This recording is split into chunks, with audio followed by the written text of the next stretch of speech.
It's how this day is going to function. Oh, please don't mean like hidden updates.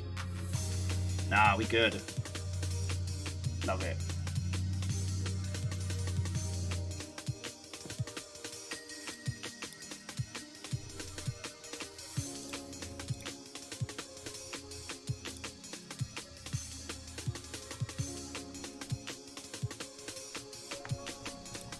Hey up, legend. Watto and welcome. Hello, hello. Look at me starting at the intended time. The feckin' stars have aligned. At the very least, I wanted to... Also, Chaunerus. First! I at very least wanted to try and get started as soon as... Because if chaos strikes, and by chaos I mean a certain entity of chaos, then... Feck it, at least we're here, right? Reactor online, sensors online, weapons online, all systems nominal. God, has it been 10 months already? Hi. I know I've said this before, Keldra, but it's that simultaneous time truncation of like, it feels like we met you 30 seconds ago and also 10 years ago. God, wild. And that's why time's a human construct. Angel Colina, Watto and welcome. Hello, hello. Lunchtime, doubly so. Anyway, how are you all doing? Come on in, tell me your tales. We have a, God, I almost said jam-packed week ahead of me. It's weird. I have not seen children's TV. That is specifically like British kids' weekend television, the likes of, you know, Ant and Dec and so on and so forth. In an age. And yet the vernacular still bleeds through. I still say wonky donkey, and at times unironically. Kaolu. Hello. What's all this then? Lance, Watto and welcome. Definitely freeze-dried, legend. Definitely freeze-dried. Anyway, how are you all doing? Come on in, friends. I feel like I'm ahead on the curve on varying things this morning, which is lovely. There's a buttload of game stuff to talk about. And for the priming block today, Carlu, is a game that I believe was announced last E3. Or last Summer Games 3 for Fest, or what have you, called Bookwalker. Where you play a thief who jumps into works of literature to steal artifacts and get out. So there may be a lot of reading, there may be a lot of fecking about, but like, it's a genre-spanning flavour of fuckery that is so fresh, I worry it might run off the table. You know what I mean?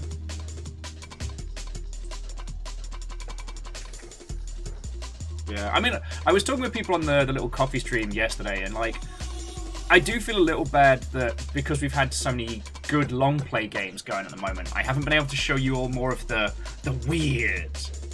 But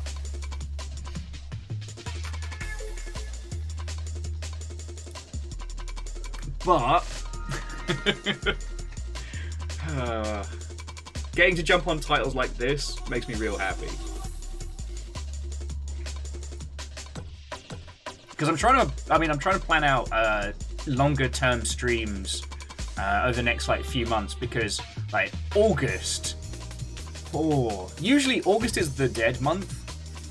This August is absolutely not that. It's in fact the opposite.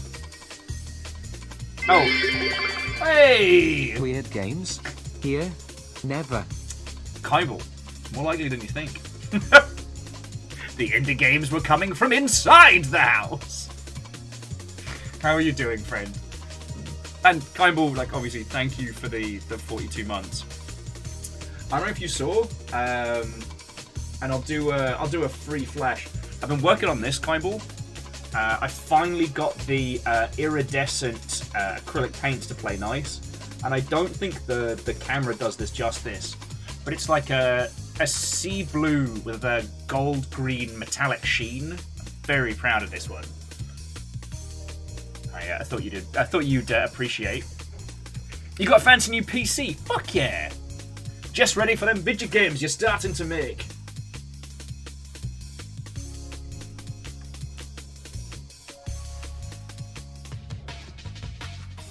Everyone's coming on in, and I haven't said hello, so let me take a beat and say hi. So, Lost Flowers, Angel Kalina, Catastros. Hey, check it out! I'm actually starting when I'm supposed to be starting. Leans over to see if the animals are going to start causing chaos. Bright Karma, Watto, and welcome. Megaboss, I hope I said hello. I hope you are having a splendid Tuesday. Like I said, there's enough video game news to keep us nattering all afternoon.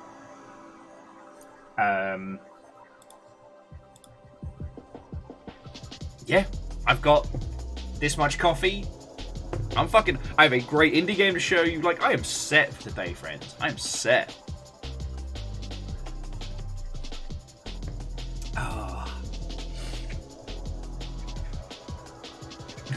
You know what, Kaolu? That's fine too. Thing is, I have run out of... we've run out of rubber gloves. So I'm taking a break on that one. But I splashed some big cash last night. I spent about $8. And I got some little plastic paint pots and some extra ball bearings. Because the only thing that I did with this that I think I could have done better was I was just eyeballing the mix between the acrylic paint and the thinner. So, Catastros, I really hoped you'd like today's title, because I was like, I'm going to call it the... Well, that's not going to do. Hang on a sec. Hush now. No noise for you. Sorry about that, friends. No, I was trying to think of a name for today's stream, and Legend of the Kelpto-Librarian I thought was very, very good, but I hoped the humor would hit, you know what I mean? And yeah, Lance, I watched Chorby go through the On Guard Steamfest demo. I was very impressed. Like, it's got a solid technical fighting system, but once you add like the environmentals and like people can fall over stuff, very, very good.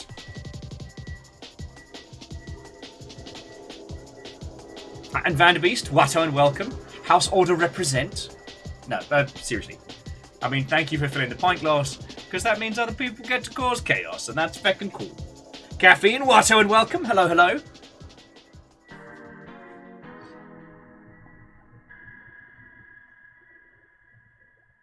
Reactor online. Sensors online. Weapons online. All systems nominal. Hail and what ho, friends. And a Watto to you, good sir! Good friend! My apologies. But harmonious, Watto and welcome. Hello, hello. Ragnar, greetings. It's gonna be a good Tuesday. Hello, everybody. That could be a couple little bounce on. While I do have a spring in my step, a smile on my face, and coffee in my cup, we're still in chaos mode over here. I've been likening it to friends. For those of you that have done game dev, we're essentially in like sprint/crunch mode at the moment. I am, for all intents and purposes, juggling 3 jobs. This game dev and I heard animal that care. Coffee is worried about being left alone with you. Worries it will be mugged. Ehrman, it's not a mugging. This is a massacre. I know you were going for a pun there, and I thought I could riff on it, and as you may have noticed by my stumbling, I could not. Ehrman, thank you for the bits, friend. And Harmonious, 54 is not the full complement, but by the old gods and the new, that is 54 months of putting up with my dumb ass, so I can thank you. Yes, Megaboss, I believe that was the I warned you about stairs, bro, of attempted riffs. Anyway, so I just want to frame today, alright? It is entirely possible that Animal Care Chaos will interrupt and or impede our adventures today. Both River and Amos have rotating ailments at the moment. So if I end up having to sprint up and disappear for like 4 or 5 minutes, I'm incredibly sorry. I'm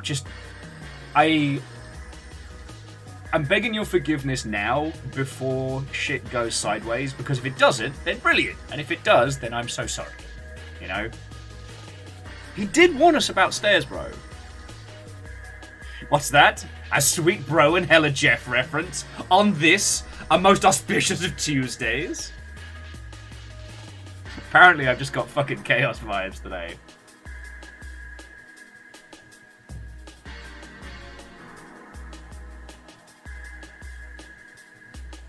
Well, so Mega Boss and Bright Karma and everybody know. I understand. It's just, so, yeah.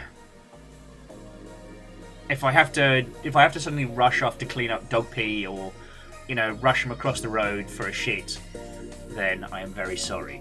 And that's all I'm saying. The rest of the chaos were kind of fingers crossed, hopefully keeping to an even keel. Oh yeah, no, an Angel Cleaner, they can't help it. Like I said, and in the past we've had, like, where one's had issues, you know, the other's been fine. This is one of the first times we've kind of both had them with different issues. So, yeah, it is what it is. Yeah. If I suddenly have to dash off and I look extra stressed, then you know why. Oh. So what else has been going down? Right. So first things first, the week. Thank you everybody who helped me plan out this week's worth of streams yesterday. We did like a little coffee and natter because I managed to get them settled yesterday. They were being a lot. Shit, what was I saying? Oh yes, so this week, right. So today we are playing the Bookwalker. I haven't checked to see if it's on Humble because I am a slow-moving dork. It is on Humble. Lovely. So if any of you decide that you want to pick this up today, here's the banger. Now, more likely than not, this is just going to be like a one-day look at the Bookwalker, because with it being such a wonderful, like, narrative constructed game, I have a feeling that the majority of it is something you want to play yourself. So, yeah, we're going to spend like 4 or 5 hours on this today, and then the rest of it can be ours to kind of, like, you know, experience. Or maybe it ends up being fucking brilliant and we can't put it down. See what I did there? See what I did there? It's a book reference. Yeah. I think I'm funny. Right. So that's the plan for today. And oh boy.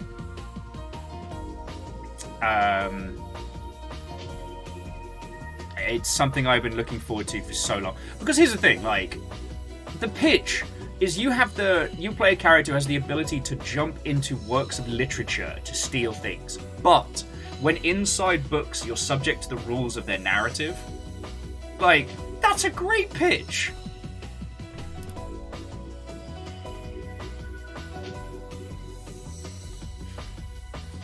So anyway, yeah, that's today. Sorry, the reason I keep pausing is I do want to talk about the game news, and I do want to talk about the fuck around and find out that happened to some bad people, but we'll get to that in a second. You know how when you're kind of itching to talk about something? Tomorrow is going to be something, a little return to form, but for some of you it might be a little different. Tomorrow we are playing the Anacrusis. They released today Versus Mode, which, if you've ever played like Versus Mode in Left 4 Dead, you know exactly what to expect. We're going to have two of the dev team, Will and Chet, and I don't know who else, against our own Anacrusis. We definitely have Tobias, we definitely have Sagebell. Hopefully we'll have a Perios. So it will be fun, redonkulous carnage. Now, it's going to be later in the day. I think we'll be probably kicking into game from 4, so maybe we'll do like a coffee stream earlier. But if you already have the Anacrusis, the Versus update is free. And again, if you are even vaguely interested in game devery, the Anacrusis is a game to pay attention to, even if you don't play it necessarily. Chet Falazak, who is kind of like the studio head behind that project, was the guy for Left 4 Dead and Portal. Like, Chet did a long stint at Valve back when Valve still made video games. And he's been doing a series on TikTok of just like anecdotes and stories and advice. And it is some of the most like useful condensed info. Like, I'm a talker, right? I can probably give you some useful pointers or tales or stories over the course of an hour or two of nattering. Chet seems to have just like boiled it down to its core components and it's just given it away for free. You know? When I think about the kind of knowledge that he's imparting that would usually involve queuing outside of a GDC talk for 2 hours, fucking grand. So that's Wednesday. Now, I don't know how much time we'll have to like actually interview Chet because it's going to be a big old versus mosh pit. There will be giggles, there will be silliness. But where possible, like, you know, our multi-stream of nonsense will involve some good times. Oh, and Lance, absolutely feckin' correct. It's just if you can find them. Now, I can't remember if Chet was part of the Old Man Murray crew, the proto rock paper shotgun. But like I said, I'm only that far into my first coffee, so recollection is a bit as you will. Okay, so Thursday we are going to finish Homebody. For those of us in our 30s, Homebody has been a game hitting like a brick in ways that I really appreciate that it's talking about. You know, the underlying thematics of Homebody about losing touch with your friends as you get older and how we grow and change was not something I was expecting. The overall puzzle-solvey time loopiness of it is feckin' good. We got one big puzzle left to solve, but I don't know how long that's going to take. Oh, actually, Megaboss, give me 2 seconds. Once I get through the list, I've got a recommendation for you. Friday is Sea of Thieves. I don't know quite what Sea of Thieves is going to entail. And with Homebody, if we finish Homebody early, we're going to continue with Plastic Duck Simulator to try and crack open the door. And then Saturday, I want to play the Black Watchman. Now, the reason why is I looked at a lot of games that we could have got started on Saturday, and I do really want to play some big group games with you. Like we were talking about this yesterday, I really, really would love to get some like big old private server matches of who knows what.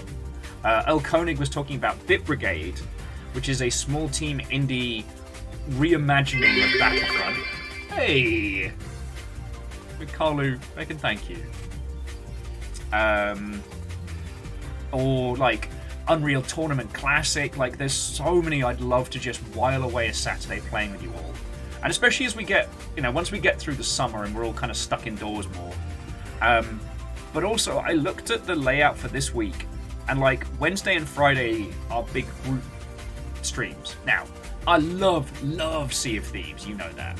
And the Anacrusis is fucking fresh as. But it also doesn't leave me a lot of time to talk with you lot, which is something that I really like doing. And so, when we're doing the Black Watchman, it means that we can actually like either solve puzzles together or we can hang around or... Okay, you know what, Kalu? I should have phrased that better. I'm sorry. I mean, Megaboss, Wafflemancy is an art, but I actually, as shocking as it is, I like talking with you lot. I like hearing your stories. Okay, so for example, Megaboss was saying, sadly, I can't get interested in first-person shooties. Doom's Movement's the only game that keep me hooked.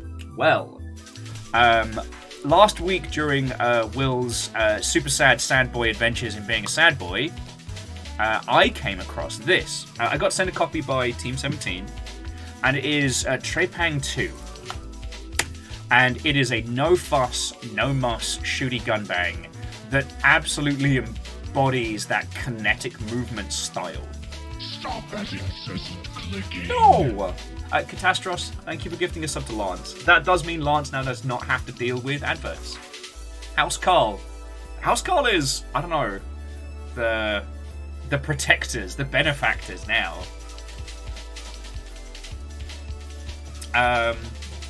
So, Tripang 2 is absolutely deserving of its overwhelmingly positive reviews.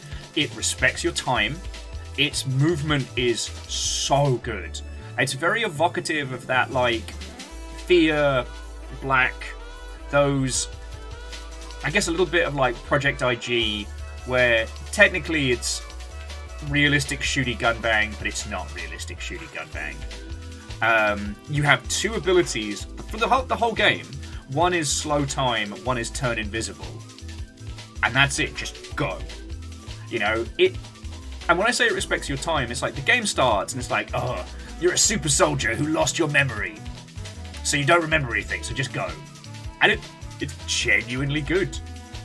I'm only a couple hours in and the story has started going to some interesting places, but there's no pointless collectibles, there's no skill trees, you know, there's no pointless love interest subplot. Yeah, sorry, Catastrophes. 3 powers, slow time, be invisible, and shoot gun.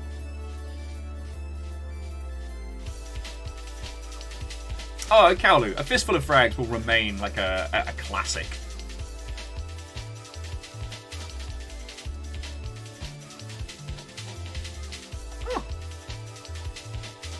Kindball, I didn't know that Criterion kept the sofa they shot up for doing Black. Huh. Man, what's Criterion up to these days? Because they were like, not Guildford way, but they were like out in the boonies.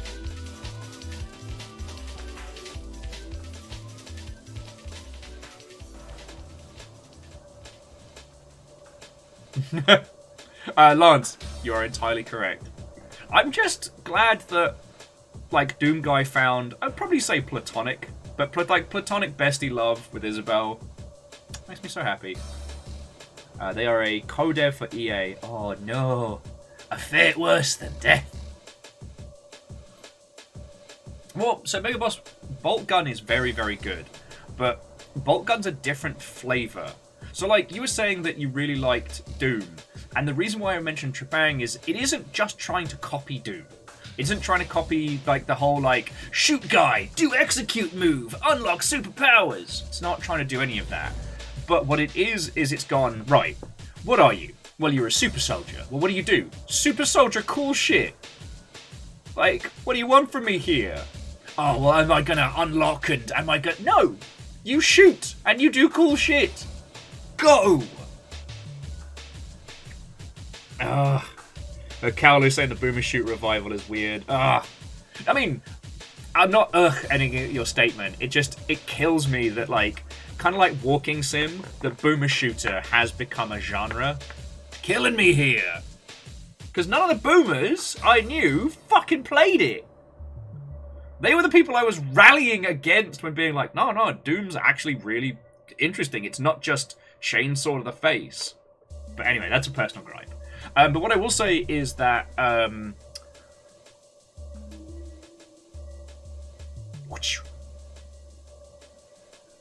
40k bolt gun, that's where I was going back, is incredibly well put together. Oh, Kaolu, it is a great saying, and this is the thing, like, I can't celebrate the organic nature of video game genres and then get grumpy that one that I don't like becomes a genre. Oh, well, this doesn't fit in with my experience, so I'm going to ignore it. So yeah, allow me my tiny grumbles.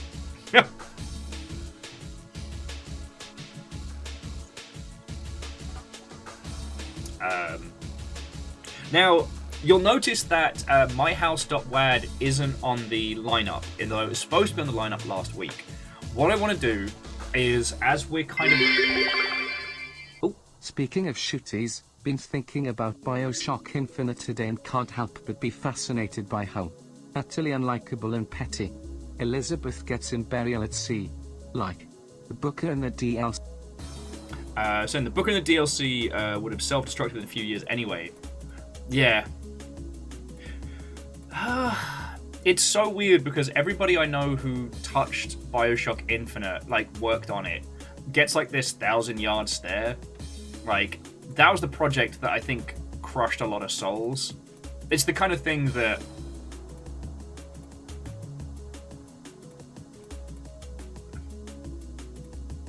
it's the kind of thing that people recovered from, you know? But, sorry, Catastrophe, obviously, thank you for the bits. And Bioshock as a series is so fascinating.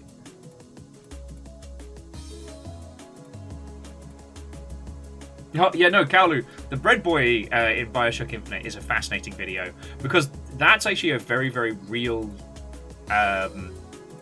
discussion about how video games get made. But,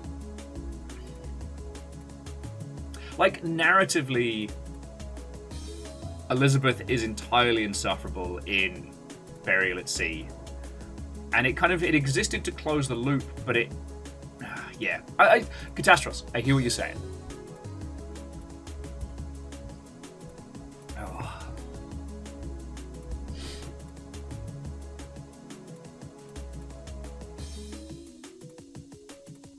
Yeah, anyway, we're not going to do a Bioshock Infinite deep dive, because that is a topic as deep as an oceanic trench.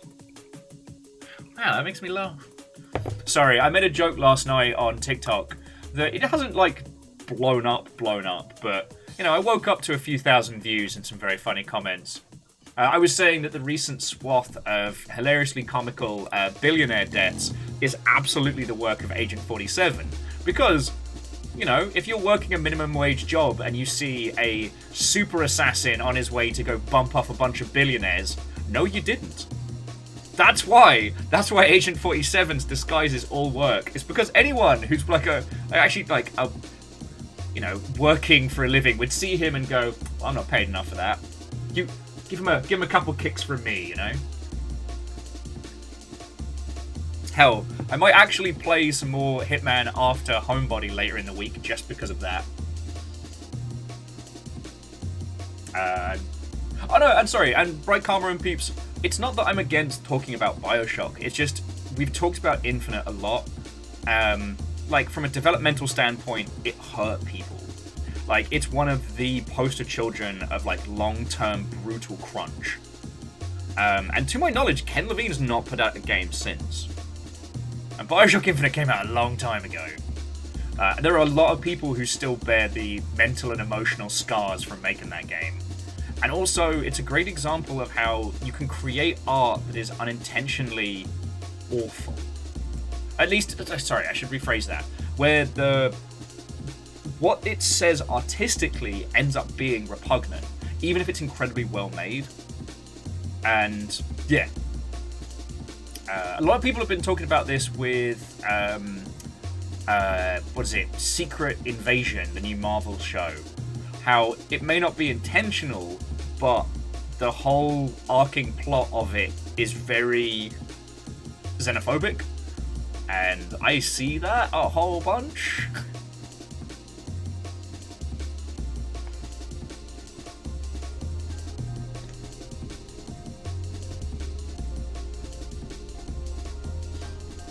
Anyway, so, video game news this week. Right. Ooh, where to start?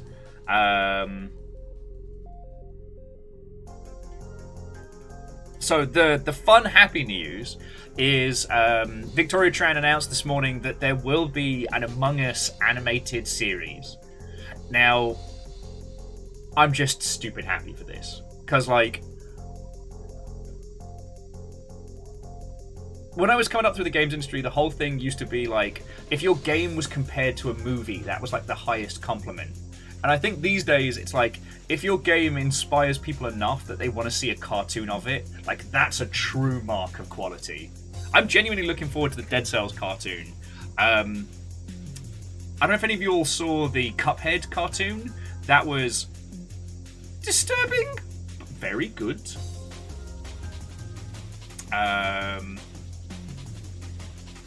Well, Kaolu, the FNAF movie is going to be interesting because, you know, there's already been a few attempts at the same formula, and they've got some good actors attached to it. Now, I would never, ever, ever, ever condone piracy on twitch.television. Never, ever. I don't know how much the Five Nights at Freddy creator is involved with the film, and he is a gentleman that does not deserve your money in the slightest. That's all I shall say on that one.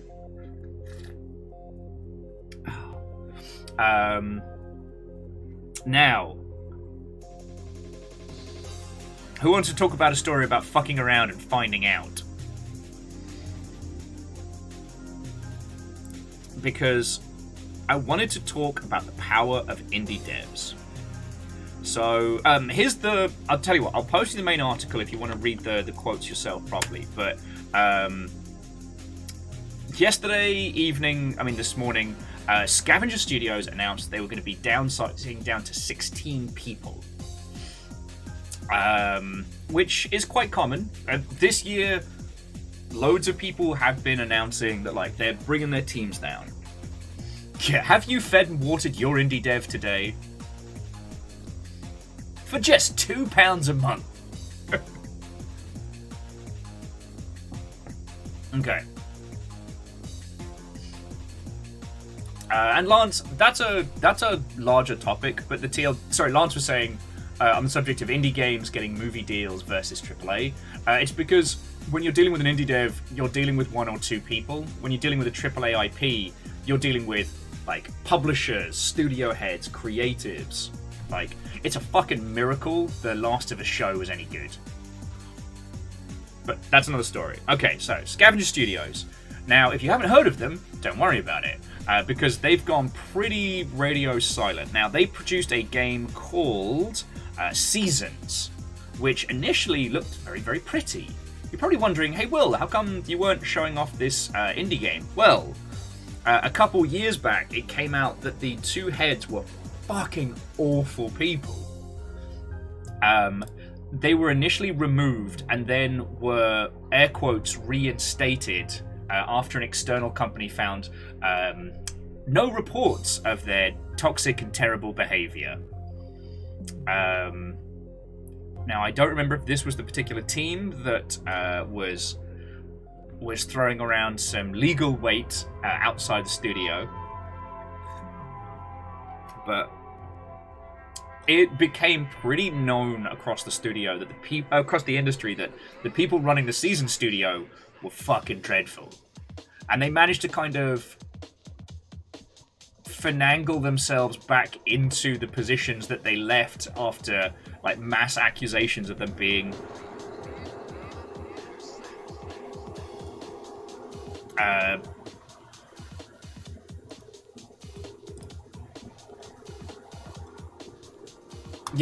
so sorry, bear with me a second because I want to just make sure I'm quoting this correctly.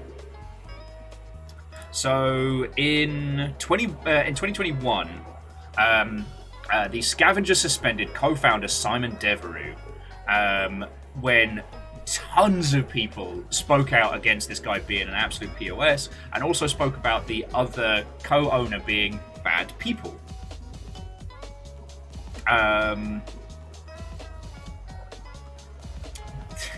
The other co-owner stepped down when an external company was brought in to find out if there was anything going on, and shocking no one, the company they hired to find out if the management was toxic found out that there was no toxic management. It's fucking weird, that, isn't it? So... Oh, sorry, they're a Montreal-based studio. My apologies.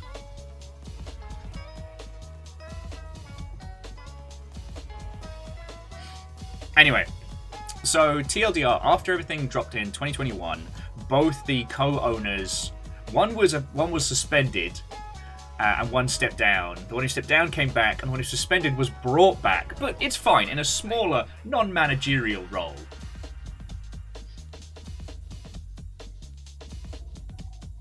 Yeah. But they announced today that because of that they are downsizing their studio from about 40-50 people down to 16 because the game only sold 60,000 copies. Which, you know, for a tiny indie would be not a pretty good opening gambit. For a small to mid-sized studio, it's not enough. Alright, understandable, right? But what struck me from this, and I don't know if I'm just reading the reading the runes wrong, or if I'm getting a bit too shamanistic with it. But it struck me that the first wave of interest when it comes to weird indie games, especially ones that are trying to go for the air quotes like wholesome aesthetic, is other devs, the industry.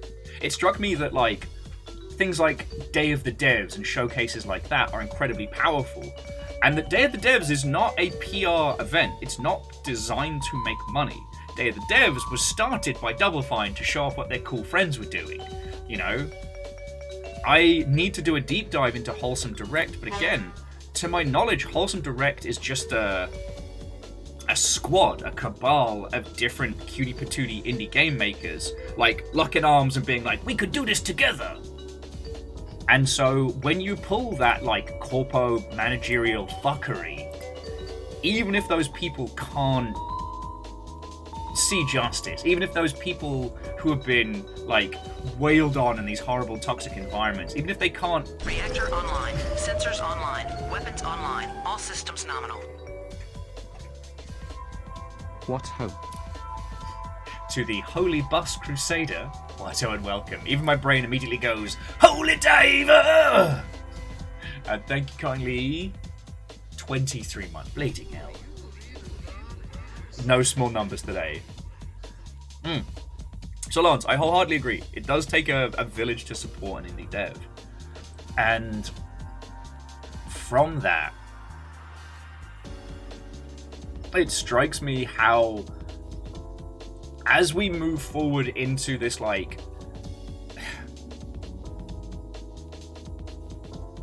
No, sorry, let me rephrase that. The indie scene has never been fresher, right? But it's also never been busier.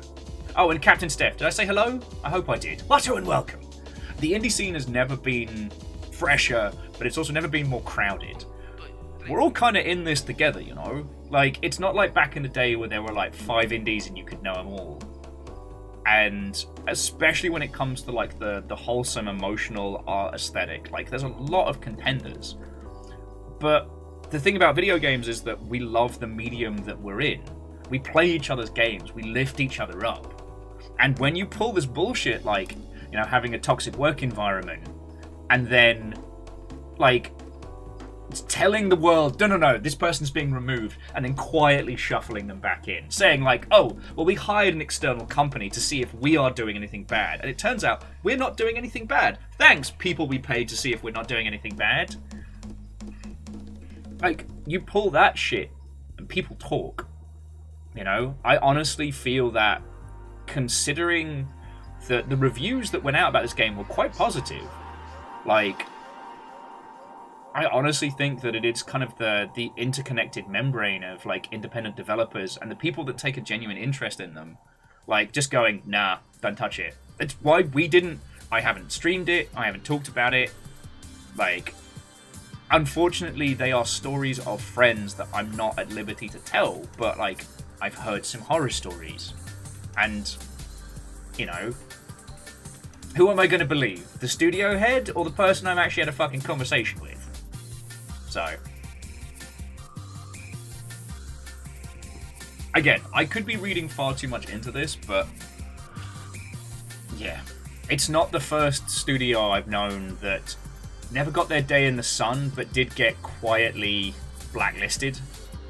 Now, I'll also say that like these kind of whisper networks aren't perfect, and quite often, if you ever wonder how like, you know, bad studios can perpetrate, it's because those studios don't end up gaining enough notoriety for the whisper networks to do their job. I mean, hell, sometimes it's just, there's also like noise and obfuscation. Sorry, by that I mean is like you get teams like Rockstar who are so massively successful and so huge, but the perception drowns out all of the background discussion. Oh yeah, Kaimball, yeah, we're absolutely gossipy, and we're also a fucking tiny industry. We know each other. Like, fucking yo.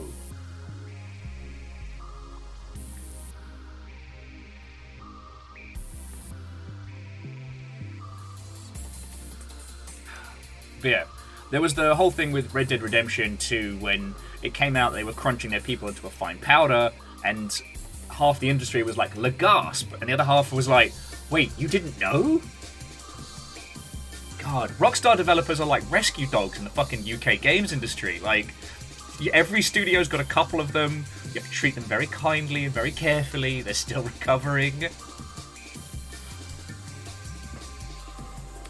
But Lance was saying, has bringing a third party to investigate ever resulted in good PR? Not really, but it's a legal thing. It's like, you know, if we have Longship Studios and I'm just an impossible tyrant, if I'm literally just made up of like multiple tiny gremlins in a people suit just biting people all day, and then I bring in a demonic gremlin agency to say that there's no demonic gremlins, if you then try and sue me later on for saying, hey, I shook Will's hand and 17 demons spat out and bit me, and now I can only speak in backwards Latin, I can say, that didn't happen, look at this thing, I look at these people I hired. You'd then have to either have some very, very solid evidence or have to go super hard into disproving what I paid the company to say. Like, it's a fucking dick move is what it is. And those that know. Like, when it comes to the legalities of, you know, toxic work environments and stuff like that, it can be so hard to get anything resembling justice. It can be so hard to get any information out without being sued into a fucking oblivion. So, yeah.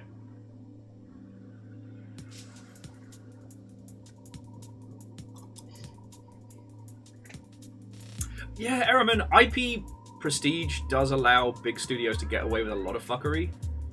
Sorry, Eraman was saying that like the unfortunate part about the Rockstars and the CD Projekt Reds is the perceived prestige of working there means that there will always be enough people desiring to grind down everyone's been there. Yeah, same with Blizzard. Like, I had a few people that, like, yeah. I've had a few people who've been churned through by, like, CD Projekt Red and stuff like that, and it's butts.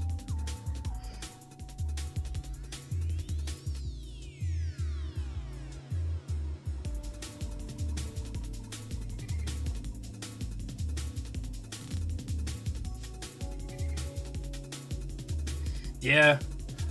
So, Lance, I hate knowing a lot of the legal fuckery when it comes to these things. I really wish I did, you know what I mean? But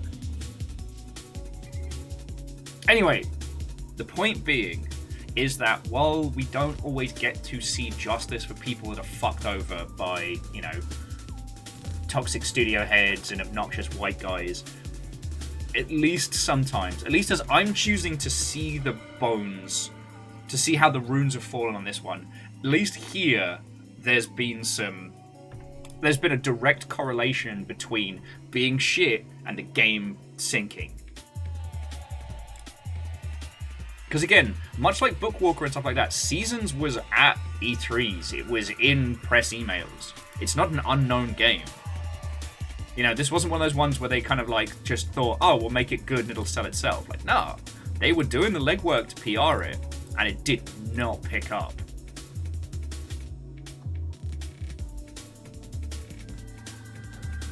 Oh god, excuse me. I'm so sorry, friends. That came out of nowhere.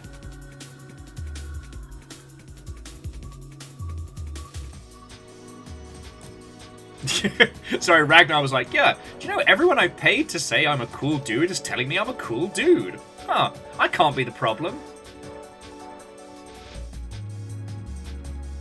And yeah, Harmonious, you're right. Whisper networks aren't perfect, but better they exist than nothing, you know? But and the point where Whisper networks fall down is when it comes to, like, individuals. Because someone has to be noteworthy enough to be known in the Whisper networks so that other people can be warned of them, you know what I mean?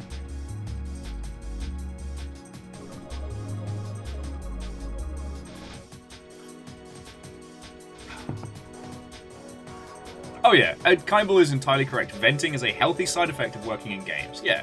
You know, you're essentially doing something that is a blend of, like, you know, programming, theater, and like I don't know, a chaos TV show all simultaneously. There's gonna be goss, there's gonna be stress. Oh, so Kelpto, my apologies. So a Whisper network is a shorthand for basically like an inter-industry back channel, essentially. It's not an official thing. It's not like there's a Facebook thread or anything like that. But the idea is that, so say I know somebody's a POS, right? I can't say it on social media loudly because I could get into libel territory. But I want to make sure that you're all protected. So let's say, hypothetically, there was an individual who has shit for bones. And I'm like, hey, I can't say anything in a legal capacity, but Shitbones has bones made of shit. And they're going to be at this place, so be wary. Yeah, Kimball also makes a good point that don't burn bridges. Like, annoyingly, there are fucking assholes in the games industry who are at, like, pivotal power points. And so, if you dunk on them, nothing will change, and you will be basically blacklisted. So, have you ever wondered how some of those POSs kind of persevere in video games? Yeah, Moose also makes a good point that Whisper networks leave new people extremely vulnerable. Yeah, because if you don't have the connections to hear the rumors, I don't have a better suggestion. A better solution for it. You know, after this last GDC, it's that how do we better protect new people in our industry?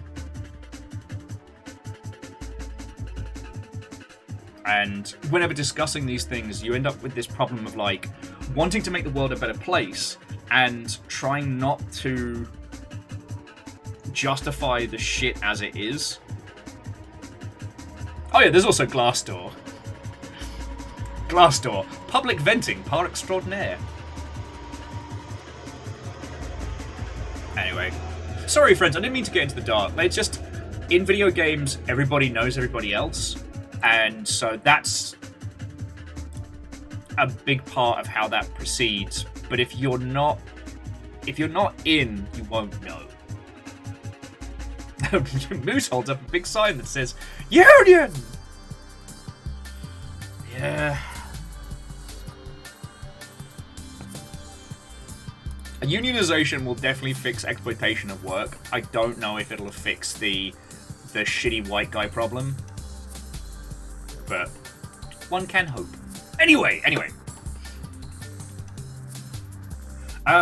And so, Catastros, I understand what you're saying, but I will say that while I'm focusing on the bad right now,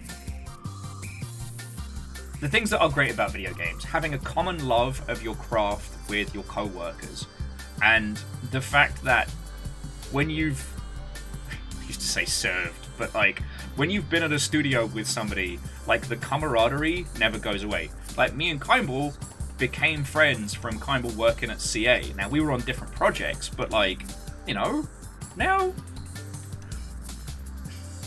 there's loads of people who I worked with at CA who I would love to see again, you know? I do consider them like super close friends. And God, when people say I love your game that you worked on, they genuinely mean it. Oh God. We wanna dunk on Unity? Wanna dunk on Unity AI? Is that what we wanna do? Sorry, friends, I didn't mean to talk to you like I talked to the guinea pigs. I do apologise. Oh, pacho. Want to dunk on some Unity? Is that what I do? Then I rustle the bag. Oh, what's this? Is that Will with a folding chair on Unity from the top rope? Pacha! Yeah. Salad first, dunks later. Like, in the biggest case of read the fucking room. So, Unity announced today that they're doing an AI tools and marketplace for developers. Now, we've talked about this a lot, and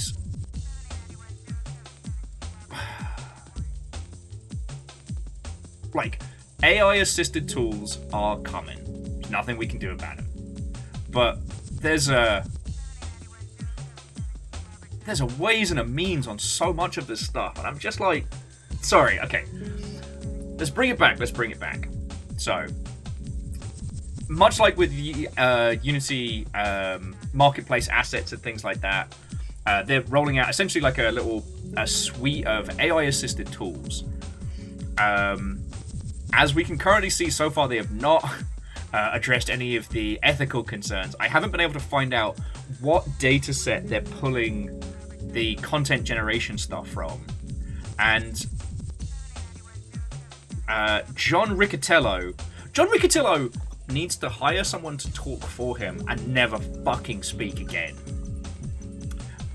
Because the one that made me want to start throwing angry tweets around, like you all remember 8-Bit Theater? You remember Sword Chucks? I wanted to go full Sword Chucks this morning because I read this quote and it got me out of bed faster than a cup of coffee.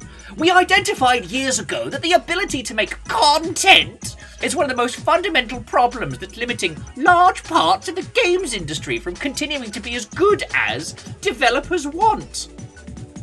That was the point where I was like, Sword Chucks! Ho! I just wanted to stop fucking swinging. Now, why does that make me so angry? Because one, it's the most business redactive fucking shit twat. Sorry, I must apologise. I sincerely apologise for my swearing there. That was too much. But no, it's not a word salad, Megaboss. What this person has done has boiled games down into this: make machine, slam content into machine, money come outside. That's the mentality he's coming at from. Like, he can't even see that the game is a creative endeavor in its entirety. Now, the content problem is a good discussion to have. But that's all about, like, art pipeline and how to be creative with the resources you have. You know, if you have a big successful game, how do you keep making more game that people will enjoy without burning your team into a fine powder? Like, no one's really answered that. But this guy is just like, yeah, just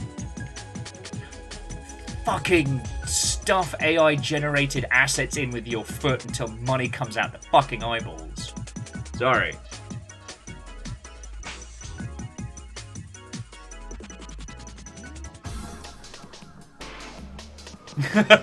And really, we are going to the Kelpto-Librarian. We are busting out some Kelpto-Library specials in a second.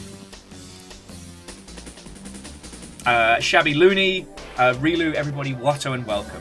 So, hang on, I'll pause the tune, because yeah, I guess there was some jamming. So this is the quote that, like I said, just made me want to go. Kind of says slightly they're going through this at the moment. Yeah, I mean, the problem is, if you're in a medium to large size studio, like, AI-assisted tools are going to be rolled out. Like, a lot of discussions around, apparently the Mass Effect remaster, they used AI image software to do the texture upscaling and stuff like that. Annoyingly, there are already test cases of, like, you know, image generation software being used and it having a good output. But like this, so to restate the quote, this is Tim Riccitiello. I was trying to think of a terrible thing to say there, and I'm just going to not. Says, we identified years ago that the ability to make content is one of the most fundamental problems that's limiting large parts of games today from continuing to be as good as developers want. That's the point where I'm just like, get fucked in a bin bag, you absolute business wanker. Now, I will say, so we'll get, at some point, I do want to get Tommy on the show. Let me grab Tommy's video, because Tommy's been doing this series for years called AI in Video Games, right? And it's really, really good. Initially, it was like a deconstruction of There we go. So AI and games. Sorry, my apologies. And Tommy recently put out a video called "Is Generative AI the Future of Game Development?"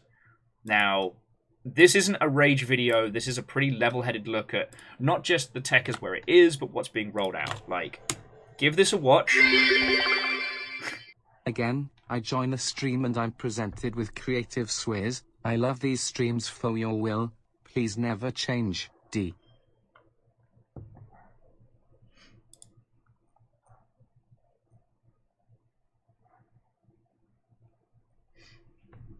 Bacon, I'll do my best. I'll do my best.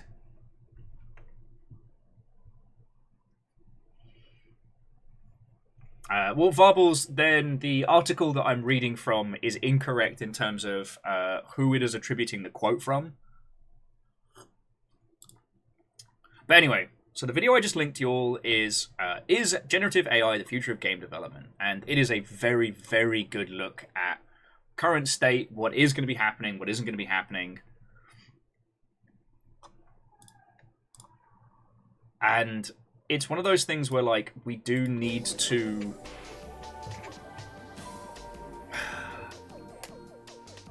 I guess pick and choose our battles.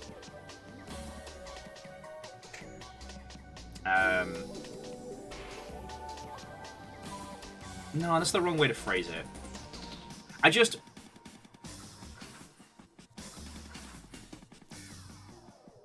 In an ideal world, tools that assist our creative endeavors and allow smaller teams to make bigger ideas is fucking great.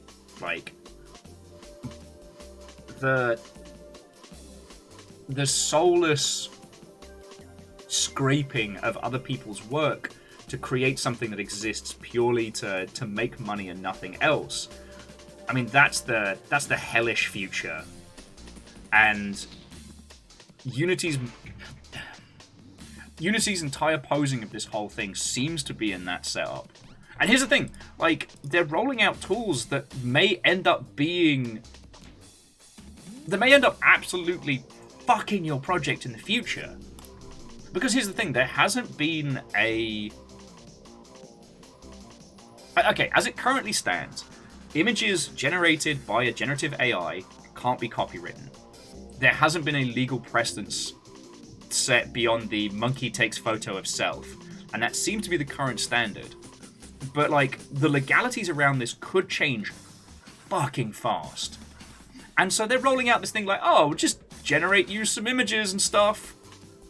In 6 months, that might make your game, like, unsellable. You might not be able to claim those assets as in your title, and then what do? Yeah. It's infuriating. Anyway, thank you for letting me rant on this one. How this shapes out, I do not know. Like, the one thing that a lot of people have been talking about and dealing with is the crypto handbrake. So everybody that last year was like, I'm going to sell you the metaverse full of NFTs.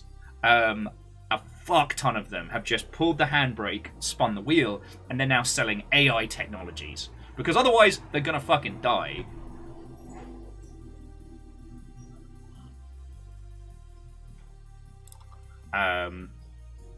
What has been very funny is the people that have been sticking on with the metaverse nufta nonsense and watching them.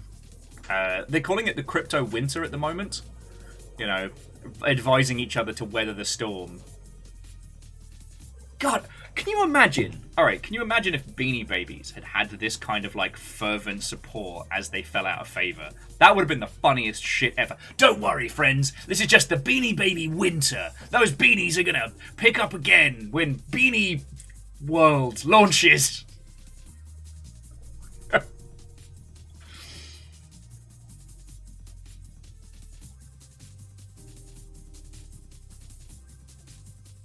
Yeah, Megaboss, it's more like Frostpunk for crypto, but yeah. Relu says Beanie World exists. It's in my attic.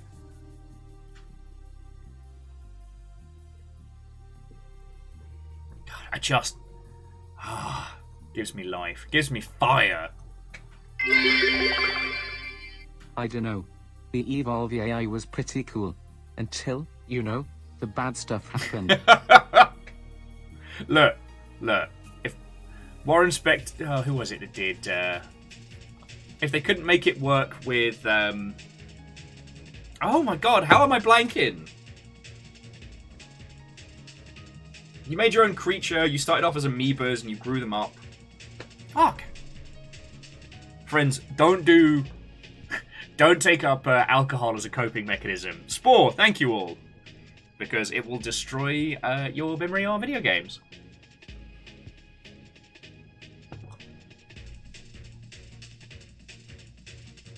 Oh yeah, Moose, that's the fascinating thing, is that because of the vomitous output of Bad Times AI, that they're now scraping and generating AI so fast that scrape stuff is being put back into the dataset, essentially creating inbreeding for generative AIs. Data poisoning. Thank you, Nick. That was the term I was looking for.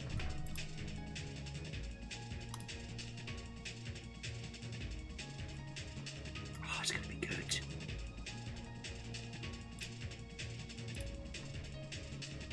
Yeah, well, so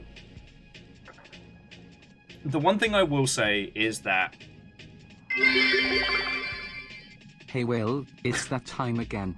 You are loved, you are wanted, you are important.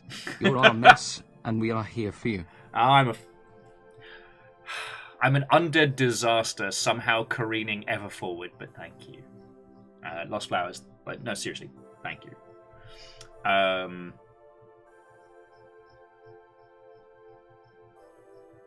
Also, Nick does point out a good thing, that you can you can insert weird, like, ghost image data into art that you're putting out there that will destroy, like, AI training models, because even though the human eye can't understand it, that's not how these things are processed. But what I was going to say is that people, more than anything, look towards two things in video games, which is, like, spectacle and authenticity. And generative AI cannot create either. Like,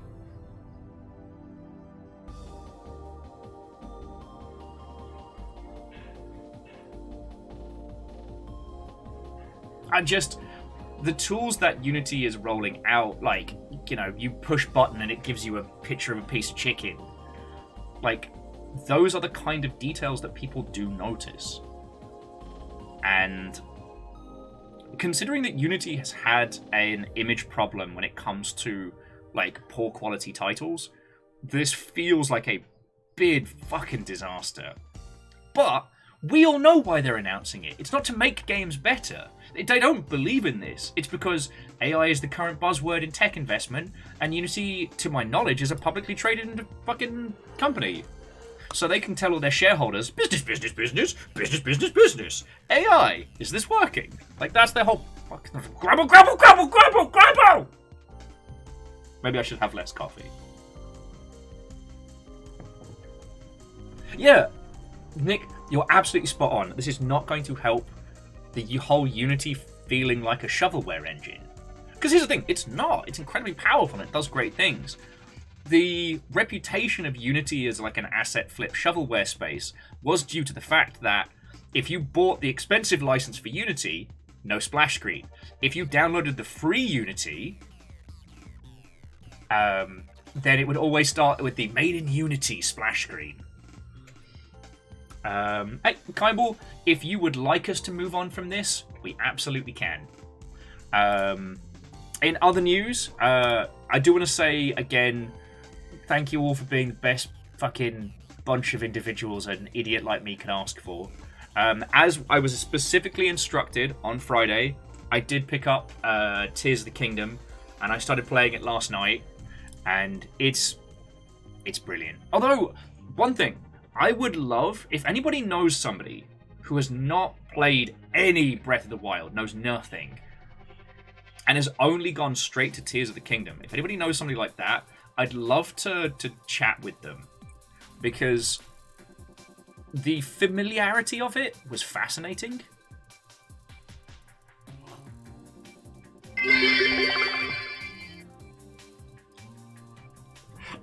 So far, sadly, J-Post, Zelda's time to Gundam is being measured in hours, which is frustrating. It's only given me the ability to stick thing to thing.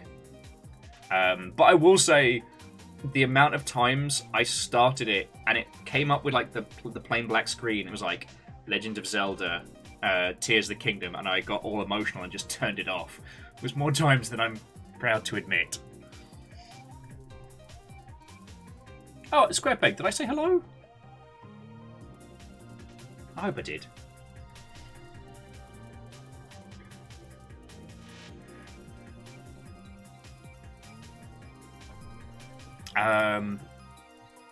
Okay, so how do we balance out this me spitting fire about AI? What's some good stuff? What can we talk about? Oh, just real quickly, friends. We put up a free games alert channel on Discord. Currently, there's a key for Fez. That's hanging around in there, and that's where we're going to be putting. Excuse you big fucking truck, me! Sorry. That's what we're going to be putting links to, like, free games on Steam and Humble and stuff like that. Verdon says, new blender just dropped. Can it do me a good blended margarita? Because that's the dream. I tried making one the other day, and it was just slush booze.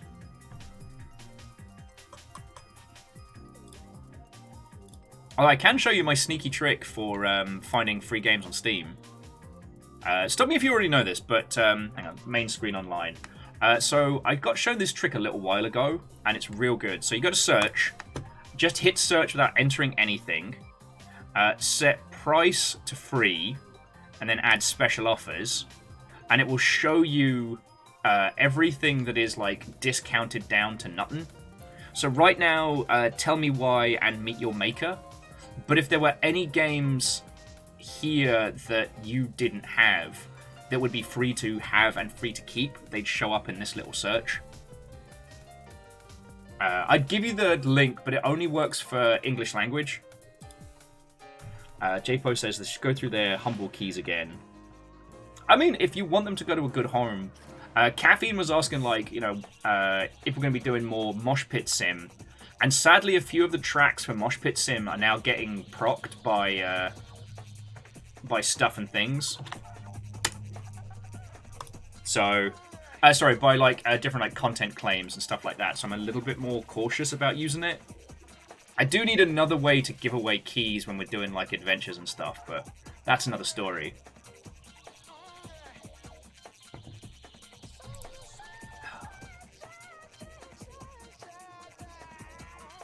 Really, I do not need a slushy machine. I have nowhere I could put it.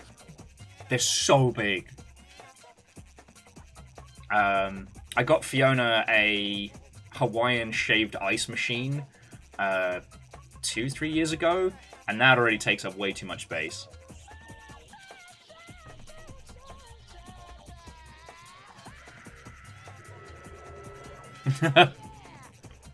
That wouldn't be too shabby, but sadly, the peeps that made the Mosh Pit Sim, to my knowledge, there's no way to tweak the tracks, which feels like a misstep on their part. But you know, what you gonna do?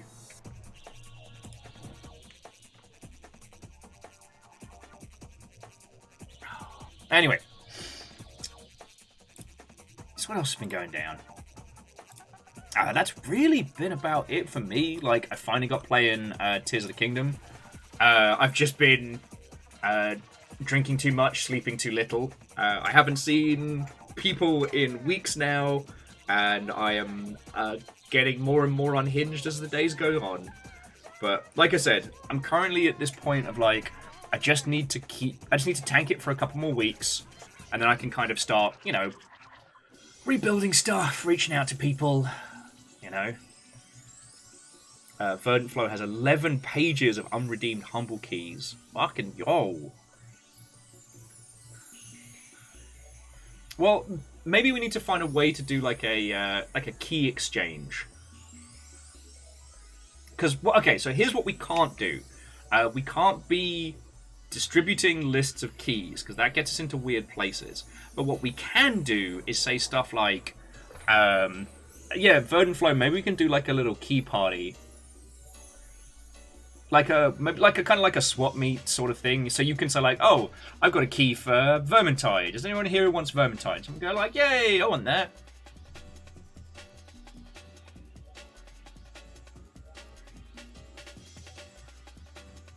So Holy Bus Crusader, a lot of people have been discussing BattleBit, and it is a fascinating example that if you don't cater to your users, eventually they'll just go on without you. And that example being how loads of people desperately wanted like a return to classic Battlefield, and they weren't getting it. So a group of indies got together and just fucking did it. And like, I find that fascinating.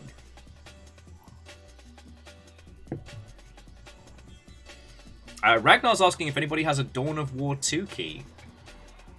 Well, okay, so Ragnar, Verdanflow, like I said, we've got a whole channel for it in the Discord. It's called Free Games Alert, and let's go from there.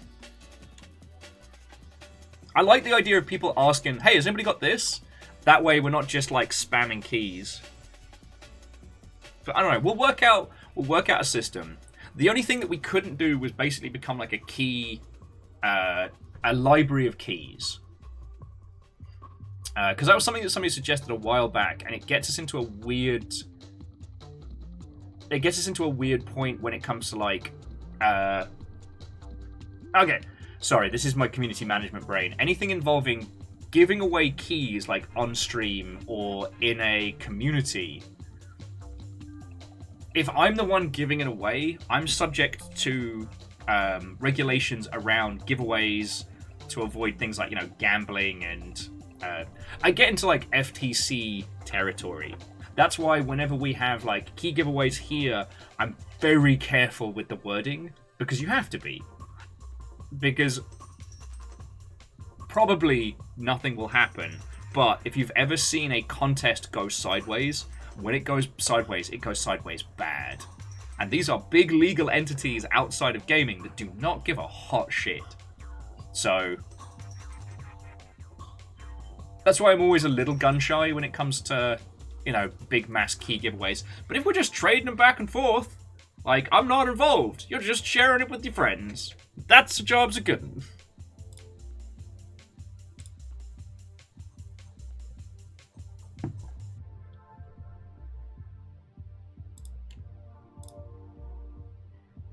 Sorry, I think I'm just getting into, yeah, just getting into nonsense territory. Oh, yeah, does anyone have a key for Substance Painter 2023 kicking around? No? Nobody? Does anybody have what is it, an Unreal executive license key? Just puttering around? Hmm.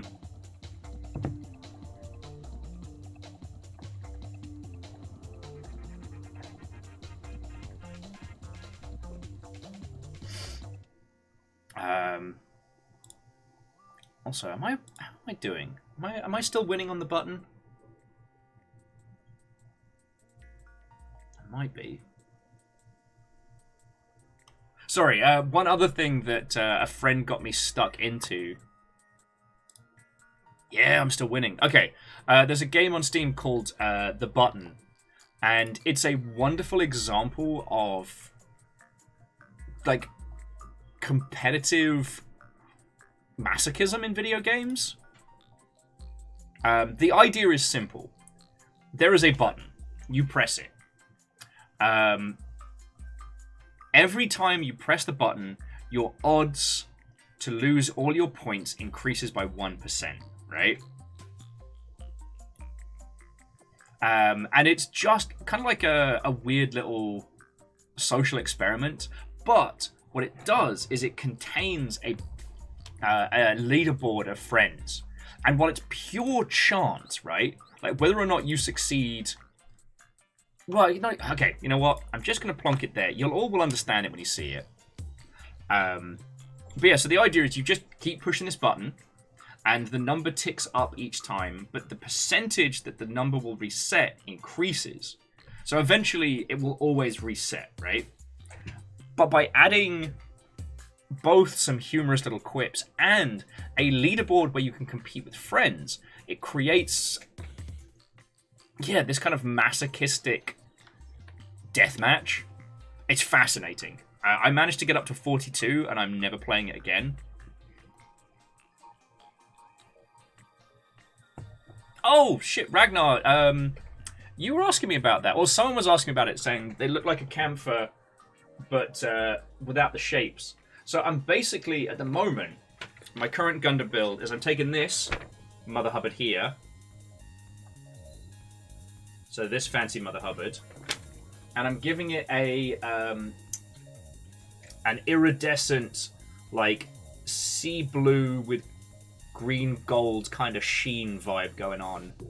It needs another coat, but I'm really happy so far with how it's turning out, you know what I mean?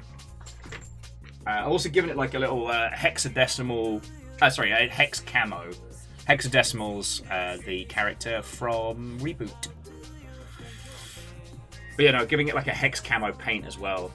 Originally, it was going to be more akin to a submarine. So I was going to do a paint job that, yeah, made it look like a sub with dazzle camo and like the grey offset to disguise its like depth in the water. And then there was a bunch of submarine stuff last week, so I decided, fuck it, I'm just going to make it cool. Kaolu, it is not Turbo Dork. It is here somewhere.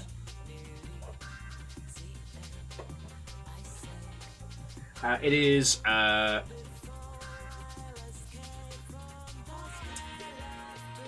custom service with a K, because it was fancy and cheap.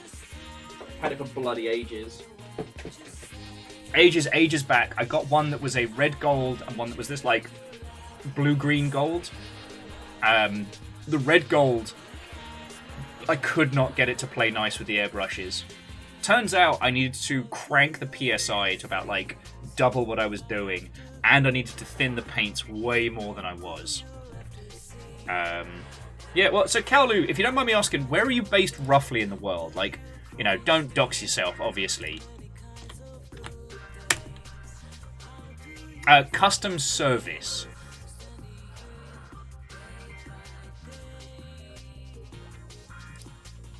You're in England, okay. Balls. I don't know. Okay, so this is the stuff that this is the stuff that I was using. And again, I picked this up ages ago. I don't know if there's I don't have a good UK supplier. You know, this is one of the downsides is, like, I've just been pretty much camping new type, and that's about it. I found them during the BLM protests. They put out a bunch of like super cool stickers and stuff like that to help raise money for like the bail fund and other charities. Which, God, that was sorry. During that whole period, new type basically became like the pariahs of... No, pariah's the wrong term, sorry. The TLDR being is that they basically got a bunch of neckbeards yelling at them, being like, keep your Gundam out of... keep your politics out of Gundam. And the rest of us being like, I'm sorry, Nani the fuck? Are we talking about the same fucking show here, or...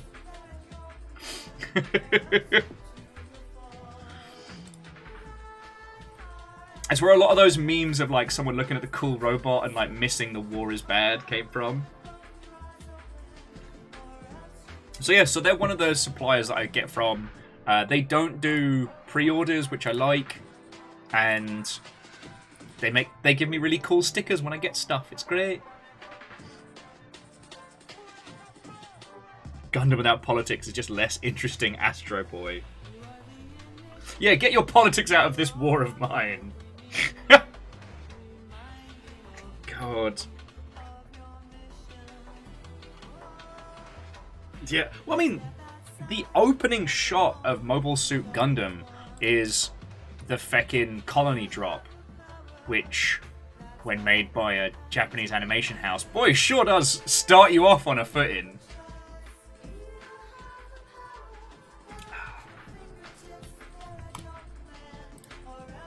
Also, friendos, if you haven't, Gundam Mobile Suit Witch from Mercury is very good. Watch it. Just watch it. It's good. It's real good. Oh yeah, no, Ragnar, you're right. Gundam without politics is just build fighters. There you go. Real world allegories in my anime? It's more likely than you think.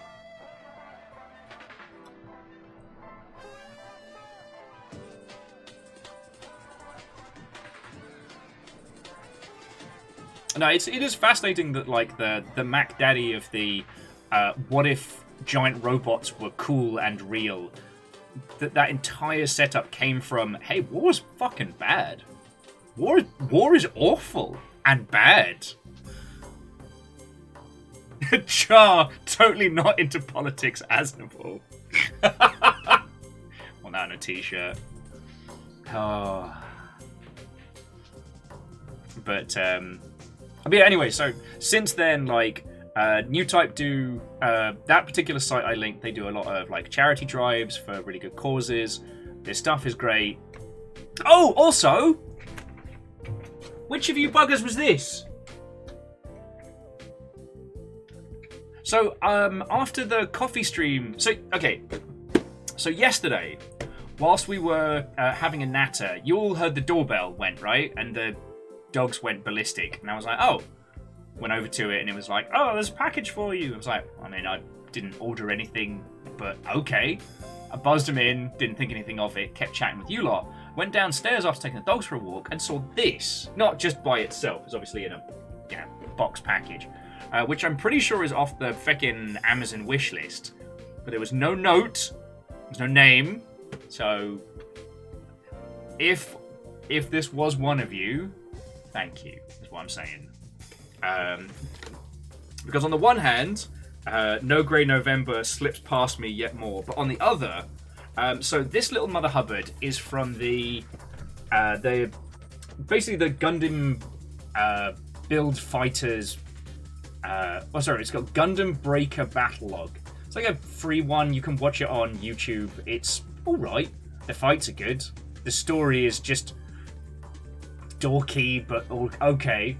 But this particular build I love because it takes one of the horror Gundams, reworks the jetpack as a cloak idea, and gives it this kind of, like, I don't know what you want to call it, like angelic scythe spear thing going on. I'm going to paint the hot heck of that.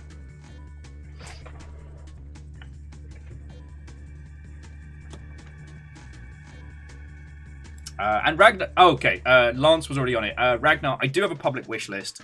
It's 50% things that I want to show you all stream-wise.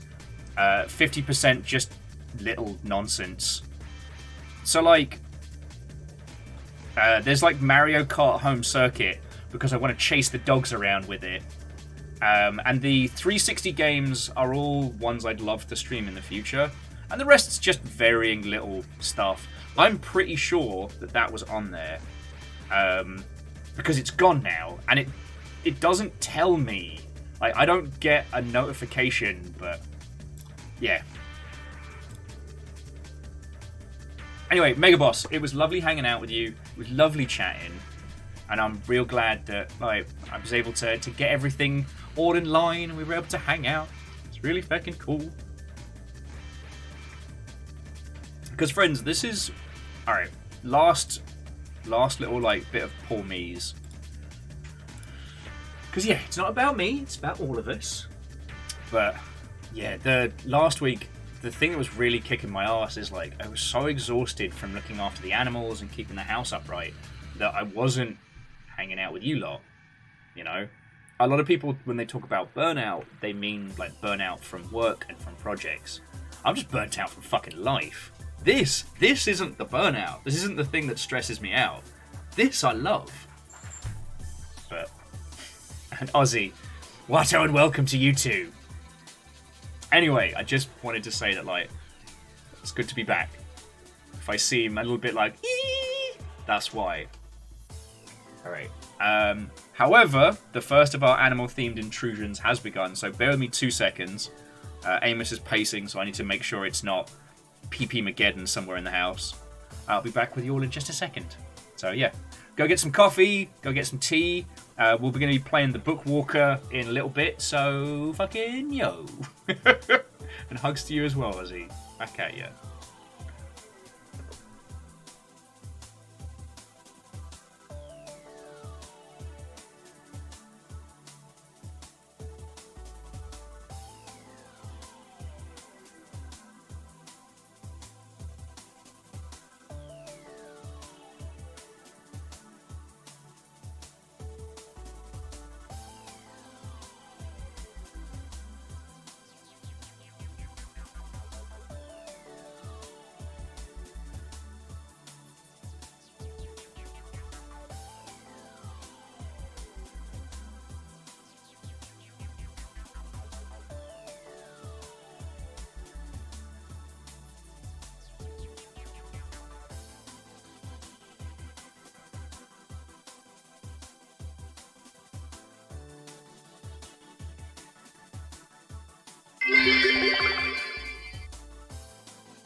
Thank you all for waiting.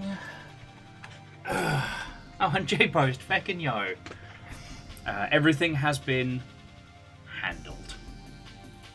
And I decided to treat myself to emotional support cheese to go along with our bookwalking. So,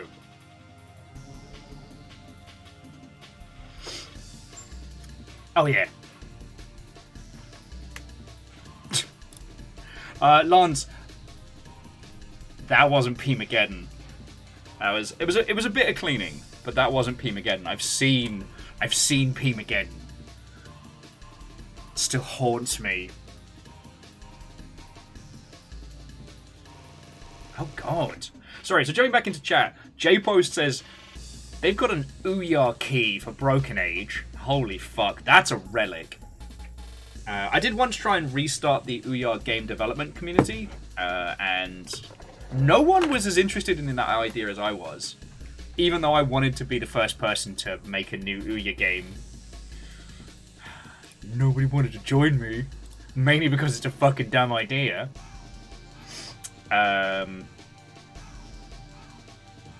Oh yeah, let me update the game first.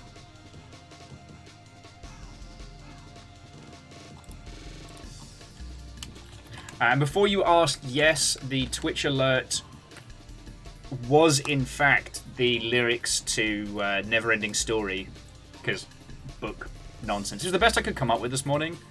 Honestly, I probably should have caffeinated more before I started writing stuff.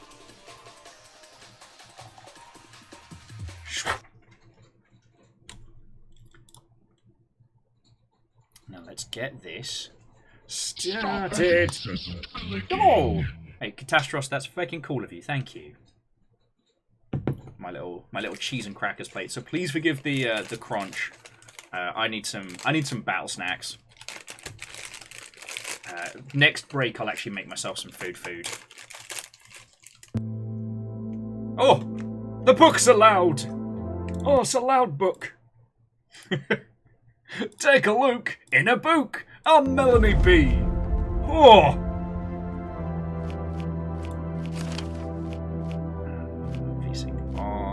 Volume. How's that? There we go. I think that's about right. Whew.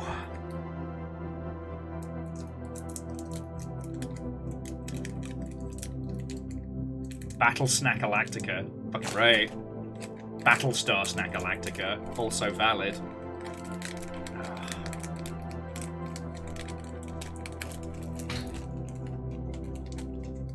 Amos, what are you doing, mate?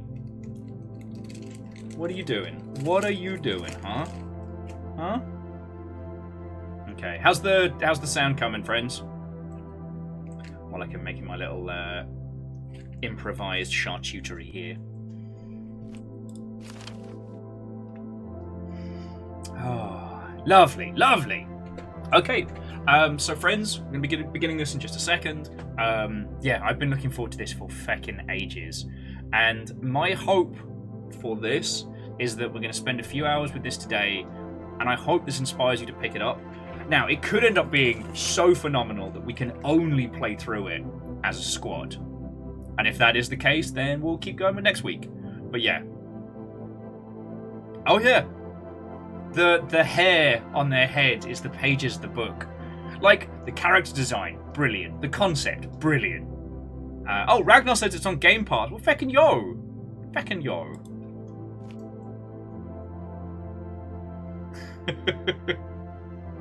Yeah, Amos at times can be a creature of absolute terror. That's why I posted the picture of him being cute as shit this morning, because I needed to show you all the balance. But anyway, without further ado, let us begin. Bookwalker, Thief of Tales.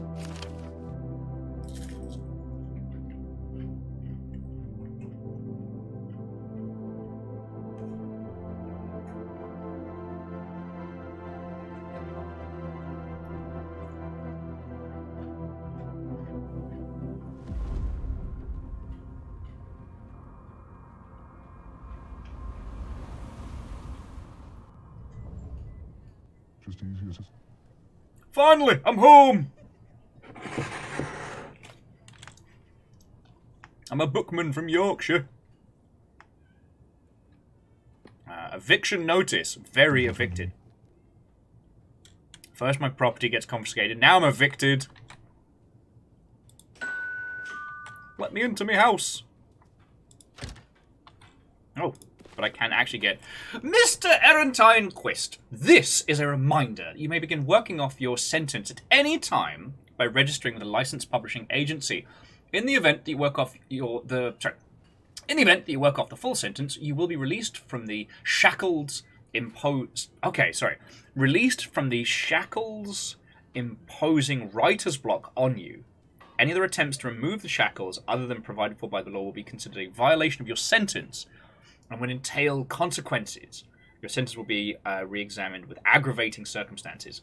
The City Writers Police Department. Yo! Writer's block as a punishment?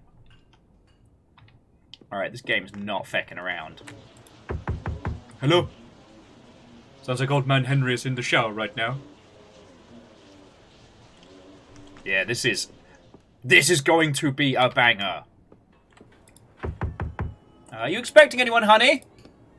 No, Mother. Could it be the mailman? This early? Well, go and see. There's a man here, Mother. Is the door locked? I don't... It's our neighbour. Henry? No, Mother. The writer. Remember? Well, don't open the door. He has no business coming round here. But what if he needs help? Well, is he injured or something?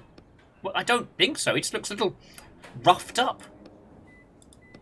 Well, he can take care of himself. Can't be too careful around these parts, even when it comes to the neighbours. Leave. Be sure to tell him to fuck off. Kitchen slave. Work in progress. It's been months.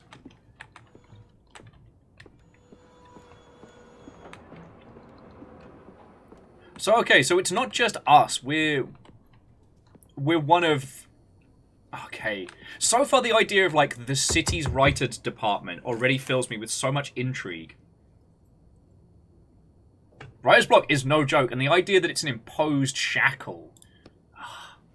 Okay, the apartment seems abandoned, but you hear footsteps behind the door. Knock again. No answer. Fine. Ow.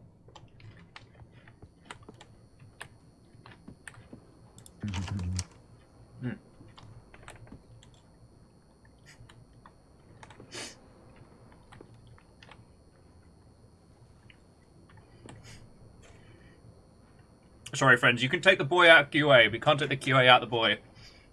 Every time I go into a closet, I immediately inspect all of the assets.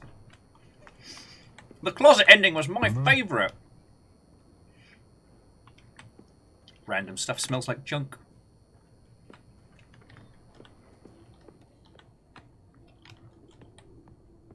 My lifetime of video games has taught me to immediately do the exact opposite of what I'm told to do. I see people hanging around outside. Oh, holy bus, you are entirely correct. The closet ending with the bucket is even better.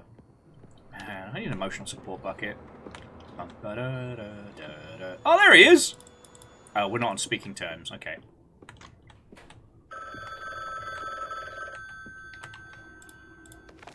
Independent bookstore... Oh, hang on. Oh, Dice Goddess, Watto and welcome. Welcome to the Bookwalker. We've just started. Our character has apparently done something bad and has been given a state-mandated writer's block as a punishment. Like, this is already going places and we're like 2 minutes in. Hello! Silence. Is this Etrin? Who's this? Oh, sorry. And you are... Vince asked me to get in touch with you. It's about your arrest. We usually offer a small loan to writers who have their licenses revoked, with interest. Once you get back on your feet, you can... Alright. That's not why I was trying to find you. Silence. I wanted to know... I've heard that you can break writers' shackles. Is that true? Silence. Breaking a writer's shackles is one of the most highly punishable crimes under the writer's law. Let's say we can. exhales. However, the price for this service is based on how complex the shackles are. Flips pages. Are yours the standard 2-year kind? So it says, no, my shackles are for 30 years. What did you do? For the crime of writing on AO3, you shall be sentenced to 30 years. No writing.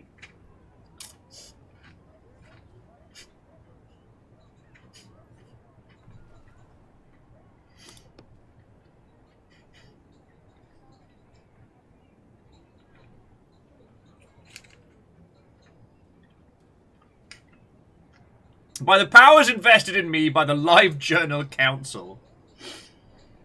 A person on the phone coughs. No, he said, damn it, I just spilled. Go, hey, get us out of here. ... My God, 30 years. I think we can figure something out, but the price will be, let's say, 6 jobs. That many? No, Vince said this would be a one-time thing. Vince should have warned me that he was sending me a particularly dangerous criminal. I tell you, these fanfiction smut artists, they get more lethal by the year.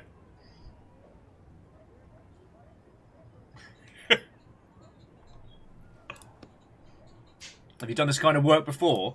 Well, no. Do you know what to do? Yes. Good. Your first job is waiting at the door. Hangs up. Bing bong!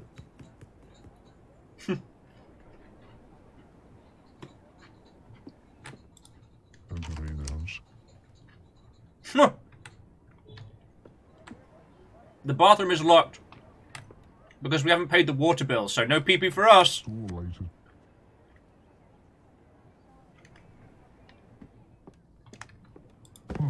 They took all the manuscripts. Nothing but empty boxes left. Our little bedroom.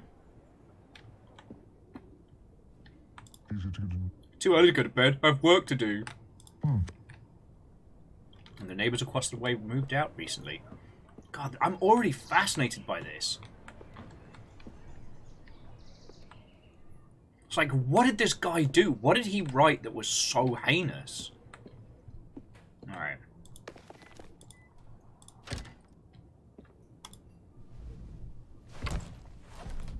So we've got six... Easy to get a new one. We've got 6 jobs to do.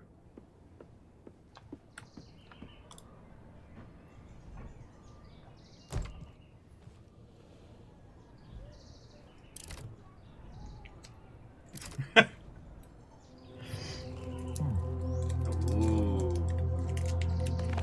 Just easy. Potion of Immortality. The contractor agrees to infiltrate the book, A Drop of Infinity by Jordan. I wasn't finished reading! Okay, the contractor agrees to infiltrate A Drop of Infinity by Jonathan Bowers and extract an item, a bottle of magical potion of immortality. The client agrees to pay the negotiated sum upon the fulfillment of the contract. Alright.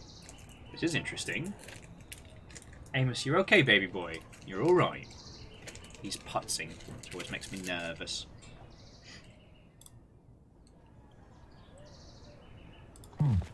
So this is the author. Very stern-looking gentleman. And what have we got here? An excerpt from the book review. I like the narration that was from the point of view of, like, the book's supposed villain. But the characters are fighting against him, and they just aren't interested enough in comparison. I also enjoyed the ending, sappy as it was.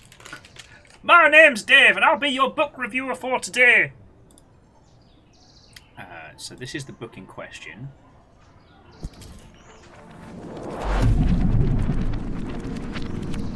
I wasn't ready!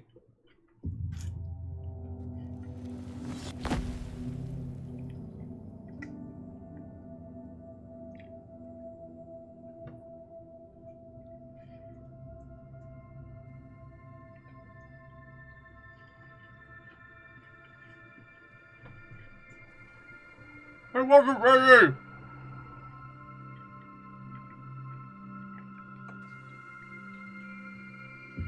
It reminds me more of Planescape Torment, but yeah. Oof. Crunch. Ah, damn it! Ah, okay. So landing on the solid stone floor makes your bad knee twist awkwardly. Now we can leave our knee the way it is, or we can use ink to heal ourselves. So I guess ink is kind of like our equivalent magical power, right? Okay. Hello. I'm dyslexic. I know what the shit I'm doing.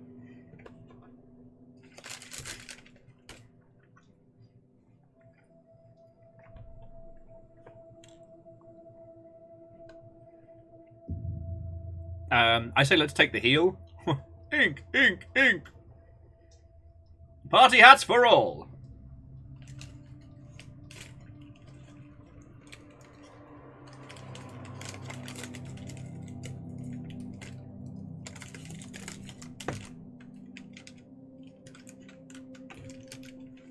And party hats for all. Okay, so use the ink to heal ourselves. You reach down and touch your bad knee. You start visualizing the ink flowing into the injured joint and healing it. And a sudden icy cold feeling seizes your wrists. Ow! I forgot about these stupid shackles. You examine the metal bracelets around your wrists and the writing etched into their surface. And now I'm just as weak as a plain old character. You were unable to heal your knee. Okay.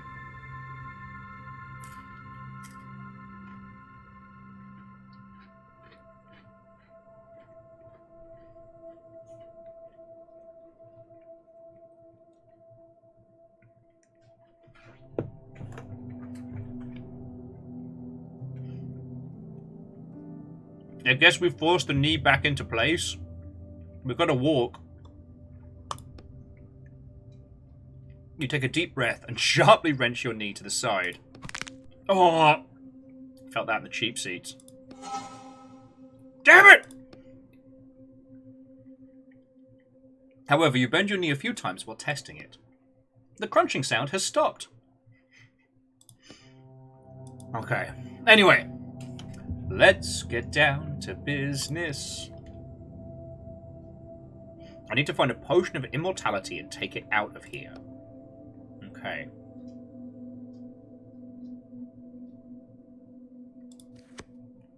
Yes. Obviously take all the mushrooms. Interesting. So healing, junk, and quest items.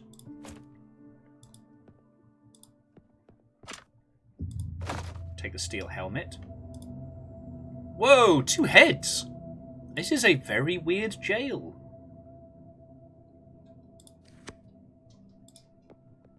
Nothing but bones and no potions.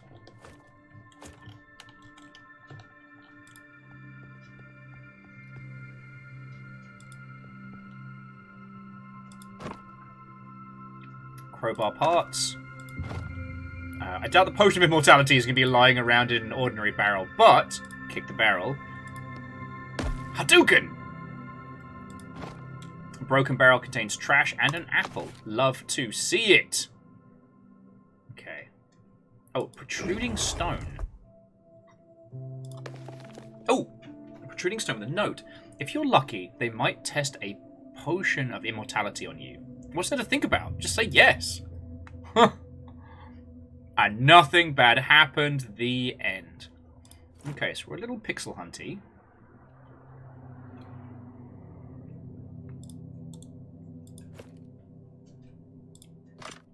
Okay, so the door is locked. A lock picture would come in handy right now. Kick the door down, step away. I'm pretty sure I had a lockpick or something at least. I need to go back to reality and check my apartment. Okay, hold to return to... Oh, that's fucking cool!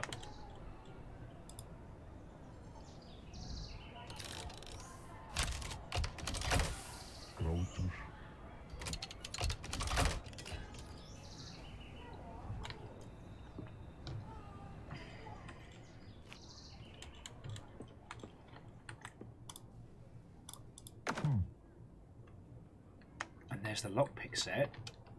Hang on. Can I use the lockpick on the stuff downstairs? We have a lockpick! We can pick it! Killjoy. Sorry. So basically, we leap in and out of, like, the narrative reality. And we take goodies with us? Okay. This is fucking wild.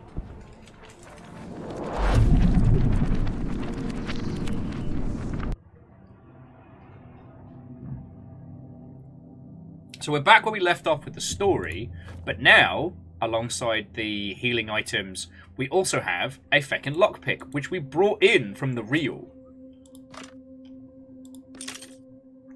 You slowly test the pins with the lock and your lockpick until you finally hear a click.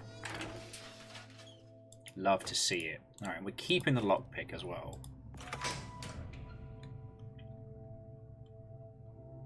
What the... Okay, he's dead. Your gaze travels to the wound on the walker's temple. Looks like a bullet hole. The capsule around the dead man's neck starts vibrating and you hear a soft voice coming from inside it. Nice one, Sherlock! Examine the capsule. It looks more like a cage with a little door, and it's dark inside. Excuse me, who are you? Oh, sorry for interrupting you. You were saying something about my partner here. Go on, continue. He's your partner? Well, yeah, we were on first job, but, well, it didn't end well. I'm sorry, hang on. Who are you? Are you a character? Yeah, I think so, sir. But you know that you're a character? Well, of course. Well, that's impossible. You try and use light to illuminate the contents of the cage, but all you see inside is a scrap of paper. That's what all my past partners said too. Wait, past partners? How many have you had? I don't mean to brag, but apparently the walkers are very interested in my abilities. Fetched a considerable price, quite frequently too. Then I ended up with a partner who died. Right. Fortunately, I was found by a new partner, and we started working as a team. Wait, are you calling me? Are you calling me your new partner? Well, that's correct. I'm sure we'll work together, sir. You look at the water squid again. So, our choices. Take your new partner along with you. Doubt him. Because it hasn't explicitly said, but from what I can tell, at least from the construction of this, like, characters in books don't know they're characters because they exist within the narrative, right? So, the idea that this is a character that knows it's a character, like some kind of like some shred of meta-narrative, is quite powerful. Didn't I fucking tell you this game was gonna be good? But yeah, let's press X to doubt. You know, I really prefer to be alone. Are you sure? After all, I could, But now I think about it, whispering, my client might be interested in this cage? Huh? I'll hang you around my neck for now, then figure out what to do with you later. Wonderful! Oh, I'm back in business! It's me, Gary Fingers! Okay, you can talk to Roderick at any time. Okay. So, look more closely at the character's cage. You take the cage off your neck and start examining it. Roderick's like, what's wrong? Your cage reminds me of something. You turn it over in your hands until you happen to glance at your shackles. So you glance at your shackles where they're sticking up out of your rolled up sleeves. And that's it! Okay, so your cage is made from the same metal as my shackles. What? What does that mean? I'm not sure. But I think that since this metal keeps my power contained, it also is keeping you from merging with the book. Merging? Well, yes. So if a character goes into a book, they become part of it. I can get out, but it's difficult even for me. An ordinary character wouldn't be able to. They'd also be influenced by the plot and forget about any intentions of their own. Yo! So if you go into the narrative, you can be absorbed by it. Which does mean that the illusion of choice that Catastros is pointing out there... Metaphor!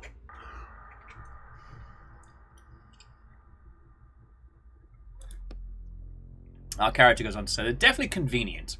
Taking a character out of a book without a cage would be a serious crime. You glance instinctively at the bottom of the cage and notice the inscription. Serial number 27 of 200.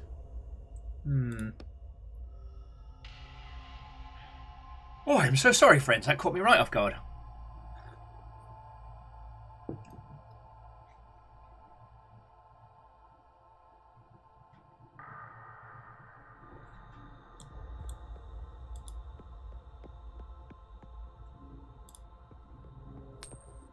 Alright. You see a key lying in a metal grate. Alright, touch the key with one finger. The key burns your finger badly and you yank it back. The key falls down through the grate. A faint clink echoes from below. Fuck. Why'd you do that? Well, how was I supposed to know it was hot? Well, you could have asked me. I've already read this book cover to cover. Several fucking times. Wait, what do you mean you read it? You can see the text in your own book. Well, this isn't my book. Okay, but wait. So this means you know everything about this place. I can find everything I need. I need to know the text. I can also warn you of any traps or danger. You turn around to look at the dead walker. If that danger is described in the book. Okay, so you know where to find the potion of immortality I'm looking for. Well, yeah, it's in the alchemist's pocket. Of course, friends. How did we not know that? Okay. And where is the alchemist? Well, he's in his laboratory to the south. Well, great. Well, we can forget about the key. We'll go straight to the alchemist. No need to waste time. Name Brian Little. Potion tested. Gigantus. Results proportional growth. Client the Kingdom of Sator. For military use. Production volume. Mass produced 120 potions every 6 months. That cell door seems to be busted.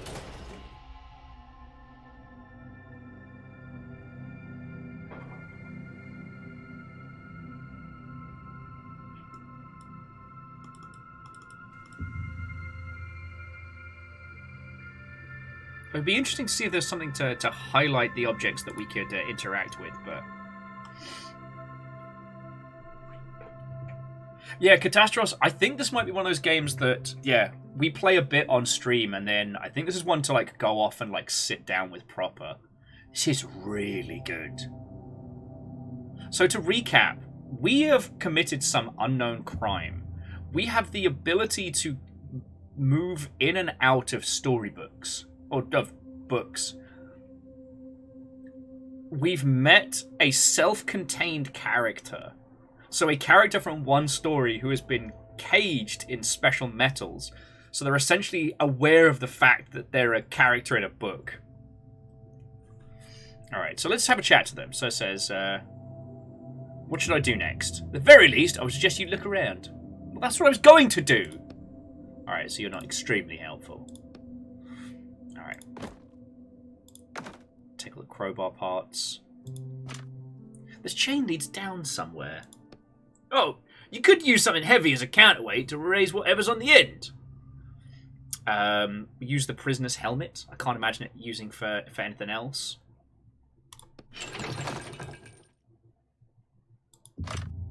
And we get an empty bottle and some more health. Lovely.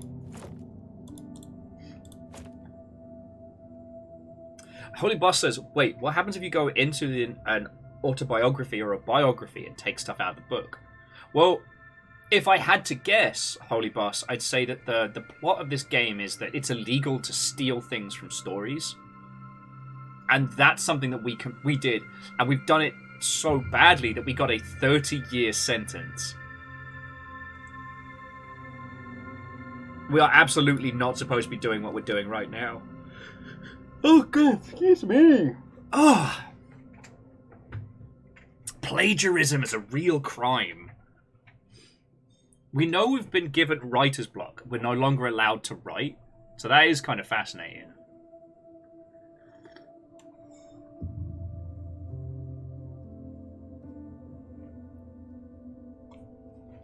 Bear with me just a second, friend.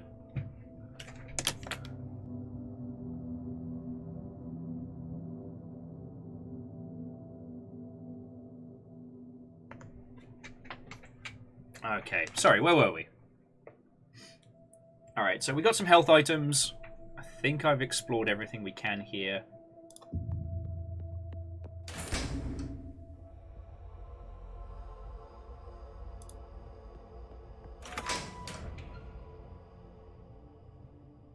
Oh god.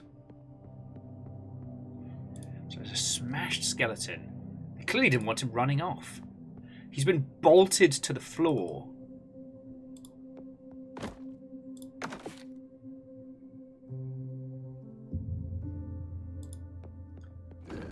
So you're standing in front of a cracked wall. Put your ear to the wall. This is dead silence, but something tickles your ear. You feel the slightest hint of an air current flowing through.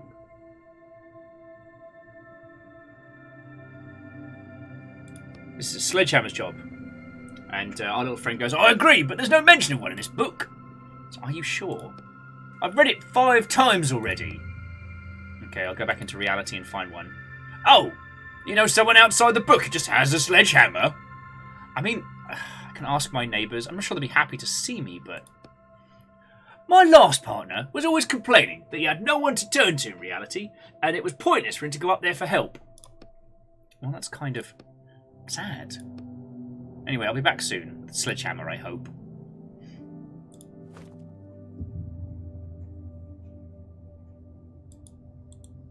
Okay, so we need a workbench to craft things. Should probably eat one of the apples.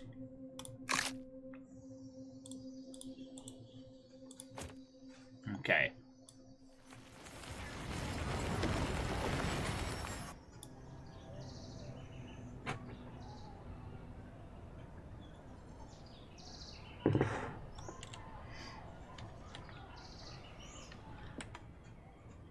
Excuse me, we've got a sledgehammer. Doop-de-doo, apples and pears.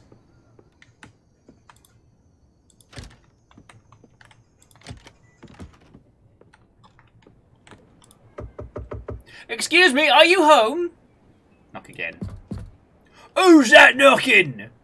I'm your neighbour. I'm so sorry. Would you mind opening the door? I need help. Yeah, right. I'm no idiot. Get out of here before I call the police. Oh, you unsavoury types hanging around. I just wanted to ask you, do you happen to have a sledgehammer? Oh, wait, that was me. Do you happen to have a sledgehammer? A sledgehammer? Well, yes, there's a stubborn nail and I can't hammer it in. What kind of a nail is it that you need a whole sledgehammer? It's a really big nail. I understand why not, because the whole point of this game is about reading, it's about the story, but god, this would be a great one to do with like a cast of VO peeps. This would be a lot of fun.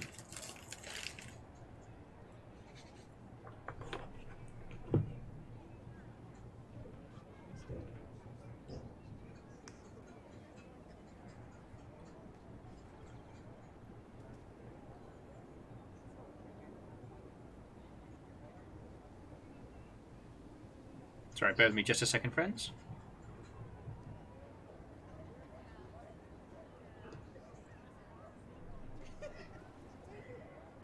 I mean, sorry, this could be fascinating. But, like, as the DM, you'd have to know whatever literature you were jumping into, like, back to front. You know what I mean?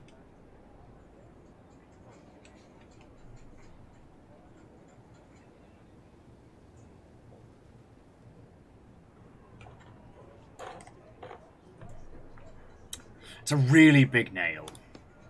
Like, it's really big. Nothing but a sledgehammer will work. I just need it for a few hours. I promise I will bring it back safe and sound. Damn! Fine. Right, let me go look. Noise. Noise! Here! Just don't break it.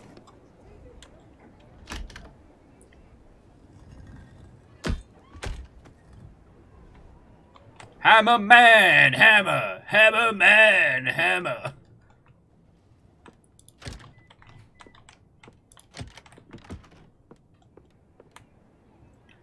like, apparently we...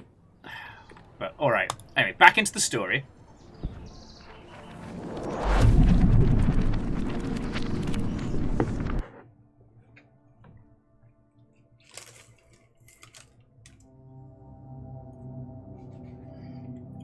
Holy Boss Crusader, I thought the same thing. BAM! The hammer slips out of your hand a little. Your blow just glances off the wall. You sense a stare hitting you from the capsule around your neck. You don't want him to start laughing at you. Hit the wall again. Kaboom! You hit them more confidently this time. And the blow smashes through the wall, widening a gap enough for you to squeeze through. Alright, let's see what we got. Okay, so we've got alchemy ingredients. Green salt. A shelf of burnt papers.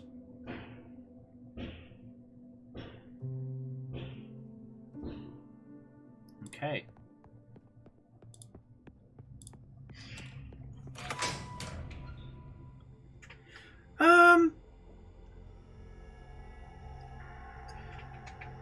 I don't... Oh, so firstly, Fearless, what and welcome. I don't know if I necessarily see the same connection, but this has got a unique flavor that I am already fascinated with.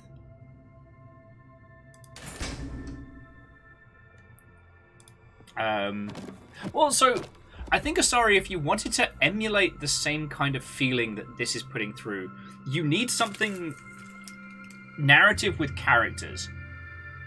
Like, if you did fairy tales, you'd either have to subvert them or bulk them out to allow for this level of, like, interactivity.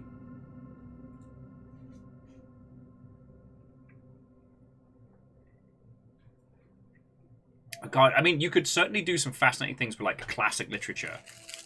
Maybe not Moby Dick. That's too much. That's too much water for me. But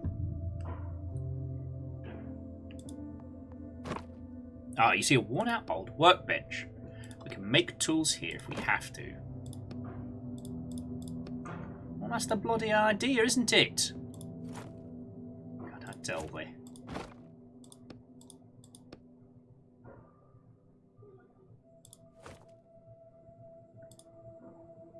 Okay, but the question being, how?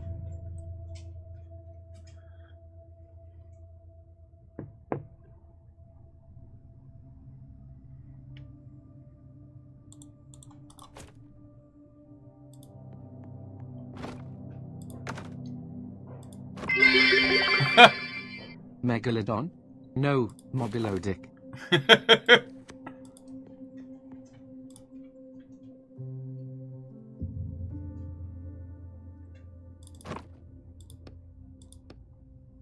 If I need to. And I'm going to need to.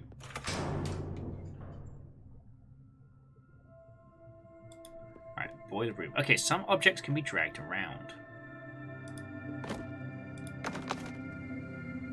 And it seems like the trash objects give us more ink, so maybe...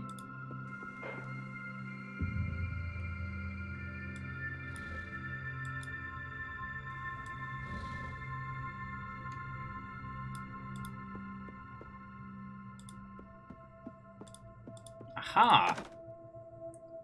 I guess we need just a buttload of crowbar parts. And Phyllis, thank you for the bits, friend. This hatch leads down to the boiler room! Do you have anything to, like, pry it open with? Or what am I, like a crowbar? Where am I supposed to get a crowbar? They don't just have them lying around. Alright, well, the last workroom had a decent-looking workbench. Might have to cobble something together. Alright. Well, we're still kind of in tutorialization o'clock.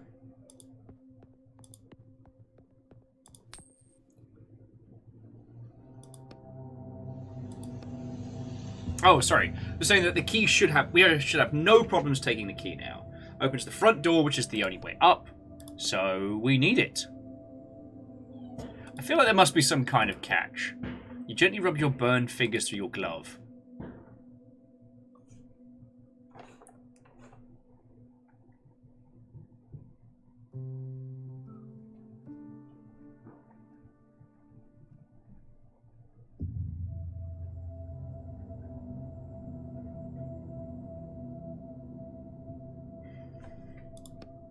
can check the text if you want.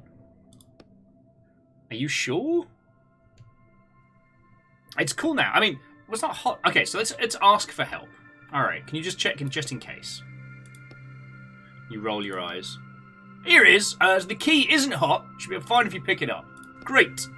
As soon as your fingers close around the key, a wild howling echoes up from the depths of the jail.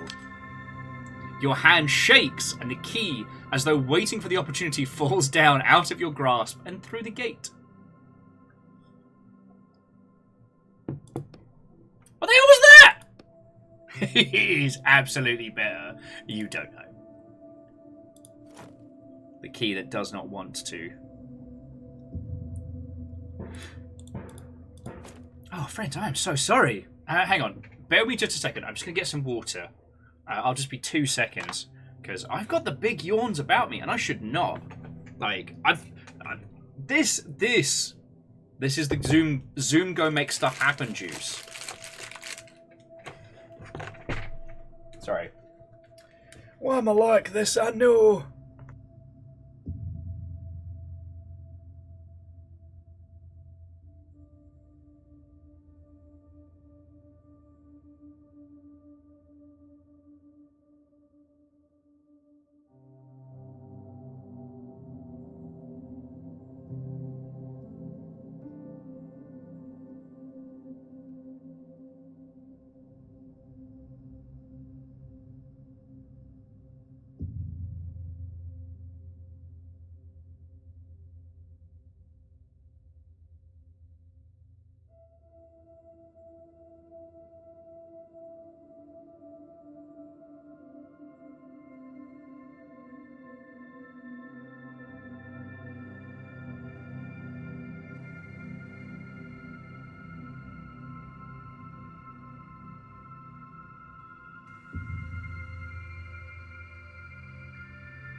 Sorry about the wait, friends.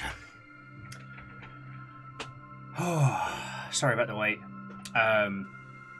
Someone left me a little surprise to discover as soon as I stopped to go get water.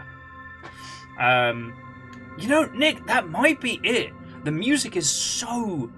It's absolutely smooth.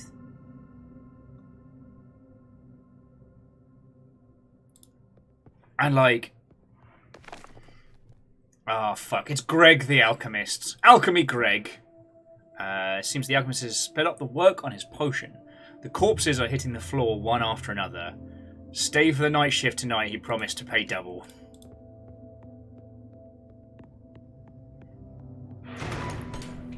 So yeah, I got my water, I've got my coffee.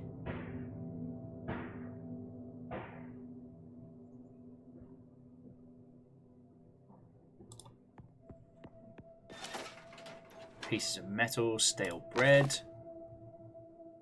And the barrel. Crowbar pieces. I'm not entirely sure how many pieces we need to make this crowbar, but let's find out.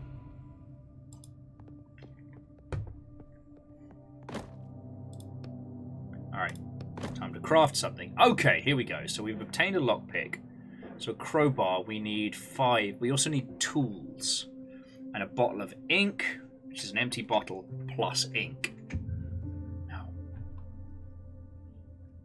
Oh, okay, so we can extract... There we go. So we can extract the trash that we find and turn it into ink. We've got the bottle, we don't have enough. That's pretty cool.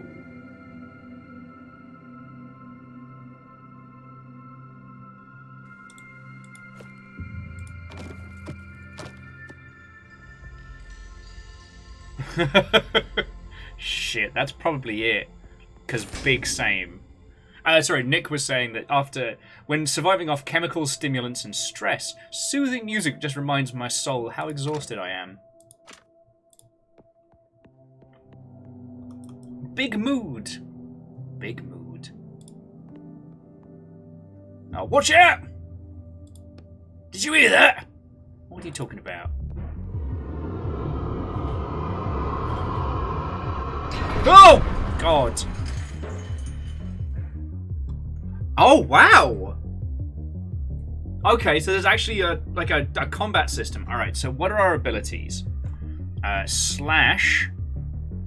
That takes up 15 ink, does 2 to 3. Drain. Drain 20 ink, deal 1 damage. Stun, stuns all enemies.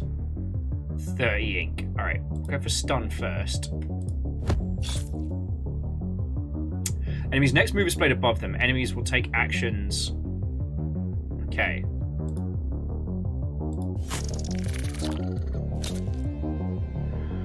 Okay. Oh, you were amazing! Oh, thank you, tiny voice in a jar. Are you alright? Did that thing frighten you? No. You try to appear unaffected. I've seen more of those spiders than I could count. I don't quite understand what's a giant spider doing in this book. It's not in the text. It's an ink eater. You shudder. They're found in books, but they're not part of the plot. The older the book, the more likely you are to run into them. Well, then why do they look like spiders? Apparently, just to scare me. Actually, they can take on any form. Even a human form? You shudder again, more intensely this time. Let's not think about that. Let's hope that there are no more in this book. Okay.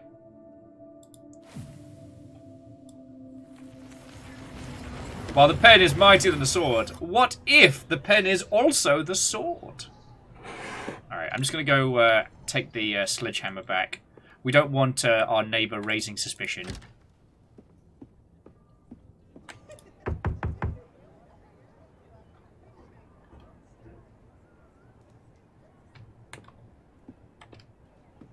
Okay, fine. He doesn't want his stuff back. That's fine. Not my problem. Red Burning Dragon saying that this game makes them think of Bendy, but less horrifying.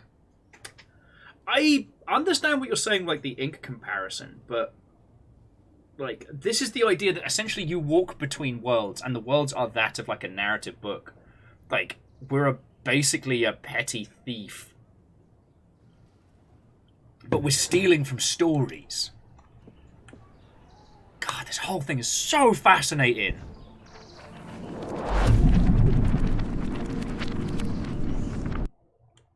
So fascinating. So in theory, staircase down. Yeah, so staircase down leads to here. So we're trying to find tool parts. I know, it's like, sorry, I think that, like, especially when it's something like a tabletop campaign or something, the idea of setting it in the, like, taking this concept, this format, jumping in and out of literature, I think is a really strong one.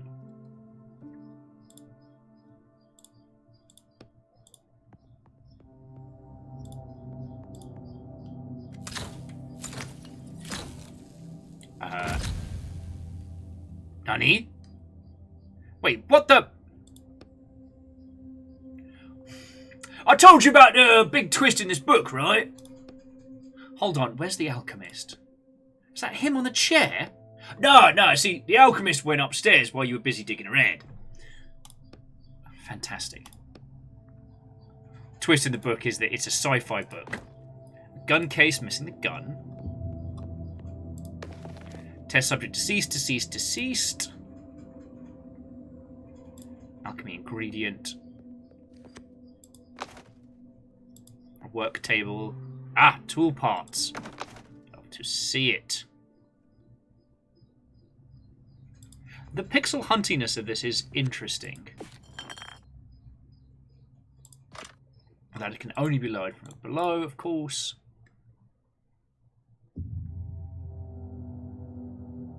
Actually, I wonder, is there an option to highlight? No? Okay.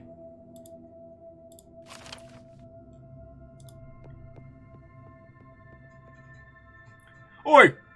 Can hear you walking around. Is that you again, you jerk? I'm not drinking any more of your crap! Oh, come on, untie me already! Okay, so examine the prisoner. A Division t-shirt. Sorry, a Division t-shirt full of bullet holes. Well, what does that tell us? If that's a band, I've never heard of them. Okay, forget the band logo. The holes. His shirt's full of holes. Ah, so they test the potion of immortality on him. Finally. Come on, alright, remove the bag from the prisoner's head. You sure that's a good idea? Well, why not? I think your appearance might scare him. Alright, he'll get over it. You slowly unwind the rope and pull the sack off the prisoner's head. Just don't panic. Oh my god. What the hell are you? Warned you. Hey, now calm down. I'm human, just like you. Well, almost. Are you an alien? No, I'm a writer. Ha! Are you an alien? No, I'm a writer. Whew. Amos, you fine, mate? I'm so tired. I'm just one person. Anyway, but that's not important right now. Don't distract me. Why is your t-shirt full of holes? What arsehole shot me? Ah, the alchemist? Yeah, alchemist freak. He was going on and on about all this weird stuff.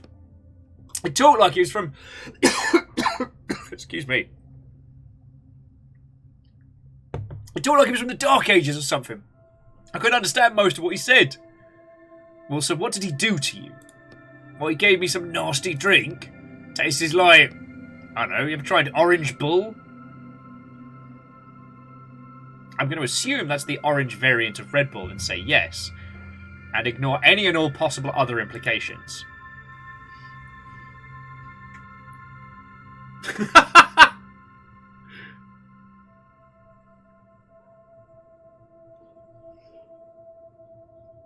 Sorry, just Nick was saying, talk like he was in the Dark Ages, so he's British.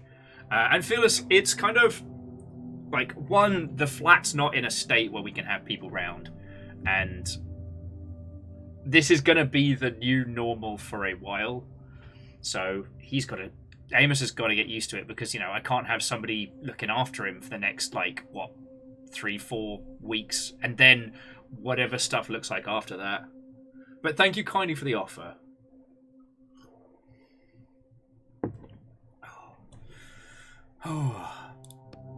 Anyway, was that product placement just now? Did they get paid to put that in a book? Come on, focus. Anyways, he forced that potion down my throat, and then he shot me. Oh, never pain like that before in my life. I assume that said I'd never felt pain like that before. It's like my whole body was...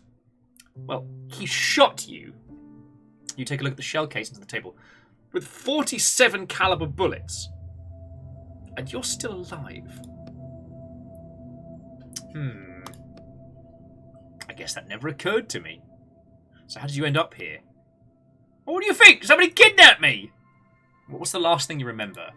I was at a bar. The cathedral, do you know it? No. Well, the owners paid a hell of a lot to have these guys the guys from Reversey create St. Benedict's Cathedral. Nowadays, every jackass with some cash wants to recreate something. The prices there make your eyes water, but how many chances do you get to drink in a cathedral that hasn't existed for thousands of years? What kind of beer do you drink? Oh, sorry, what do you usually drink? Again, let us stay focused. I'm an unfiltered lager guy. Alright, let's get back on track. Were you with anyone?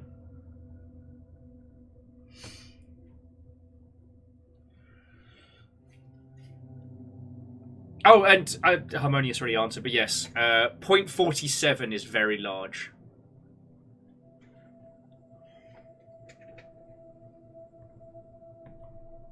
So, were you alone? Well, at first, yeah, and then some guy came and sat with me. The alchemist? Nah, probably someone working for him. Said he was a scientist from a college or something. I don't know. That's all I remember. I woke up here. Right, wait. Where are you going? Don't leave me here.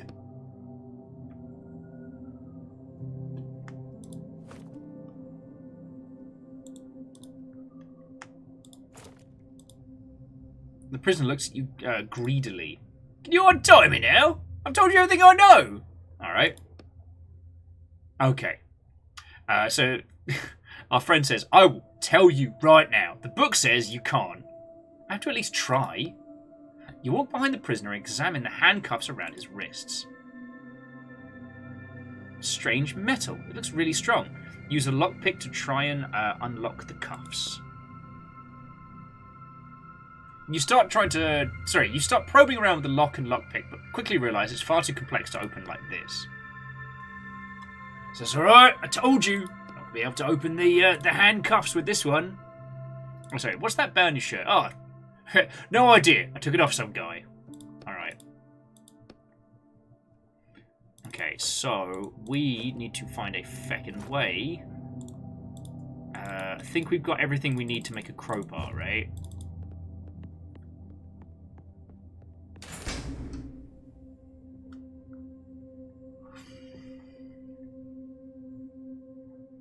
So we can head downstairs. God, it's amazing how much of a yawn this game is getting out of me because it's incredible. Thank you.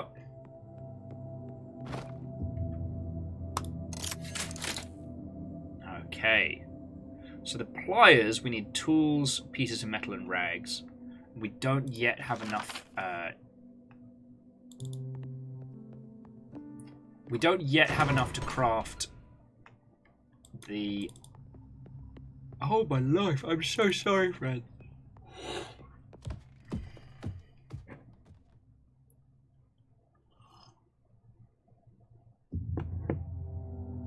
Let's see if we can use the crowbar to, like, prime off the... I highly doubt it's going to work, but it's worth a shot.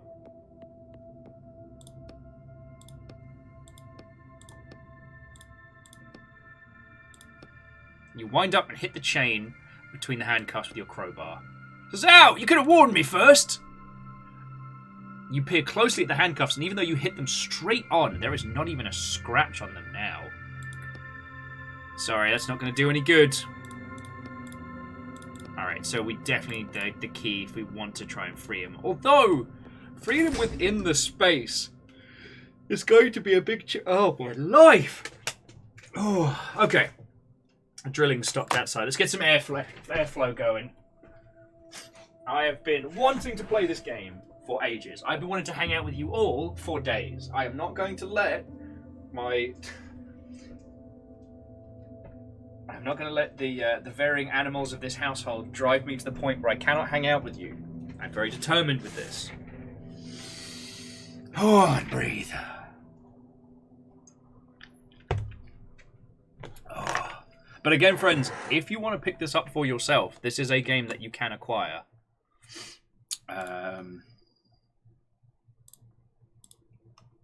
While I have a little coffee and banter break.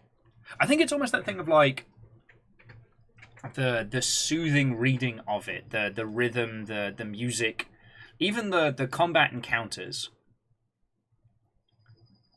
Also, here's a fascinating little thing. This is the same team that did the Final Destination.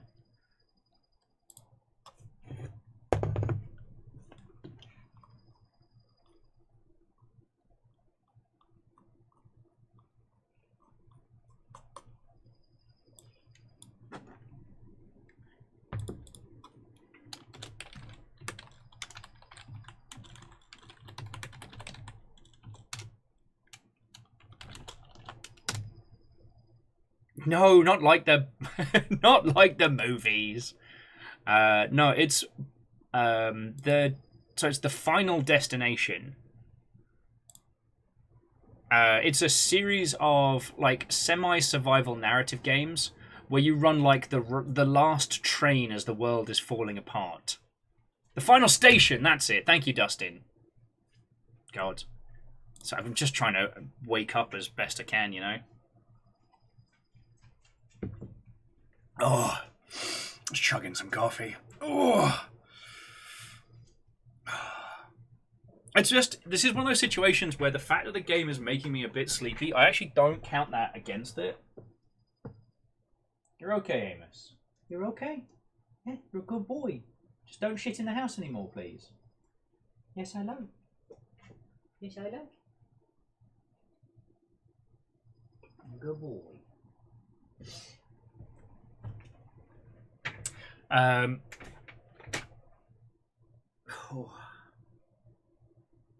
Yeah, I'm very, very determined that my my IRL challenges are not going to get in the way of us playing this today, because, like, as I said, I'm getting like this Planescape Torment heist game kind of like playing out. Like, obviously this book is like our tutorial book for all intents and purposes, right? The fact that like the air quotes big twist is a cheeky reveal, I think, is very clever.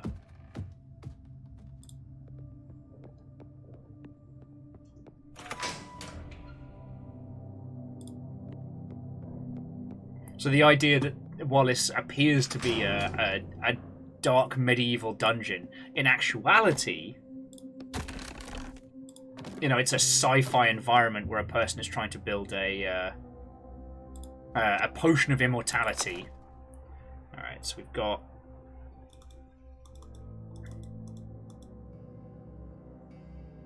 furnace, upper boiler room. There we go. So there's something in the furnace, a crystal. All right, stop it with the spoilers already. I'm gonna find out for myself. Fine. Okay. Your arm definitely went through the bars. Use the crowbar to grab the crystal. Try using ink. I'm going to do that. You let a drop of your blood ink fall between the bars. This tiny portion of the world is now under your control. It's like, are you sure it's a good idea to use those ink with shackles on?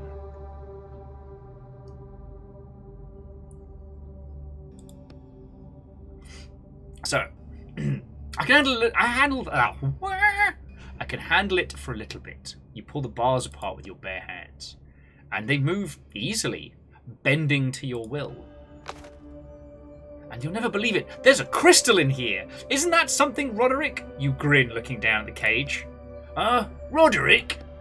I've decided to call you that. It's got a nice ring to it. Well, excuse me, I have my own name, you know. But you said you don't remember it. I never said that. So you do know what your name is? I definitely had a name, and it definitely had the letter H in it. Hugh? Not sure. Well, I don't like the name Hugh, so you're Roderick now. I don't like your name. Have a new one. Roderick's like, well, maybe I would have been better off stealing my last partner.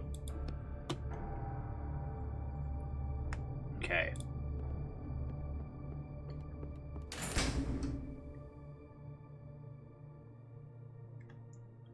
Okay, and finally, the fallen key is ours.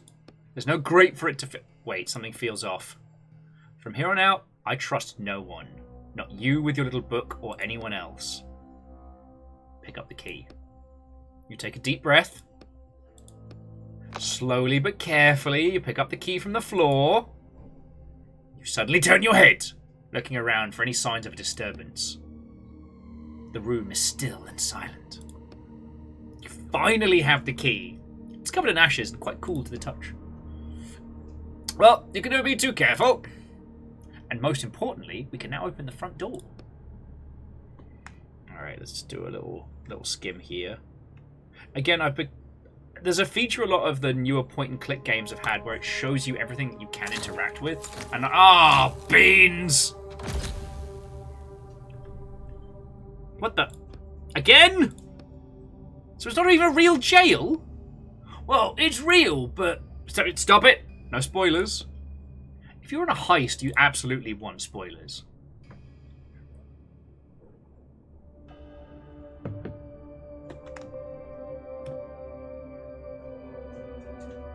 Amos, you're okay, mate.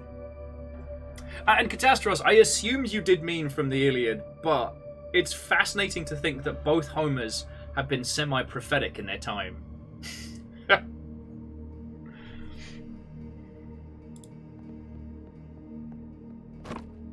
Alright, pieces of metal and trash. Alright, that's good.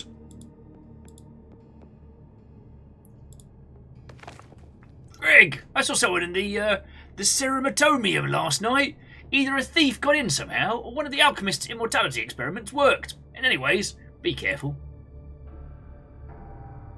Wait, was that me in game or was that out of game? Oh, looks like a ring that didn't melt in the crematorium fire. Interesting. But no, a lot of the point-and-click games or equivocants that we've dealt with have had the ability where it'll highlight all the areas of interest, and I've really come to appreciate that because as someone who played the original Shadowrun on the SNES, pixel hunting loses its charm about like 30 hours in, you know?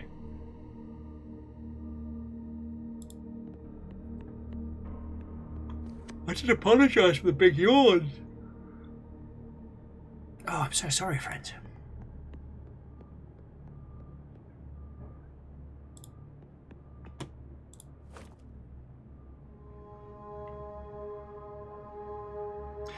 So the ring contains a forgotten symbol of an oath or status. Ew. Oh, my word. Oh. Watch Will fade live on Twitch.television. Oh. Sleep deprivation is no joke.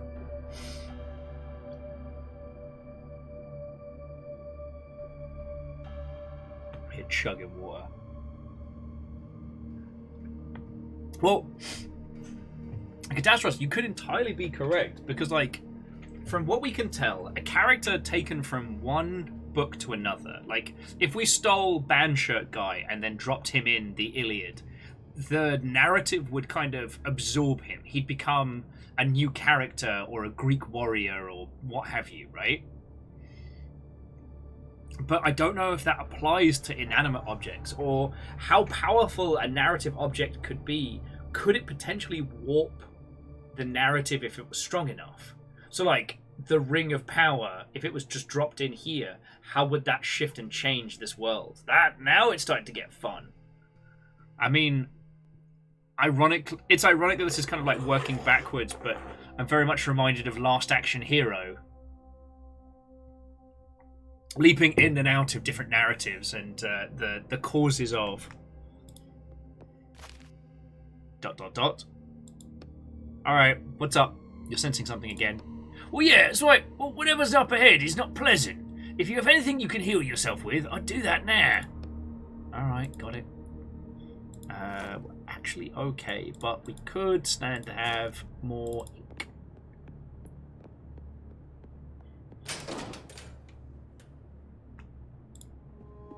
Excuse me, God.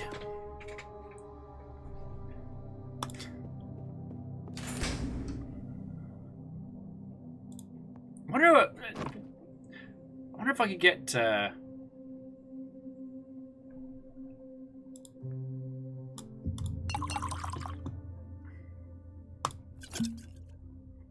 Okay, so the ink bottles can be repeatedly crafted. And the pliers is the only other thing we're looking to make. Alright.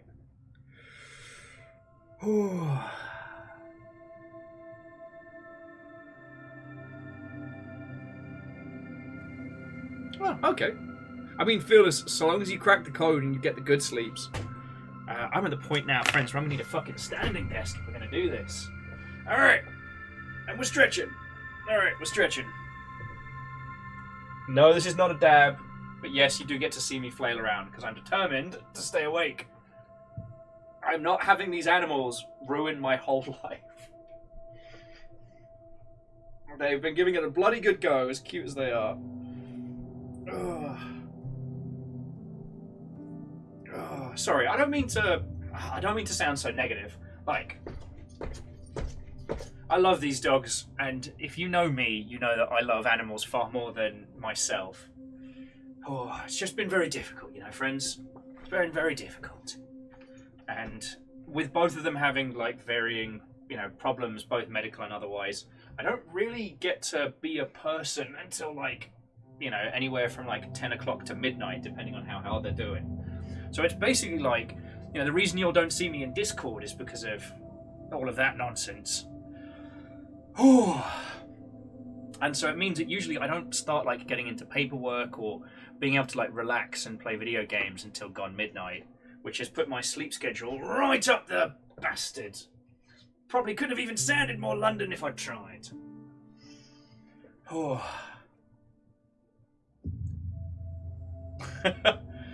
And here's the thing, Phyllis. I know they're not deliberately annoying. I've dealt with, like, genuinely spoiled animals before. Yeah. Amos is a sweetheart and a cutie patootie. It's just a lot of work. And I'm only one person. Just so long as you all know, I'm voicing. Yeah. I'm just talking with you, friends. I hope you don't consider me a whingy whingerson. You lot have already been feckin' great. And Phyllis, I don't know if I mentioned, I finally managed to sit down and actually play some Tears of the Kingdom last night. Not much, only like an hour or so. But God, it was so good to come back.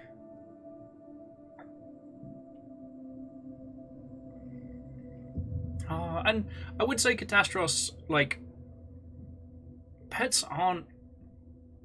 I mean, there's always a possibility. But for the most part, like... like most... You get what you... I'm trying to... Sorry, I guess I'm still pretty smooth-brained today. We've just got too much going on at once. But otherwise, like, they're the sweetest little bunch. You know? Guinea pigs. Fucking love them.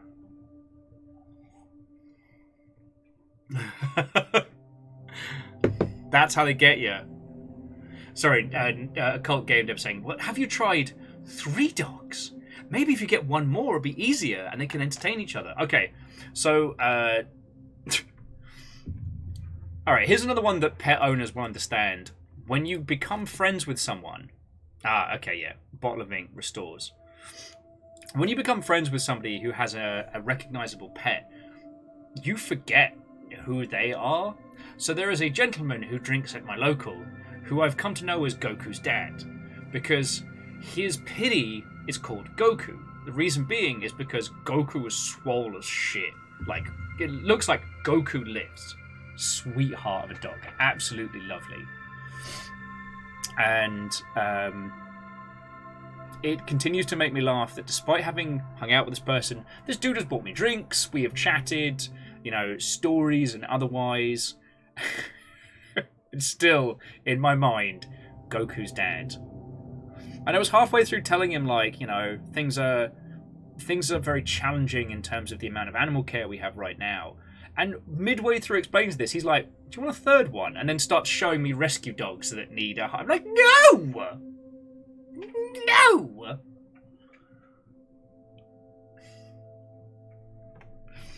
And I do know one friendo that's just gone from 2 to 3 dogs, and I respect them with every fibre of my being, but that sounds like hell. I don't think I would do 2 dogs again, you know. But that's another story, friends.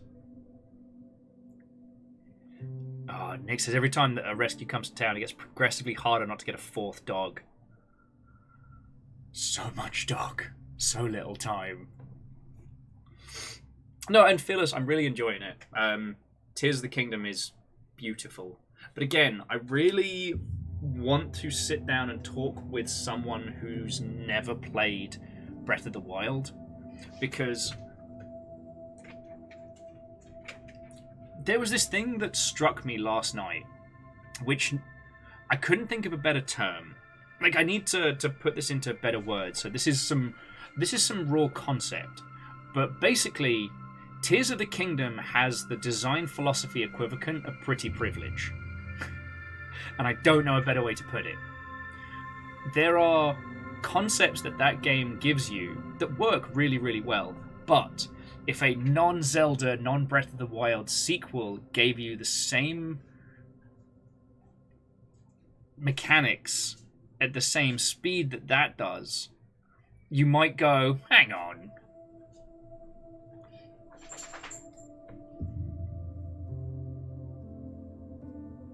Aww. I mean, getting Ed, if you and your household are used to a 2-dog setup, I don't, you know. And yeah, so I'm sorry. I'm sorry for your loss. I never really know what to say when pets pass.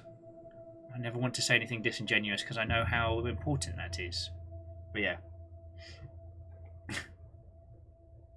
Evil Geek says they run not say how many cats they have, but they have 1 dog, and she loves her cat family. That is entirely fine. Cats are a different beast altogether. Like, the trade-off is that in exchange for cats not needing everything all day, cats have a varied amount of aloofness. And if they're not aloof cats, then that means that they'll have the late-night zoomies. Like, there's a trade-off.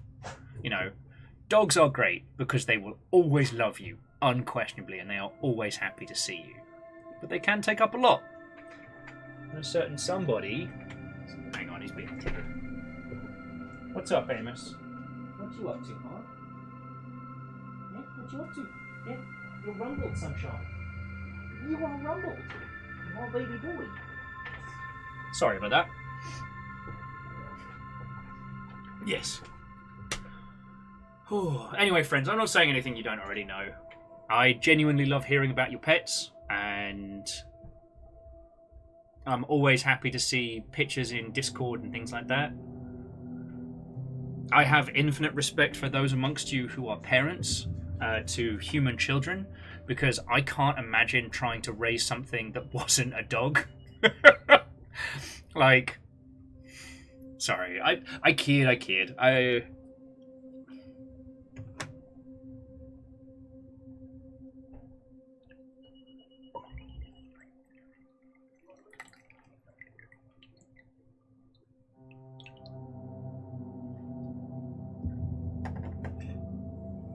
Oh, and so Greybeard, please, don't misunderstand what I'm saying. I'm not saying that Tears of the Kingdom is bad, or that, you know, they get away with it because of, but I cannot remove Zelda as an IP and Breath of the Wild and how it plays from my interactions with that. And I've dealt with other games that do, like, construction, or their primary mode of engagement is, like, you build the thing that solves the problem. And I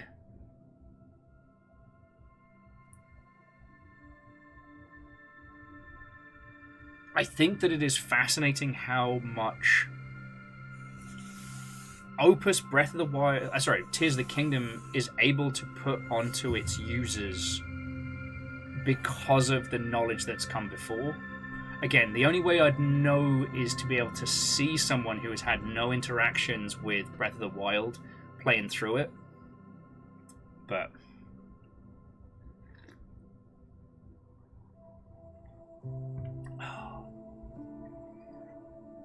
well, it's a great bit. And the other thing is, like, because again, Tears of the Kingdom isn't just a continuation of a successful studio. It's literally Breath of the Wild plus. You know, it is a direct sequel. And at least in the opening areas, so much I've seen, it keeps rewarding me for knowing Breath of the Wild. Like, there's little things that I keep doing, and it kind of looks at me and goes, oh, you played the last one. Well, now you get to feel cool and smart.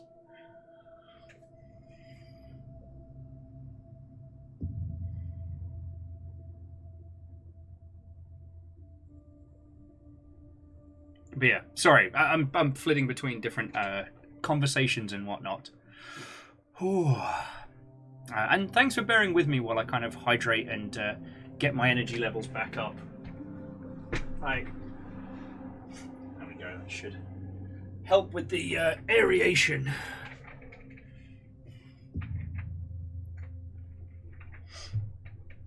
But no, I need a better term to describe when large studios are able to do interesting mechanics. Well, sorry, when popular studios are able to do complicated mechanics because people are more willing to persevere than they would with, like, simpler studios. And pretty privilege is not a good way of phrasing it because, like, that term has a lot of, like, weighted connotations, as you well know. But my point is actually a good one in that I'm so glad that, you know, Nintendo took their flagpole title and went, let's put some fun, weird shit in there. People really liked janking the physics in the last one. Let's just embrace that, you know? I really like that. Oh, lovely. Harmonia says that they still have a long-term ambition to get into falconry. Done lots of volunteering at a bird of prey rescue, so I have a decent idea of what's involved. But it requires resources, like, you know, a house and a backyard. Then your time will come. And also, like, I know a lot of friends that do a lot of equestrian type things that don't have the logistics to have their own horse. And that's entirely fine.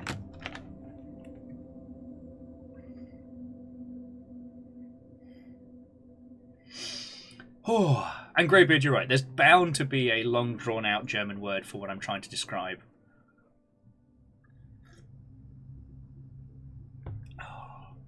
Because there is a situation where sometimes people will infer quality on a brand or a game.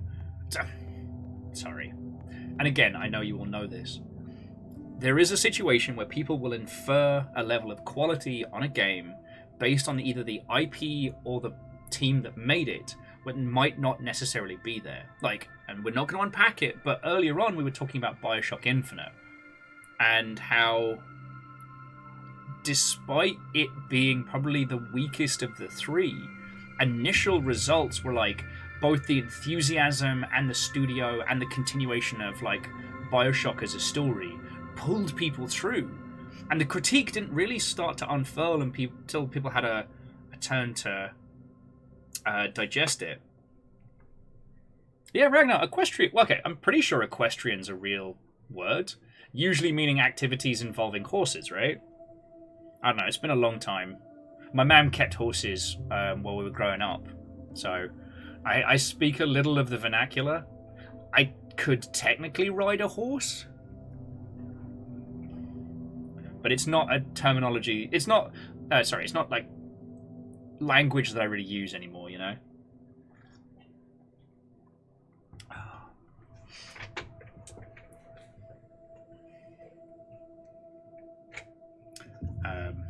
At one point, my mum had 2 horses.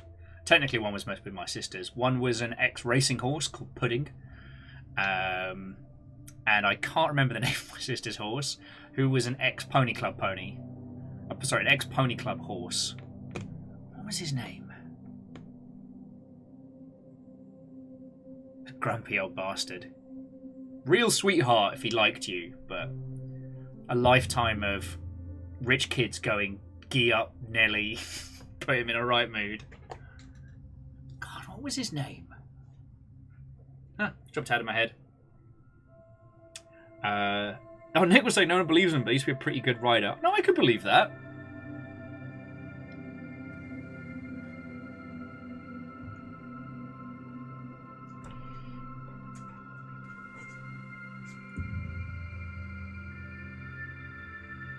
You're right, baby boy.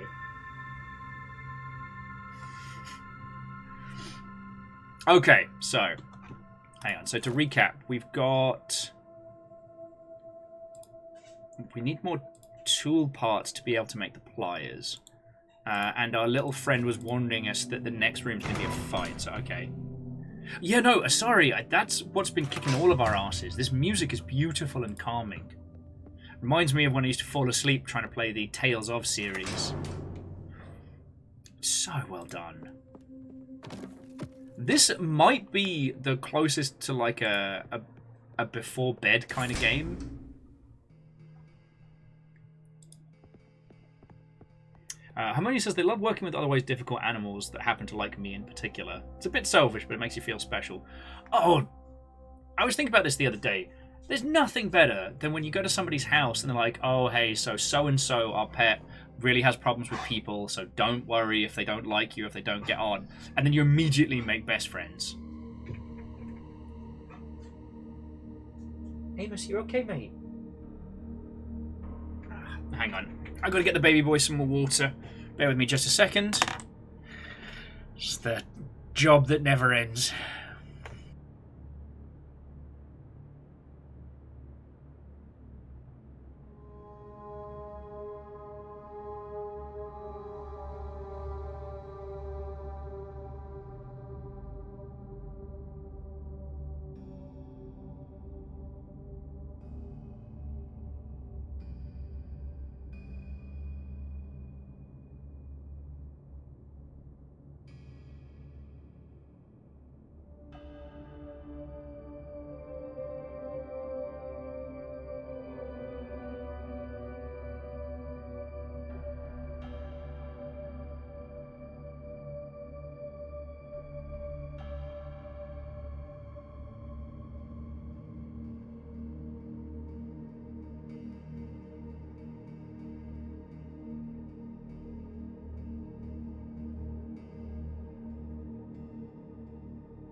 I just want to say again, friends, like, thank you for bearing with. And Lost Flowers, like, sorry you've been going through that. Like, that always feckin' sucks. So distractions I can definitely provide.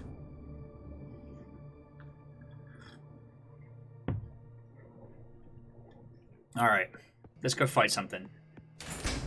We've got ink powers aplenty. Lower level storage. Here's a letter. All the stored jewels and food shall be given to Victoria Broma, daughter of Esmond III, within 3 days. Alchemy master of Alexandria Militia? Legasp! Okay. Idle, hit. Okay, so we can... So stun all enemies.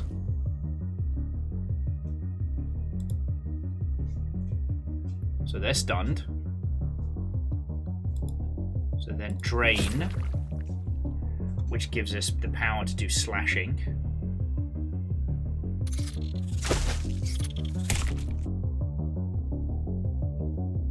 Actually, I'll drain this one again, and then I'll start hitting those ones proper.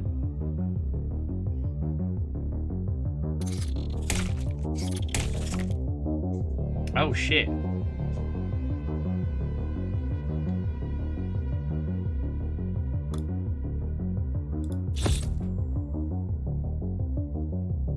Actually, I might be able to just hit him with 2 rounds of... Yeah, 2 rounds of stun. Job's a good one. Would have preferred to come out of that with more health and more stuff, but there we go. Okay. So, pile of ashes, take all. Pile of ashes, take all. Take all. Chest, an ornate chest among an ordinary wooden box catches your eye. You grab the lid, but you can't lift it. Use the lockpick. It's simply a thought, and it opens instantly. Alright, jewels, tools, pools.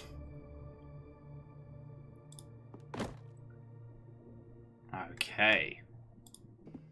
So, in theory, that should be enough for us to make pliers. Amos, you're okay, baby boy.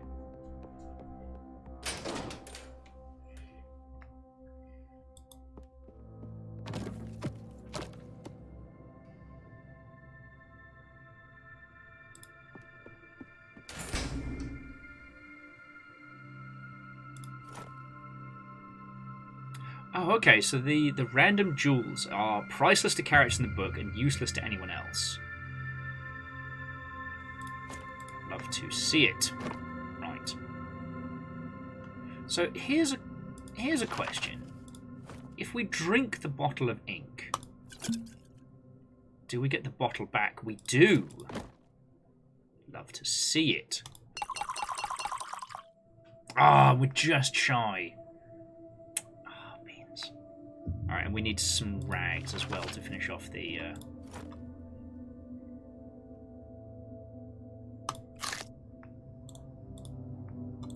Okay. Sorry, I'm kind of... I guess I'm nattering and thinking out loud at the same time. Okay. Yeah, Ragnar! Finally! Someone who doesn't discard the bottle. Used to drive me up the wall in certain RPGs where you'd go through the grand trouble of crafting these potions and your character would be like, wow, this expensive flask used to craft this magical potion that I spent months trying to grade, and I threw it on the ground. I chug it and I spike it. That's how we do.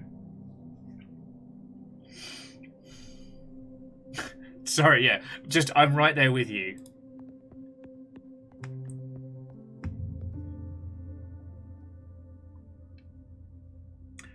You know what, Evil Geek? That's right. I should go for those potions with the skin on, right?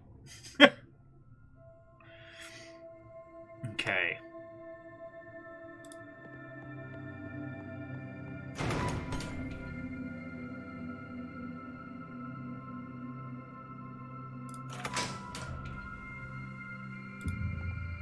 Okay, so we got the tool part. I need to find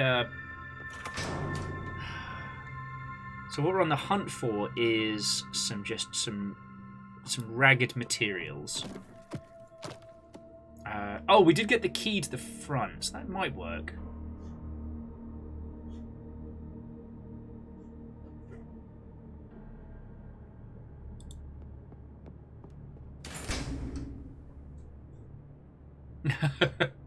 Well, XO,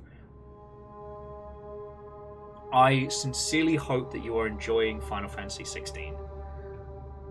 I've been hearing a myriad of things about it, but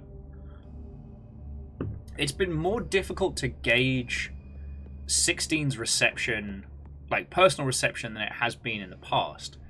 Because, like,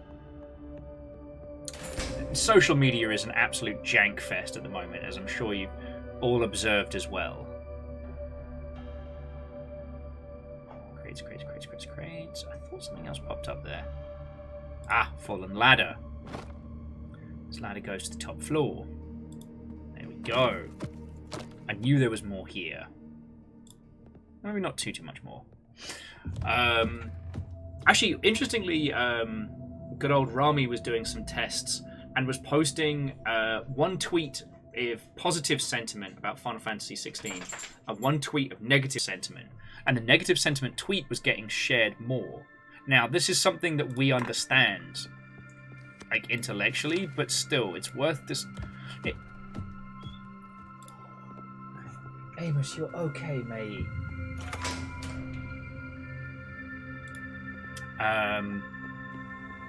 But it does mean that at least as things... Amos, you're okay.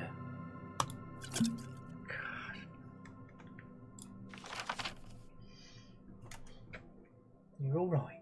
You want to come hang out in here? Promise not to be a terror? Alright. We're gonna trial run this together, friends. Alright. Come flump in here. Come be my flumpy boy. Yeah, come be my flumpy boy. Yeah, come flumping. Been flumping. Look at this. Look at this little flumpy lad. You gonna come flump? Is this a certified flump? We have a flump. Good boy. It's the impact with which he lays his head. Once we got some cash, once we got some cash and some time, I'm gonna get him him and River a little dog bed for in here. We've got an outdoor one at the moment, but yeah. Hey, Lost Flowers, you and me both, friend. You and me both. Here comes the boy, a flumpy. I mean, bless him. He has multiple kinds of flump. We've got the protest flump, we've got the grump flump, and then the this one is either the I'm sad and want attention flump, or it's the I've been standing out in the sun and I'm too warm flump. Oh, baby boy. Sorry. Look at that puppy. See, every time I try and show people, he does that. He's like, no, don't look at me. You're alright, mate. You're alright. Good boy. Oh, no. No, that's not good. He is attached. You're okay. You're okay. Don't move. There we go. Nearly killed us all. Okay.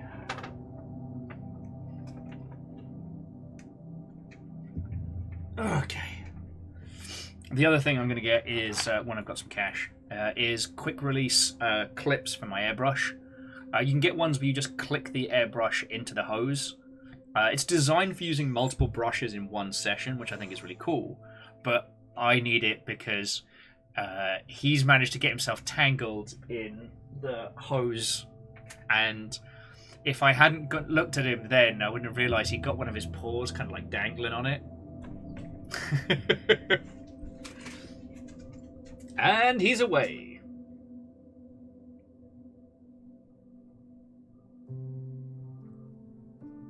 Alright, let's go start a fight.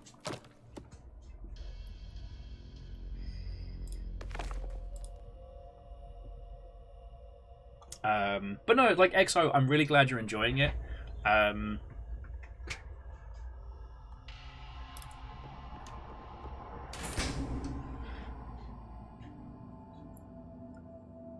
If I could abuse my powers of time travel, I would definitely...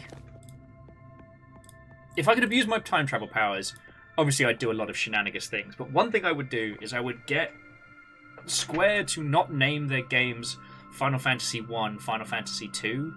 I'd get them to do it like Final Fantasy blah blah, and remove like the numerical like sequelous nonsense of it.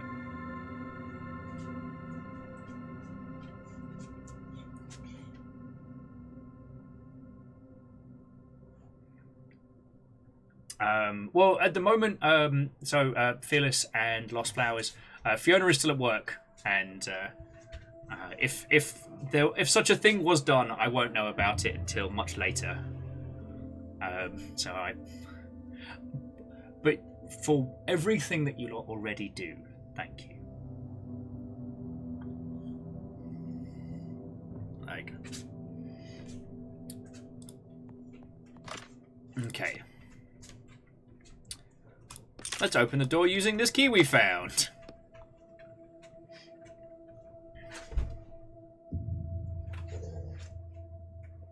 You back and flumping? Are you back and flumping? Where was I? Oh no. Well, so EXO, I think that would help differentiate the discussion, because like with Shin Megami Tensei, even though there are core fundamentals that carry over from game to game, and there are like core characters and pieces, because of the separation in their branding, like the discussion's much more positive. Like the discussion of like which is better, Persona 3 or Persona 4 or Persona 5 is a discussion that happens, but like nobody compares Digital Devil Saga to Nocturne starring Dante from Devil May Cry. You know what I mean? I think that looking back on it now, and there's no way they could have known, but like the numerical setup of Final Fantasy, I think, ends up doing it a disservice overall. You know what I mean? Because I've already seen a few discussions about, like, you know, Final Fantasy 15 versus 16, and I stopped and thought, and like, you couldn't have asked for two more different games. You know, 15 is a very, very personal story. It is about one character and their journey through a world as told through the lens of them and their friends on a road trip. Like, I mean, 14 is a great big MMO.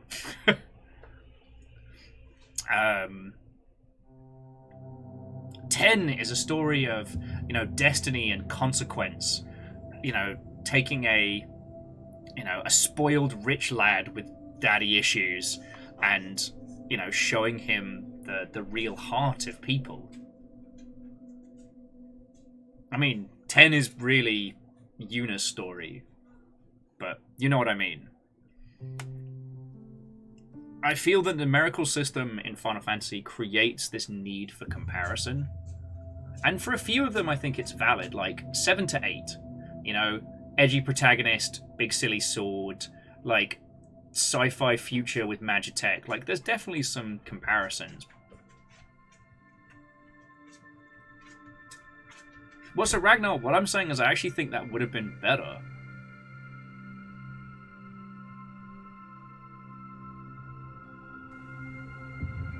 Yeah, and EXO, that was all I wanted to add.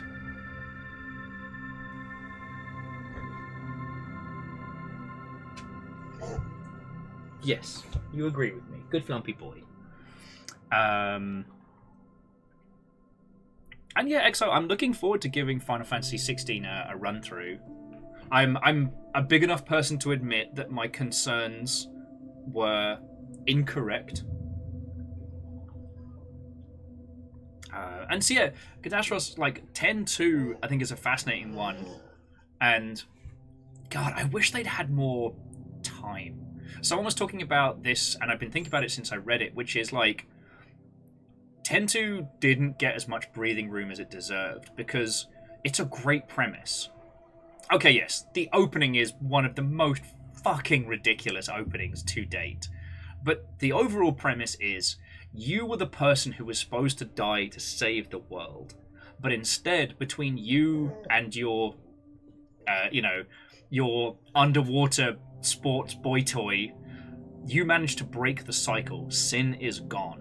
The world is saved. But you're not dead. You're not gone. The cycle hasn't continued. What the fuck do you do after you break destiny? Are you just a person after that? Like, what do you do? And I think there's a lot there that could really be unpacked. A little bit of it has been kind of done with the newer God of War games, I think.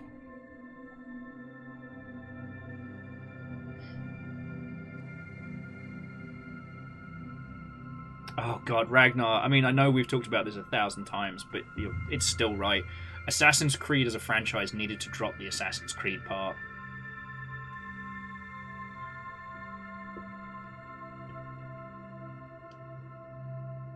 Yeah, and actually, so Neo Shadow, I think Final Fantasy 13 was definitely one that suffered from its framing. Like, I mean, you all remember the same conversations I did. And I know Final Fantasy 13 was like a gajillion years ago, but it was this whole thing of like, you know, it gets good after X amount of time. But that was because of the expectations set by the franchise. You know, I didn't like 13, but what I will say is it was a cool cast of characters doing cool sci-fi shit that starts out as a linear narrative, which is fine, and then the pit opens up, rather than it being the perception, which is like you have to just go, and then the pit opens up.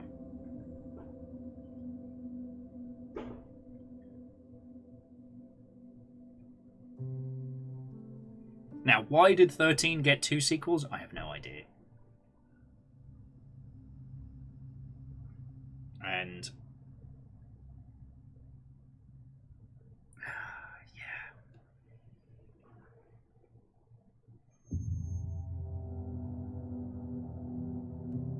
like, I'm not defending 13. It was a mess in a lot of places, but I think it would have benefited from being its own entity, you know? And I think that means that you can allow them to breathe and grow.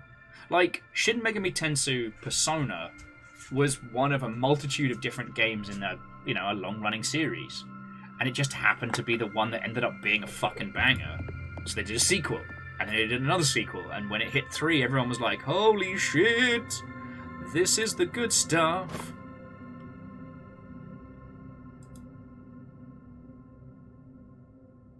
Gotta do our section to section. Door, exit, door. Let's hit door first.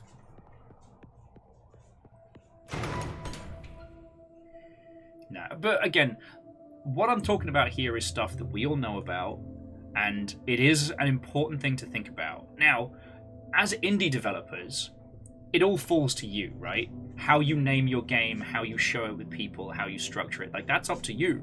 But thinking about... Yes, hello, Amos. Thinking about all of it as part of the experience can be very empowering.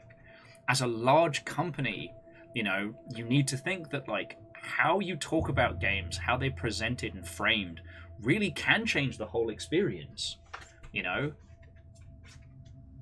The weird one is, like, the side stories of Final Fantasy get dismissed so quickly. Final Fantasy Zero, is it? Zero was the new... Yeah, and see, this is where it falls down.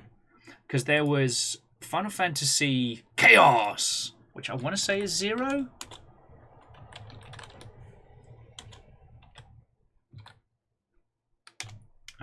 Strangers of Paradise.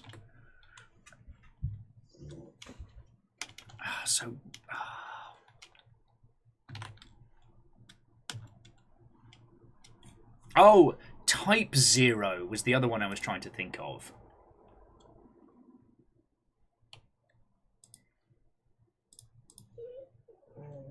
So hard to be Amos.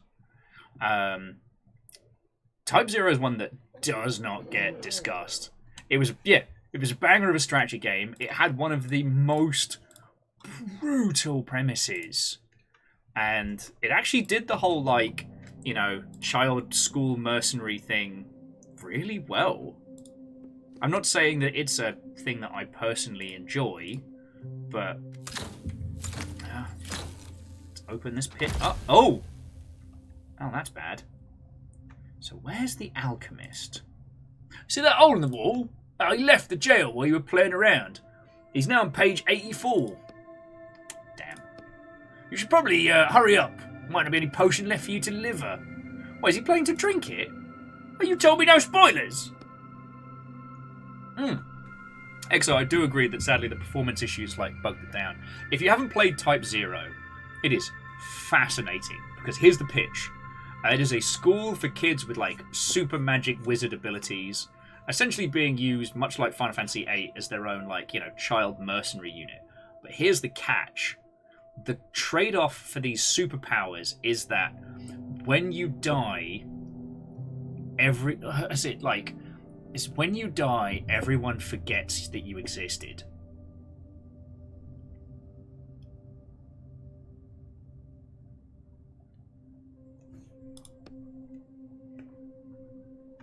And I was like, that is the darkest, kind of awesomest premise I've come across.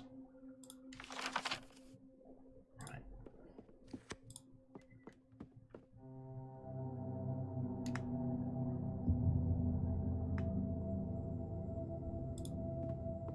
Oh, hang on. You see an alchemy cauldron. There are various containers and books scattered around it. Read the recipe book. Guide to making acid. Green salt, blue sulfur, red lead. Read other notes. Notes on sulfur. Okay. Let's lower this down first.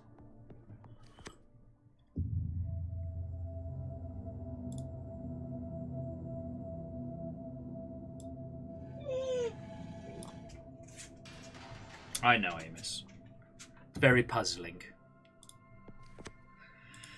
Bed is neatly made. It looks like no one slept in it.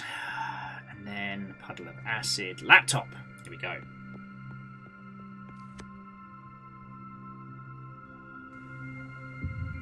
Oh no, in Grand Take, it was a much more definitive way of doing that same like Final Fantasy VIII. I loved 8, don't get me wrong. For a long time it was one of my favourites. It's just been superseded by others. But the problem with Final Fantasy VIII is it used a lot of like nebulous concepts. Like, magic makes you powerful because you draw it from things, but slowly it makes you forget stuff.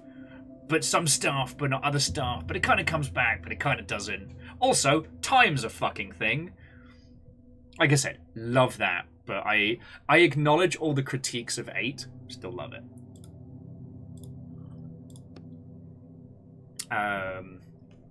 Hey, Catastros, go get some sleeps. Have a great time. And do consider picking this up. I don't think we'll do another day on this. Because without mainlining coffee or somehow finding a legal means to consume large quantities of cocaine, I don't know how I'd get through this. But that's not a critique. Like, usually, man, that game put me to sleep would be would be something that I would level at a game as a thing of like, fuck off. It feels like reading a book at bedtime. Like, it's different, it's weird, it's intriguing. One of my absolute favourite books,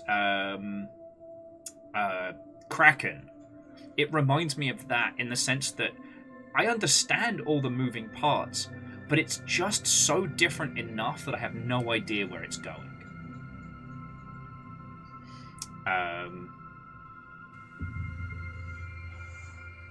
Anyway, but jumping back, like XO, as you potter through Final Fantasy 16, I'd love to hear your thoughts.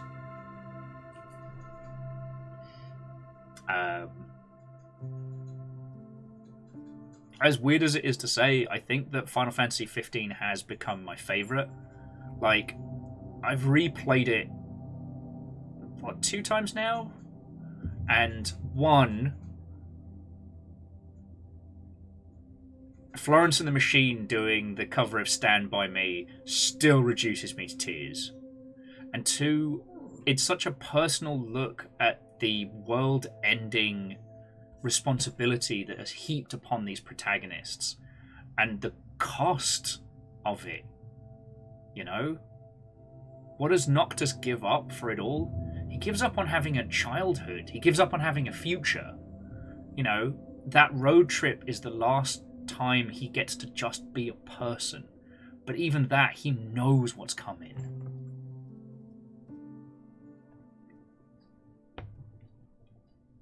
Yeah, Neo Shadow, the boy band road trip is genuine and heartfelt. And like,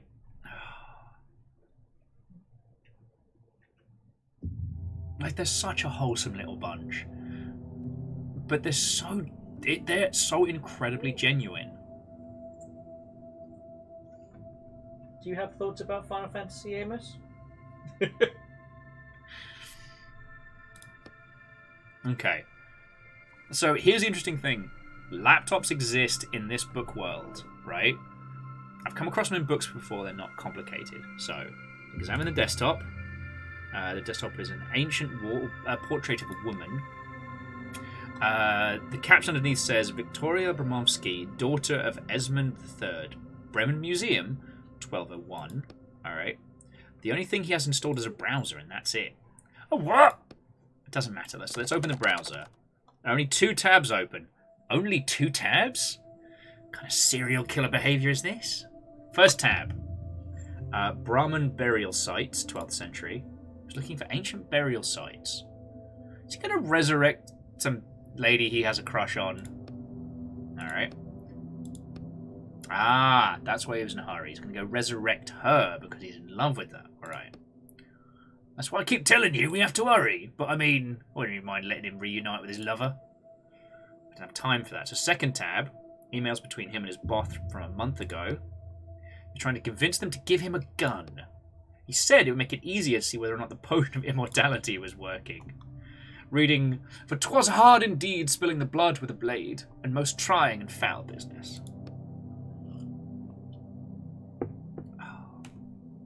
Oh, but yeah, no, XO, that sounds lovely.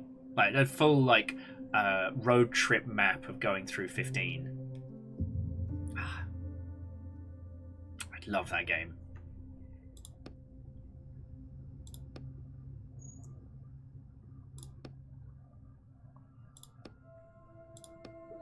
Okay, and we'll to quickly check his search history, online driver's ed classes, a whole bunch of chemical names.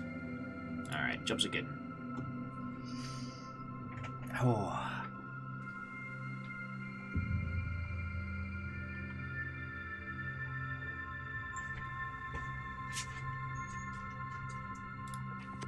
Alright, someone melted the way with course of the attic, seeping through the floor. There's definitely no way through. Alchemy cauldron. So I assume we either need to make... Try to make acid. You have all the components, the rest should be easy. Alright, so let's check the notes. Guide to making acid. Green plus blue plus red. Order unknown. Okay. Never start with salt. Never end with salt. Notes on sulfur. Lead before sulfur means you'll suffer. Read other notes. Notes on lead. Stray drops of acid seem to have eaten away most of this page. Alright. So I think we need to go lead, salt, sulfur. Amos, you're okay, baby boy. You're alright. Yeah, that's my boy. That's my boy.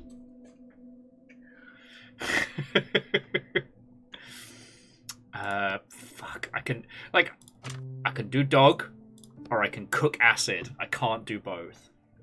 Okay, so the notes was salt. Never start, never end. So salt's got to be in the middle.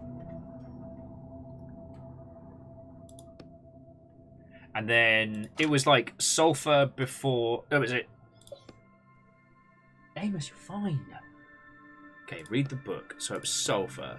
Lead before sulfur means you'll suffer. Yeah, so sulfur, salt, lead. Okay, so first up, sulfur. Green salt, red lead. It worked! You made acid! Ah, oh, marvellous! Nicely done! Well, thank you.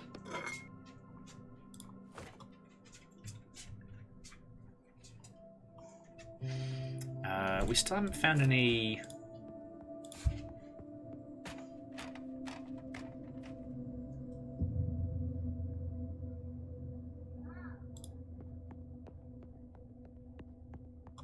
Okay.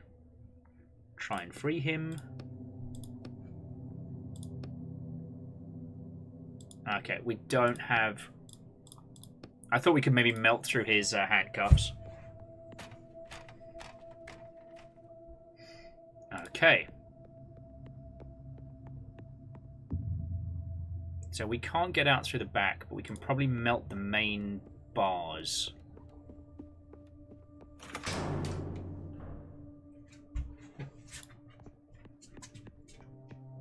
Amos, you're fine, mate. Oh, a human skeleton with no head. Love it. Love to see it. These barrels smell like oak and wine.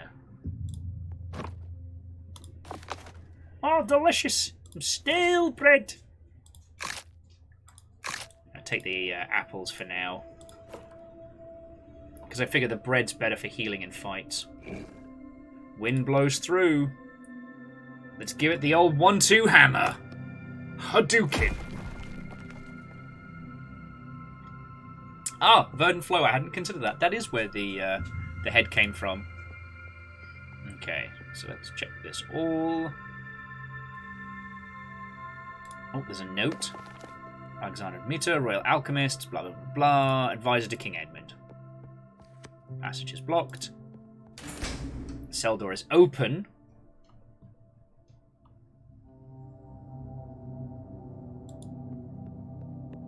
Oh, got ourselves a note. Oh, beans.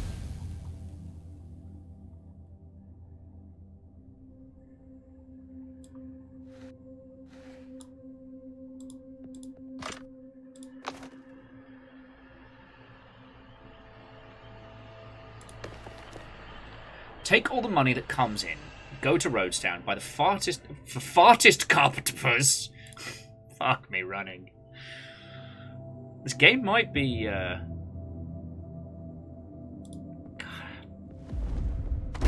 Oh, God. Oh, fucking hell.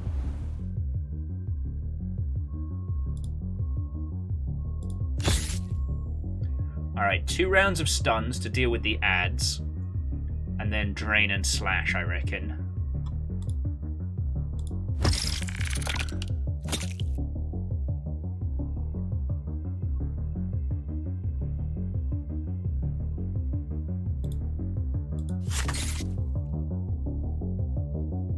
So it's still going to get a hit on me, but...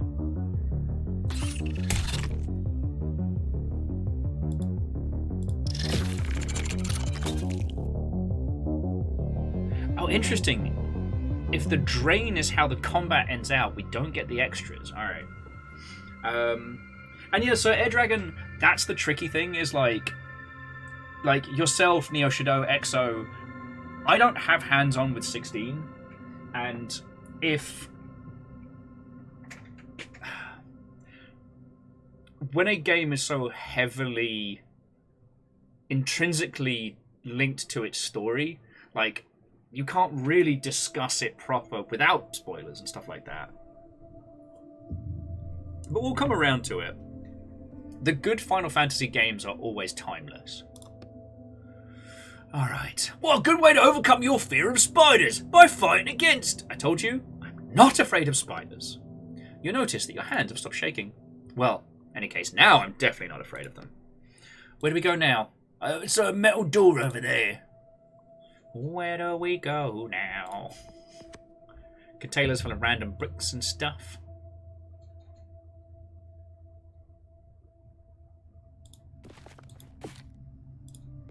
Yeah, I think that would be my only request with this, would be something to show us all the interactable parts. Because I feel like I spend a lot of time pixel hunting in this. Not necessarily bad, but you know what I mean. There's a plan for rebuilding the jail from the simplest details to more complex parts. Hello, Amos.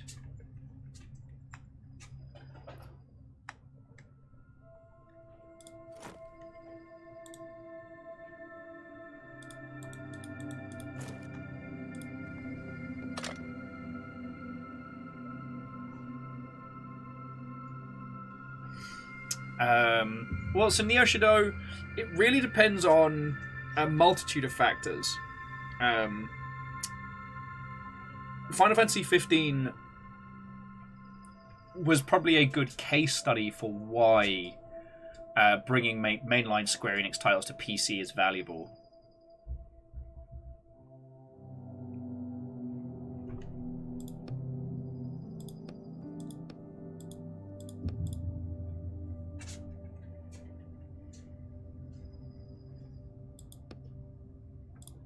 And Square Enix has definitely had a hard fiscal time of things after the whole selling nonsense for nufters.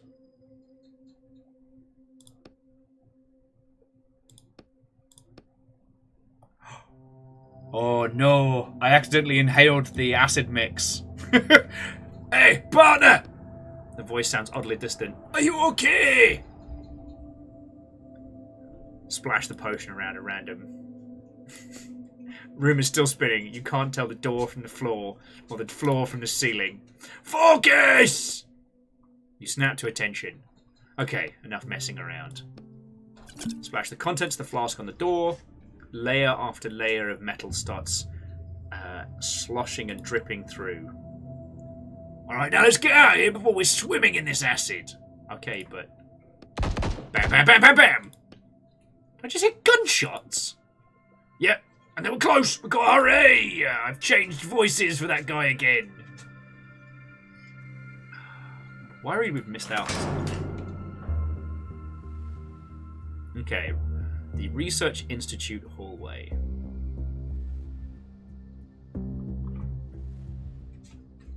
Door, exit, door. Hey, Amos, you're okay, buddy. You're alright. There's no need to be stressy spaghetti. Yeah, I think our alchemist has now discovered that they were never going to be let out. And they weren't going to be able to resurrect their crush. So... Good boy. Good Flump. My flumpy little lad. But no, sorry. In terms of, like, Final Fantasy 16 on PC, Sony might have paid mad bank to keep it as a PS5 exclusive for as long as possible, so we'll see how it goes.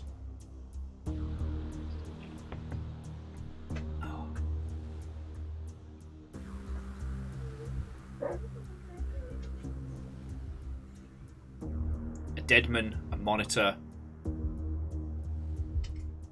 Also, it's interesting that the character we have in our little cage hasn't seen a computer. So it makes it really difficult to place where we are in the world. Do you know what I mean? Like, stack of reports. The computer monitor is splattered with blood, but you can see an open file under the stains. Let's see what it is. I'd advise you to hurry or we'll lose the alchemist. So reads the half-written.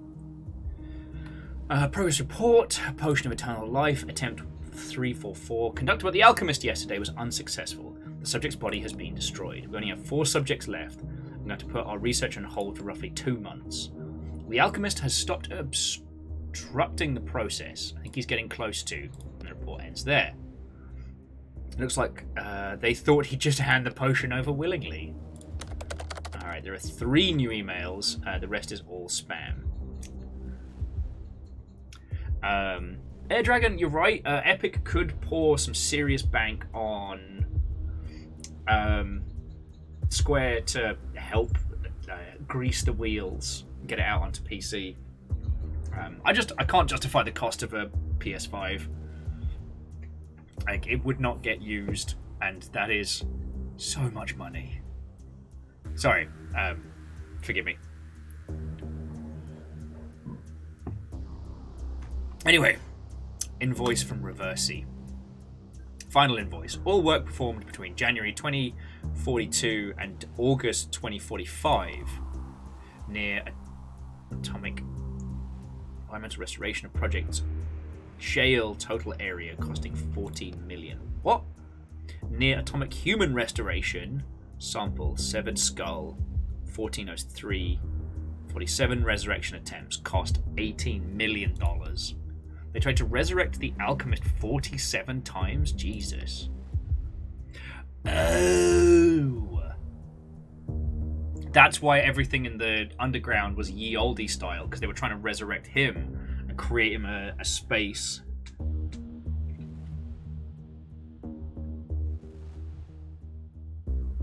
Okay.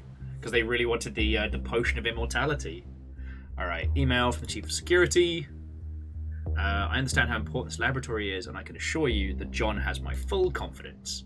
So he was a security guard at Billeria's head office, and before he was my personal bodyguard, so I literally trust him with my life, says this email. P.S. About the new doors between the science office and the testing facility, I assure you there is absolutely no way to open them from the inside. With locks like these, you'll hardly need John. There's no way the dinosaurs can break out of this.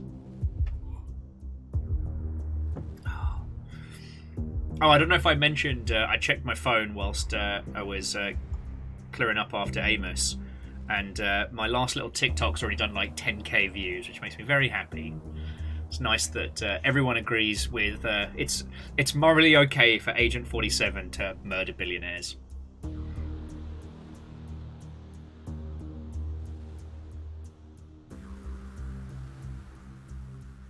So Ninja was saying, sometimes I feel like buying consoles is for suckers, and I always fall for it. I would say that we're in the strangest console period that we've had. I mean, pretty much since like the post-Atari explosion.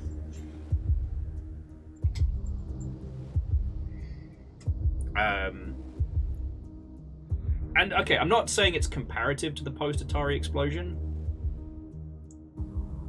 Because that was essentially, video game consoles were considered literally toys and were marketed thusly, and so waves of competitors created their own like competing consoles with the idea to like just ship it over Christmas and then never think about it again. Right now, there isn't enough of a justification to do a big hardware jump, right? Like, what are they going to start doing? Putting, like, you know, ray tracing capable cards in consoles. You know, we're not talking about the leap between, like, 8 and 16-bit or, you know, 16 and 32. And devs can only do so much. There are now only a handful of teams that can continue pushing, you know, content and fidelity without destroying themselves. So we're in this strange point where there isn't really a big old justification. The main console that I use is my Switch, which is not the most powerful console on the market for feckin' sure. And consumer interest does seem to be towards taking their existing content and making it more mobile. So, I don't know. Microsoft's completely changed their entire strategy. Their goal is like platform domination. Like, not platforms in games consoles, but platforms as in like Xbox. It's everything. Yeah, Phyllis, essentially the Steam Deck is the hotness. And a lot of companies are trying to create things to fill the, not the void, but fill the demand. So, like, I don't have a good understanding of what this next, if there is a next generation of what that might be.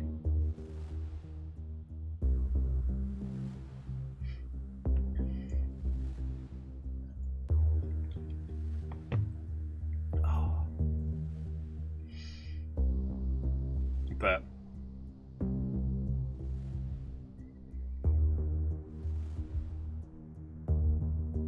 yeah, sorry.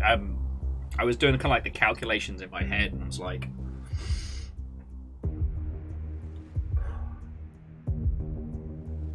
everybody's going for very, very drastically different strategies. Nintendo's is still first-party IP is king. It doesn't matter if it's on lesser hardware, as long as it's on ours. Sony's more for, you know, more of the traditional, like, make it bigger, make it more powerful, make it exclusive. And Xbox is basically like, we don't care if you're playing it on your phone, your console, your PC, or what have you. You're playing it through us. And these three stratagems are fascinating. But what does that stratagem look like to continue? You know, Sony can't announce a PS6 anytime soon. And there's been rumors of the Switch 2.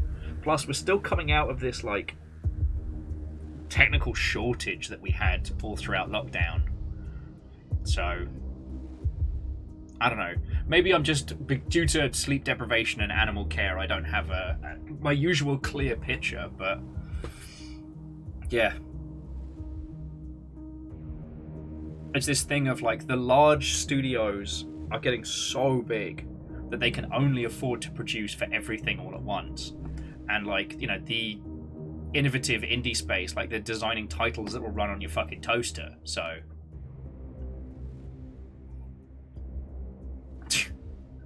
No, Phyllis, but that will be the next naming convention for the upcoming Pokemon game. Okay. So, basically, they email. So this was a company that resurrected the Alchemist. Alright, 3 bullet casings.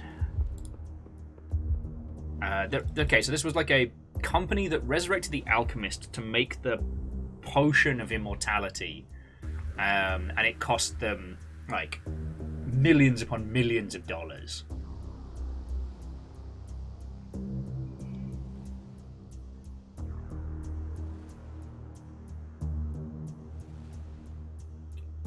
They were promising the investors that they'd all get the immortality juice, and they built this facility to look like a ye olde dungeon so that the alchemist could conduct the experiments in a level of comfort, but he ended up making super acid and busting out. Verdant says they missed the Wii U and 3DS because they provided something different. They did, and I'm always in two minds about, like, console gimmicks, because on the one hand, as a dev, they suck. because it's very rare that you get enough time and enough care to be able to really do interesting things with them. It's why, like, you know, the Sony iToy, there'd be really good first-party stuff and then nothing. And the less said about the Kinect integration, the better. Like, bad times bears. But on the flip side, the teams that were given time and care, or like, you know, or what have you, did create some wonderful things. You know, I love the VMU. We don't need VMUs anymore, but I think the speaker in the controller from the PS4 was one of my favorite, like, little quirky additions. As it's hard to state how that really did add something. But, you know, the 3DS sold like hotcakes, but a lot of the big sellers didn't really do anything with the second screen other than allow for, like, a, you know, an always-on menu system or things like that. You know, The World Ends With You didn't sell gangbusters. It was very, very powerful. Grand Take says, I hope the gyro controls become standard across the industry. I mean, there's a hope. There's always a hope. I mean, Grand Take, I guess I should say, I've never worked on a game that implemented those controls from the get-go. So, I don't know how hard or how easy they are to implement. I do know that, especially in the PC gaming space, until like the 360 pad became ubiquitous and incredibly easy to implement, like adding any kind of controller support used to be a fucking nightmare. So, alright, I think we pixel hunted this enough. Oh, we actually didn't check the dead man. Shot in the face. And we checked. Yeah, we checked all the email stuff, so I've done everything here.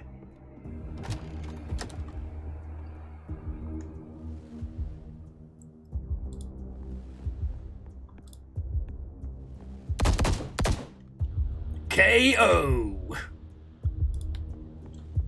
Alchemist used gun. It's super effective.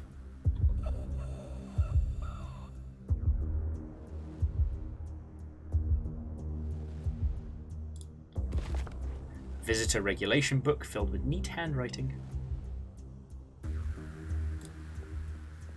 That guy's super dead. The guard's already toast. I did not do that. Sadly, we've not gained narrative reconstruction powers. Oh no! He's getting away! That was him! That was the alchemist! You sure? Do apples and pear after him! We'll get him in that taxi! Follow that car! The driver gapes at you in horror. Damn it, you should really pick a different appearance. Change your appearance. It features slowly lose their definition and your face morphs into a completely different one.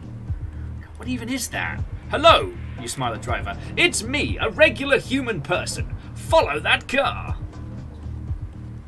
Driver's mouth slowly opens and he utters a choked cry that sounds more like a rasp. Your transformation must have scared him even more. Just push the driver around the car. We don't have time for this. Terrified driver offers barely any resistance. Get in the driver's seat and hand Roderick's cage in the rearview mirror. Follow that alchemist! We contorted our features to be more human, and he saw the whole process. I do like that.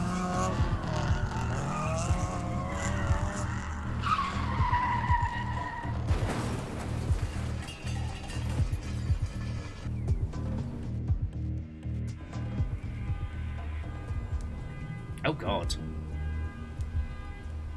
You, sir, are not very good at this.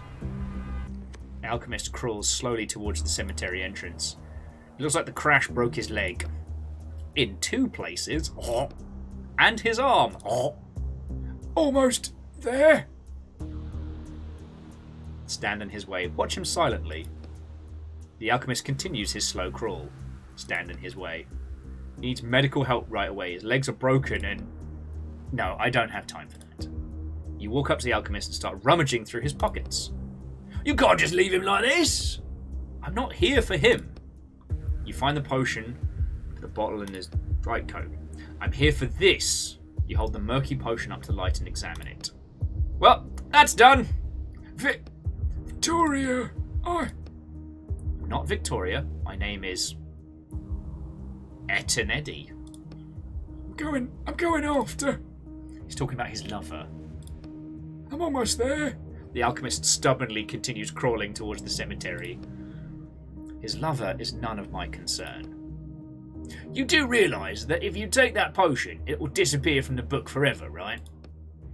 He's succeeded in resurrecting his lover so many times over and over again.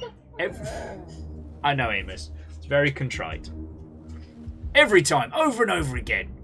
Every time somebody read the book. And this cycle will be broken. This son of a bitch literally killed dozens of people for the sake of his experiments. But he's still a human being. He's a character in a book written by someone. He's not alive. ... I'm sure there's enough potion to go around. My orders are clear. Bring back the potion. Not half a potion or a third or anything like that. But your orders don't say anything about it being full, right? ... I'm not risking failing this job to save a fictional character. You do understand that the alternative to what I'm doing right now is literally 30 years of hard labour, right? Not every writer survives that. And those that do almost never go back to writing. That's what I have to look forward to. And I say we should still at least... You shove the cage into your pocket, which muffles Roderick's voice. All you hear from now is faint grumbling.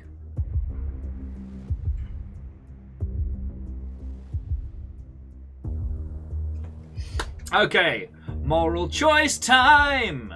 So we can risk it all and split the potion in half, or take a whole potion and leave.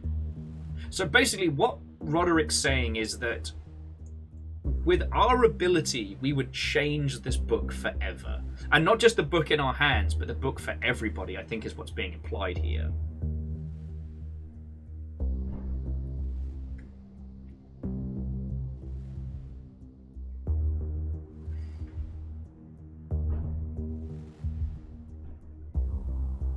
But the chances that, one, we'd never write again, and we'd be trapped in eternal writer's block.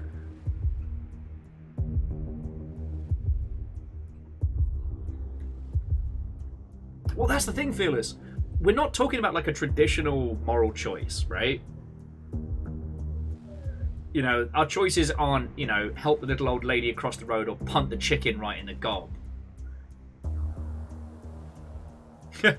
Never half-ass two things. Whole-ass one thing. And Ozzy, it could be someone takes notice that it's changed. That's also a good point. Actually, Ozzy, that's a very good point. It's not a terrible idea to cover our tracks. We'll just drink the potion ourselves. Not a bad shout. Alright, I think we should split the potion, because that way we'll be covering our tracks.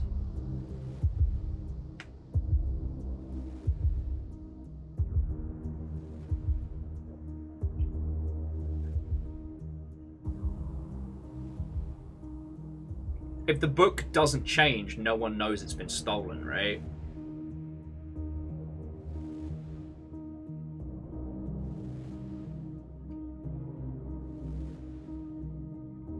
Alright, I'm going to split it. Are you sure this is a good idea? So that's interesting. The character is asking us right now. If I try and trick my client, he'll terminate my contract. Then I definitely won't be writing for the next 30 years. Roderick mumbles something from your pocket. Split up the potion. Fine. You stride over to a trash can and fill an almost empty soda bottle inside. This will have to work. Wait, drink it?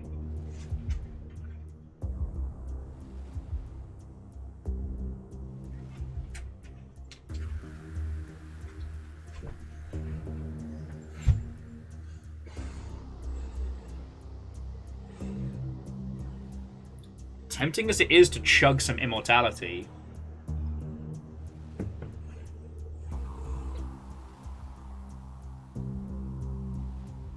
Oh, half-empty trash soda.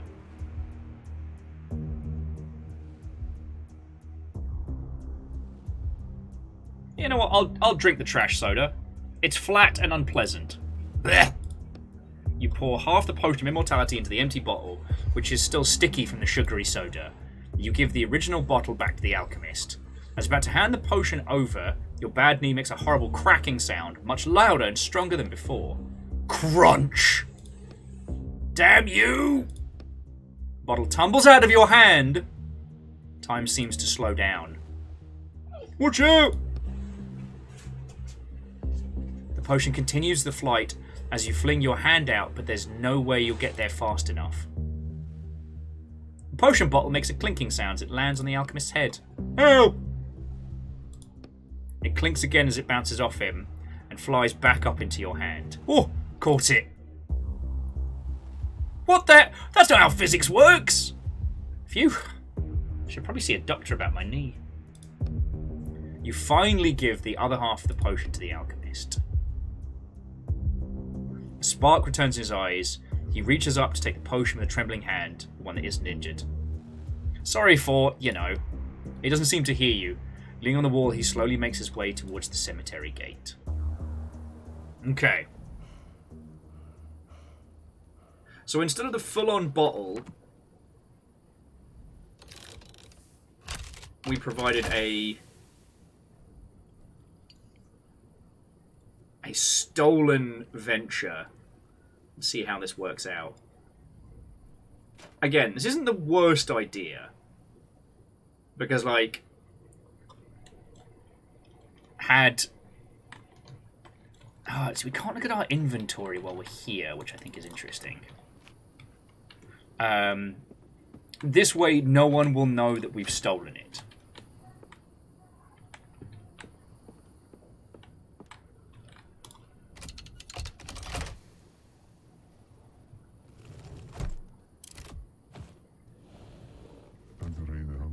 And the courier's waiting for me downstairs. God, there was something about the mechanics of that made me start wanting to sing the wrong trousers theme to myself. Alright, he doesn't want his hammer back. My hammer now!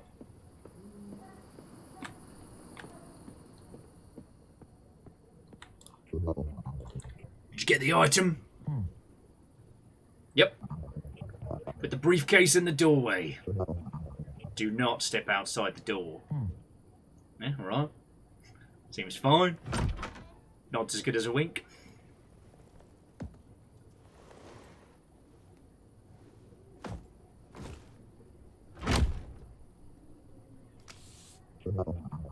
Alright, here's your payment. We will be in touch.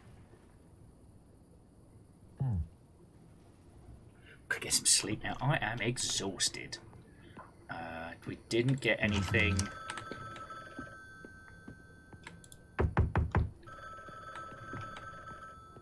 Is that upstairs for us? Oh.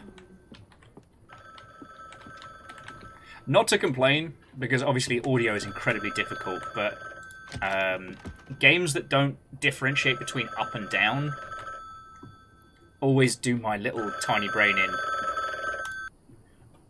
So we say hello. Alright. What did you deliver to me? The potion of immortality, just like you ordered. No, this is half the potion of immortality. And it's in an old soda bottle to boot. I just thought... It's still the potion though, right? I wanted to make sure the alchemist could... You're fired! Ah, piss. Oh well. Game over, I guess. It was a good run. Nap time! Well, time to sleep and dream of hard labour. And talk to our strange narrative friend. You can live here for now, partner. Okay, Drop of Infinity, completed book 1. 2 weeks later. You slept for 2 weeks. You didn't get enough sleep. Lazy.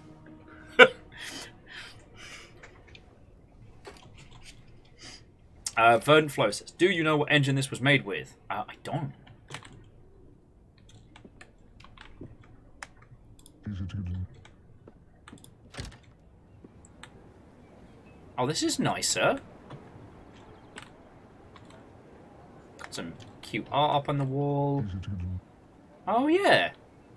I jotted down a few ideas for my skilled. Oh.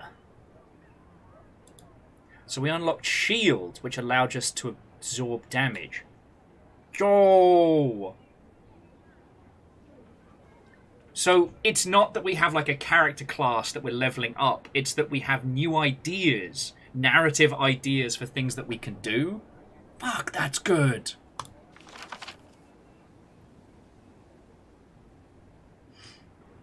Oh. Yeah, and Holy Boss, I wonder if we'll get the chance to reread that book and see if like our actions had any impact. Now we'll Peter. Alright, alright. Hello! Oh, you finally... Mr. Quintus? Mr. Quist? Yes. I'm calling from the Writers Police Department. This is a scheduled call. Alright. Have you selected the publishing agency where you will serve your sentence? Not yet. Still deciding. You do plan to begin working off your sentence, right, Mr. Quist? Oh, yes, of course, of course. I just wanted to take a little break before. We urge you to choose a publisher quickly. We also recommend Morok as the most suitable publisher for you. Under your breath, sure, of course.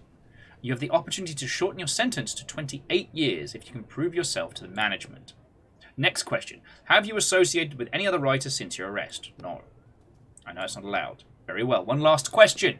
Have you engaged in any illegal activity in the past month? Of course not. Noted. Do you confirm that your responses to the survey have been truthful? Yes. Thank you for your time. Have a pleasant day. Goodbye. Hangs up. I'm trying to think of like a ACAB, but for writers. Fuck off! I'm trying to read the paper! New book announcement. Andrew Duval wants to live a quiet life, get a good job, start a family, and build a small house in the suburbs. But suddenly, he finds himself involved with a deadly game. Shut up! Of survival, staged by aliens. The prize of winning no less than the elixir of immortality. A brilliant novel full of live action that literally spills off the pages. What absolute trash. And those are the kind of writers that we're selling items to.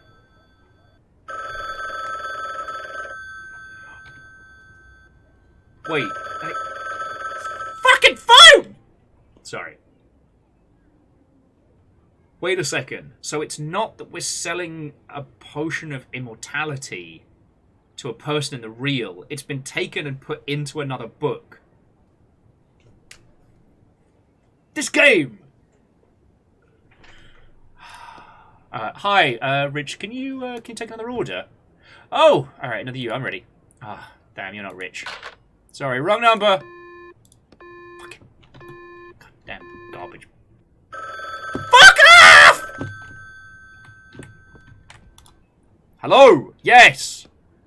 But you know, it's not a big one, so I guess I can give you one more chance. So, thank you. Besides, I haven't been able to get in touch with my most incompetent walker. You'll make a good replacement for him. Thank you, sir. The order's at your door. Bing bong. Amanda gave me back some of my things. Aw, thanks, Amanda.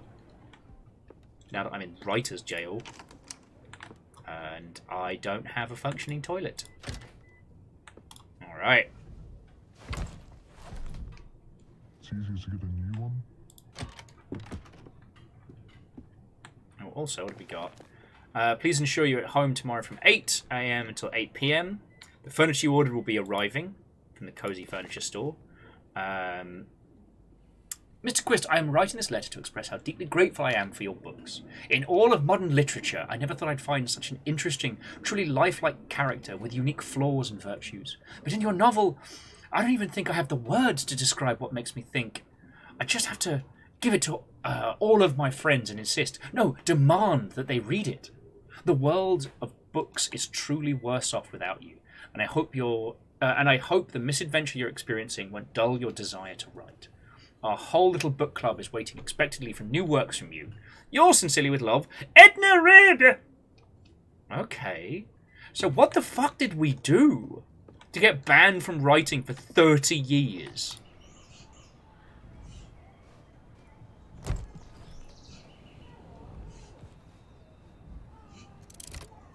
Alright, let's see what the next job is. Okay, so the next job is the Spark of Hammer. Yo, we're gonna go get Thor's hammer! Alright, so friendos, one, I need to pee because I've been chugging water and coffee. Just gonna check on the baby boy. So, if you need snacks or water or what have you, then now is the time. Yeah, holy boss, maybe he did just kill off several of them. Maybe overuse of plot armor. A misfire of Chekhov's gun.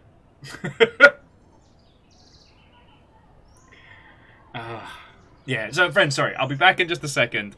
Go grab yourself some snacks and whatnot. This game is fucking good.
Dear friends, I must beg your forgiveness. I'm ravenously hungry, so I'm just going to quickly throw a sarnie in the toaster, and I'll be with you all in just a second. Oh, yeah, holy boss, yeah. A badly made fourth wall caving in on itself. I like that.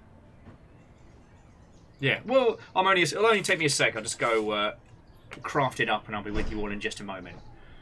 Yeah. And again, like, seriously, friends, thank you for bearing with me. Like, trying to juggle everything at once is very stressful, and I'm very glad that you lot are all being very patient with me. Alright? Alright, back in a sec.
Thank you all for waiting. My apologies.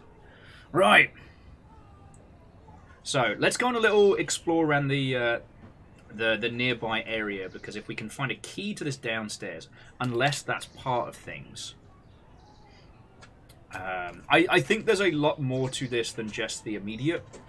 That makes a weird kind of sense. And my sandwich is falling apart.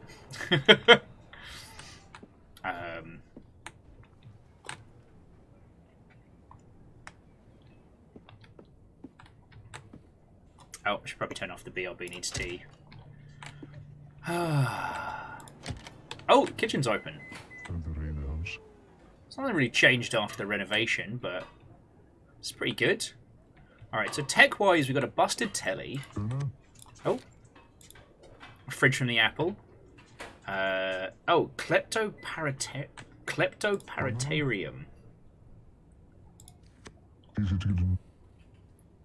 Alright, well, we stole an apple, but we washed the dishes, so I think that balances out. Like, we've paid off our apple debt.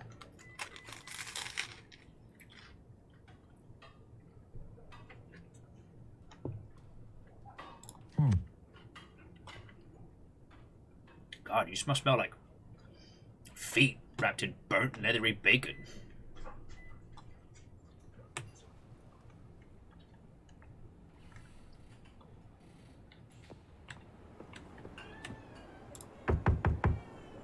Knock on the door some more, see if what's-her-face next door will talk to us. You hear two children whispering from behind the door, and the whispering suddenly stops.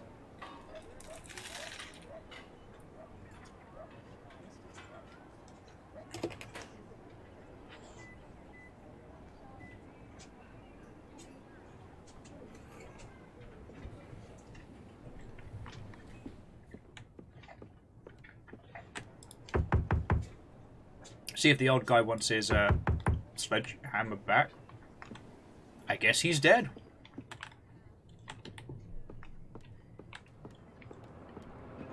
And the sledgehammer is sledgehammers. Alright. So again, we still haven't found the key. The pixely huntage of this is interesting. Now, what's going to be curious is, do we keep the crowbar for our next job?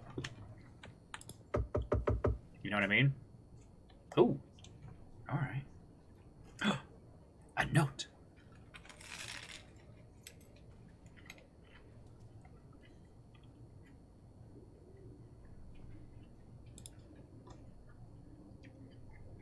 Do you understand why we don't need to sleep?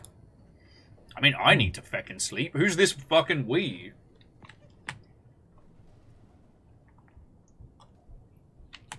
Nap time for me, yo. And unfortunately, hang on, does this have... Oh, it does have controller support. Oh, I'm so sorry, friends. I thought it was under the... I was under the impression it didn't. Which is great, because, one, it doesn't make it so dizzying for us all. And two, it means I can eat and move. Amos, you're okay, mate. Settle. Apparently our friendo's gone through like 3, 4, 5, 6 pizzas? Damn.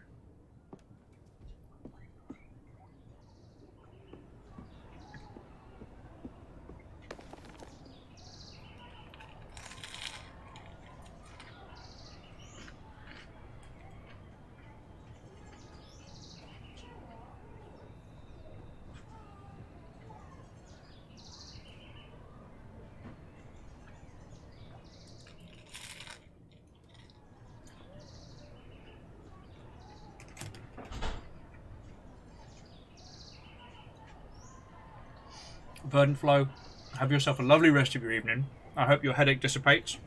And thank you for coming to hang out. So this is interesting. It seems like this is like a reworking of a Norse mythology type book.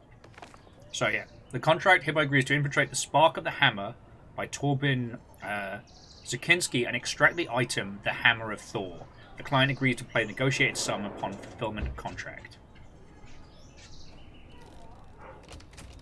So we're literally going in to get the fucking Hammer of Thor. Ooh. That's spicy. Alright. Let's fucking get to it. No fuss, no muss.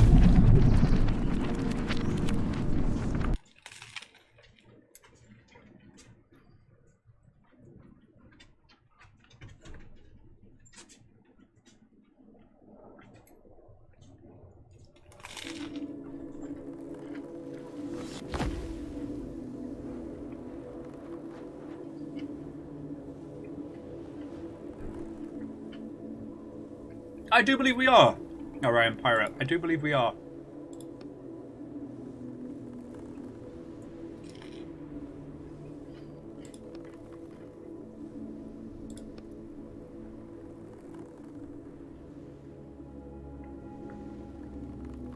Okay. And Roderick is back. We're just asking if they were there. It's super icy. So it's just like, look. About the alchemist from the last book. Nah, don't worry. I get it. You writers never pull your punches when it comes to characters. And that's not... Sorry, it's not... It's hard to explain. Well, I wanted to apologise as it was rude of me. Rude isn't quite the word I would have used. Oh, stop it. The alchemist was a literal murderer. Alright, let's agree that we won't hurt any more characters. None at all. Oh, and to Fluffy Adorable Kitten, Watto and welcome. Hello, hello. Right. Deal. What are we doing in this book anyway? So we need to find a hammer belonging to someone named Thor. Thor? Some kind of special hammer, I guess. Hopefully we'll learn more soon. Well, let's get going then. Alright, so let's check the inventory. Okay, so the inventory resets between missions.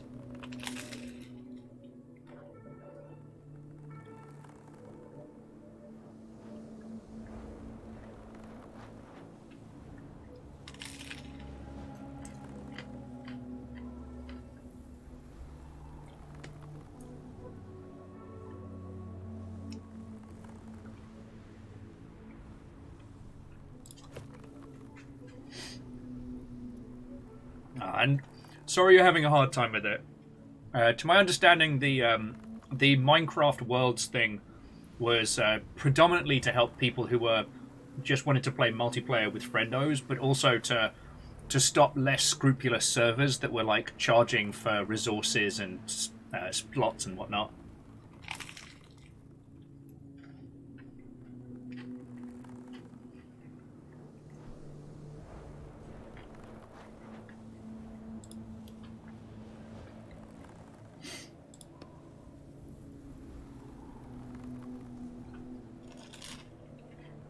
Alright, so, sorry. The game you've jumped in on, this is the Bookwalker, and it is phenomenal.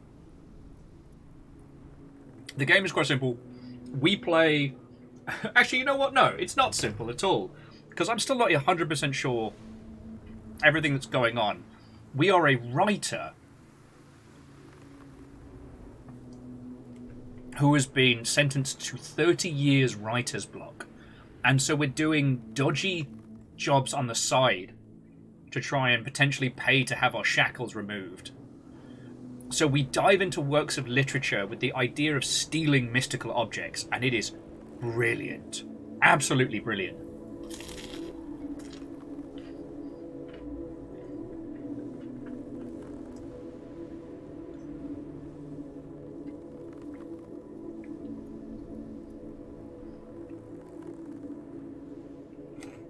Anyway, forgive me while I'm still stuffing my face with Sani. I kind of semi-forgot to eat today.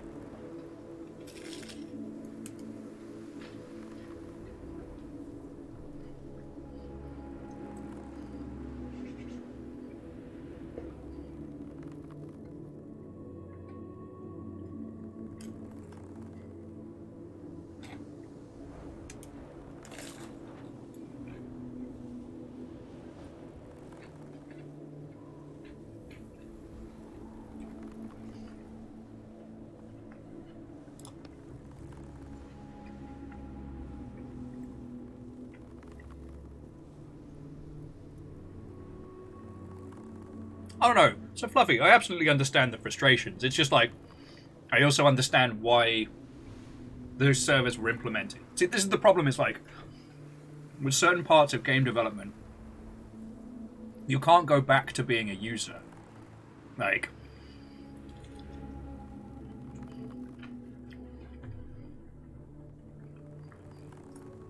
and with a title as big as Minecraft, the problem is they have to balance such a massive market.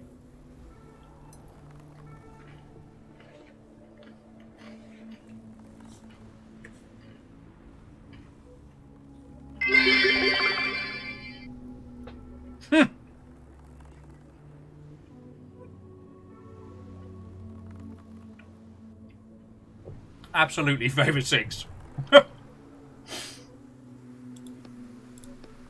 Anyway, so how are you all doing, friends? So yeah, the TLDR. We're thieving to get our writer's block removed, and one of the things that was introduced was that we can work up the sentence. So 30 years of hard labor for a publishing agency. We don't know what that means. Which in and of itself doesn't sound like a great idea. My little friend adding, I can't disagree. Not to mention that even after that, I probably still won't be able to go back to writing. Why's that? They said that I've heard after a lot of writers, after even just 5 years of serving their sentence, decide to just give up. Give up writing? Not only that. So the prospect of working for a publishing house seems to be a fate as bad as death.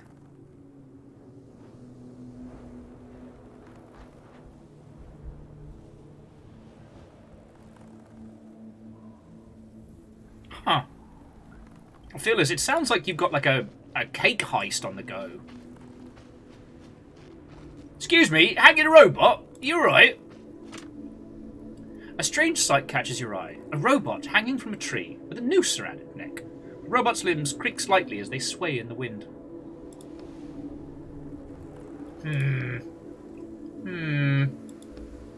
If you think about it, why would someone hang a robot? It's not... The robot... Oh, hello! What the... Greet it back. Hi there, robot? Correct! I am a robot. My name is Modi. Can you confirm that you are human? Well, for the most part, yeah. Sensor accuracy increased to 89%. Thank you, human. Do you need help? Thank you, human. I will be perfectly fine. Are you sure? When I first walked over, you were hanging there unconscious. Oh, 27% accuracy. I detect care in your voice. Wait, is he saying that you're only 27% caring? Oh, don't worry. I put myself in sleep mode to save battery. Do you think I can find you a new battery somewhere? That is 100% care. The robot tilts its head to the side and blinks. The human continues to demonstrate care. 16% this time. But don't worry, I'm operating on a fresh battery and should last a while. Also, I can find more batteries at the power plant once I regain the freedom of movement. Let's take the robot down. Actually, we'll ask about Thor's hammer. There's a power plant nearby here, right? Oh, that's right, just up the road. You'll find my workplace, Thor Power Plant. Oh, the hammer of Thor! Just this morning. I checked that it was intact, like I do every morning. How is it your eyes dart from side to side? It is 100% intact. Well, let's head for the power plant. Alright, so let's take the robot down. How about I take you down from there, Modi? I wouldn't mind that, but also, I wouldn't want to be a bother. I'll just take the robot down anyway. To be honest, I have no idea how you got up from there, but I'll just, You look at the robot, and then at the branch, and then the rope. A knife, a ladder, a truck, a hacksaw would have been useful, but you only have your own 2 hands. We'll use 20 ink. You approach the rope, correcting the tree, and carefully touch it. The ink seeps into the rope, and several fibers change colour and start to fray. I don't have the strength for the whole rope, but a few fibers should be enough. Human, I don't understand what your... A loud crack, thrashing noise drowned out the robot's mechanical babbling.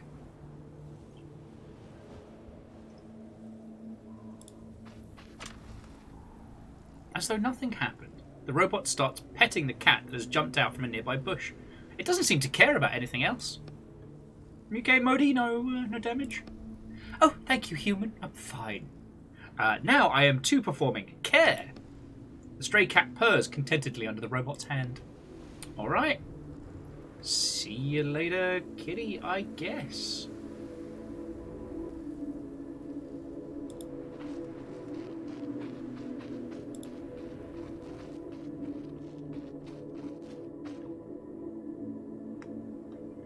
Okay. Lever, panel, Thor, power plant. I guess that's it. Thor power plant. The hammer's got to be inside somewhere. Oh.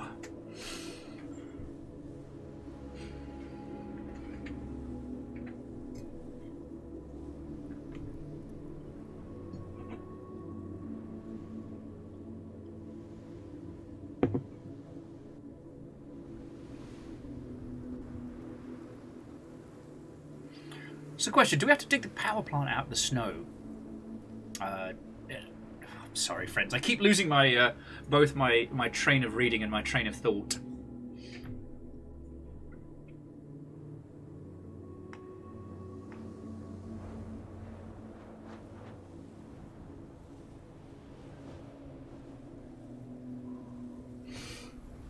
Oh, excuse me, friends. Excuse me.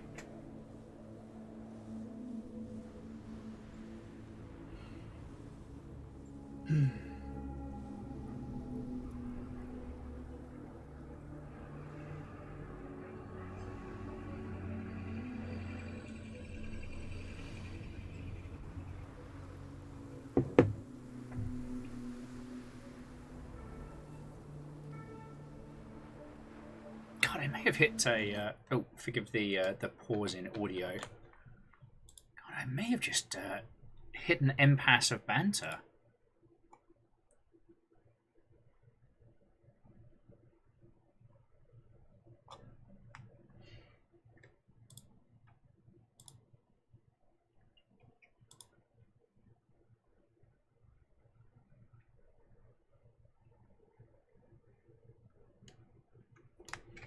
Okay, yeah, sorry for going to space there, friend. Alright, I have returned. Oh, where's some water? I do love doing these kinds of streams, but I find them draining at the best of days, you know. I'm truly wondering like how much of this we should jump into. Because in theory, sorry, forgive the interruption of audio again. In theory, there are 6 jobs. You're right, Favor Sixer. Perhaps I should have put more thought into it. Yeah,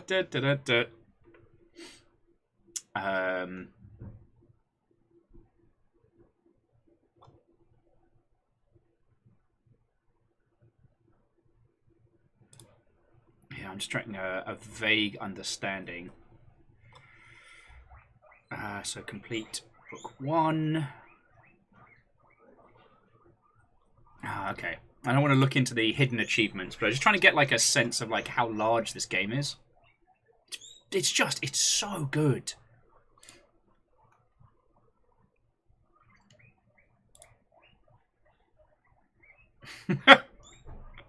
Sorry, Holy Bus adding, that's low-key, not a bad pun. No. I'm disappointed in myself how long it took me to understand low-key locksmith.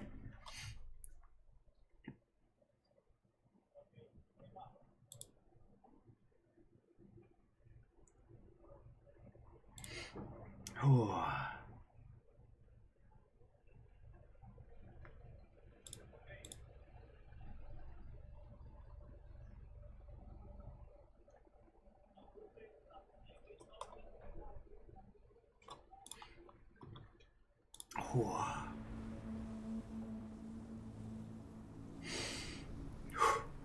Water.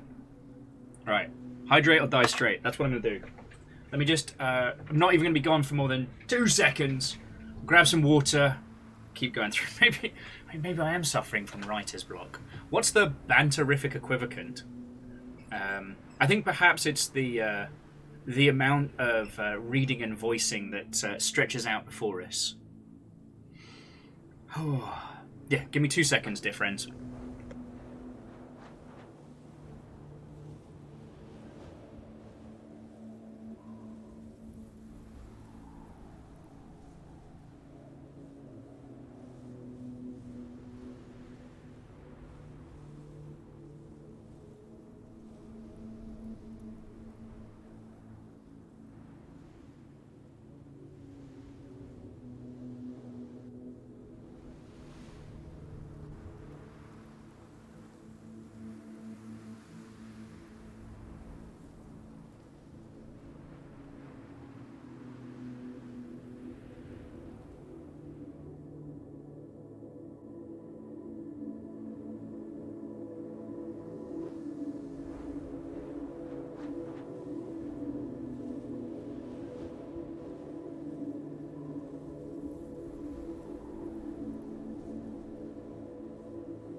Oh, sorry about that. I have water. Let us continue.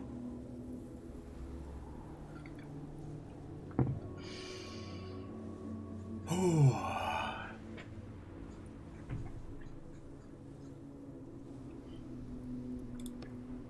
Okay.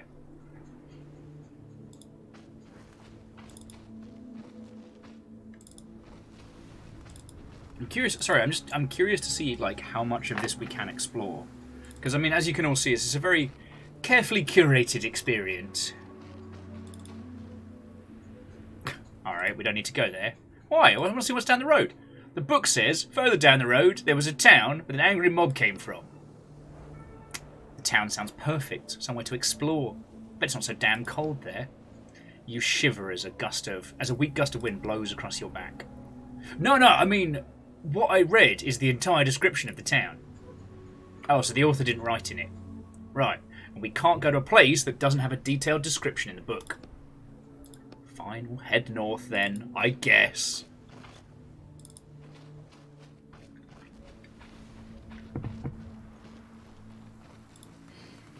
Oh. Yeah, so friends, I'm so sorry I'm struggling so much today, you know? I'm usually far better for company and conversation, but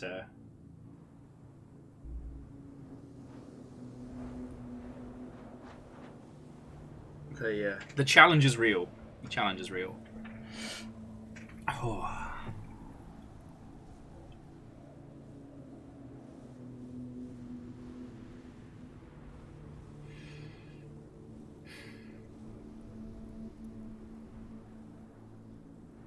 I think I've got to admit defeat. No! Oh! Struggle on! Right. So we have a panel. It says bench. Do not remove battery if it is occupied. There is an empty battery compartment under the label. Now, where do we get a battery? Well, you know. I mean, I know. Where? From the robot.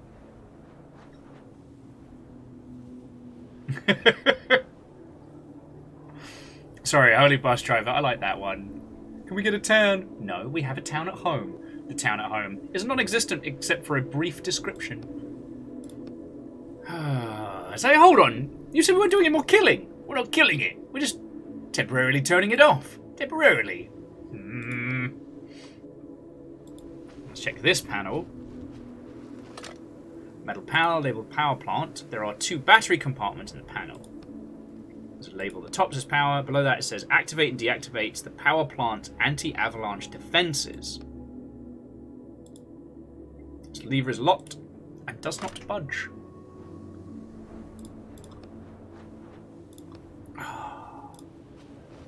No, I'm sorry, dear friends. I'm trying to dig deep, but I've got nothing in the tank.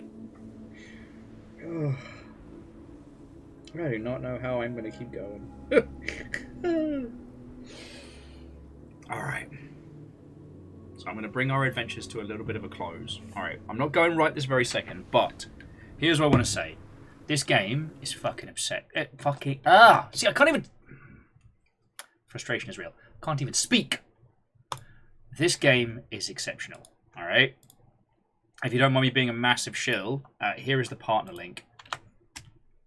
And it's definitely evocative of games like Planescape Torment and some of the Wadget Eye titles.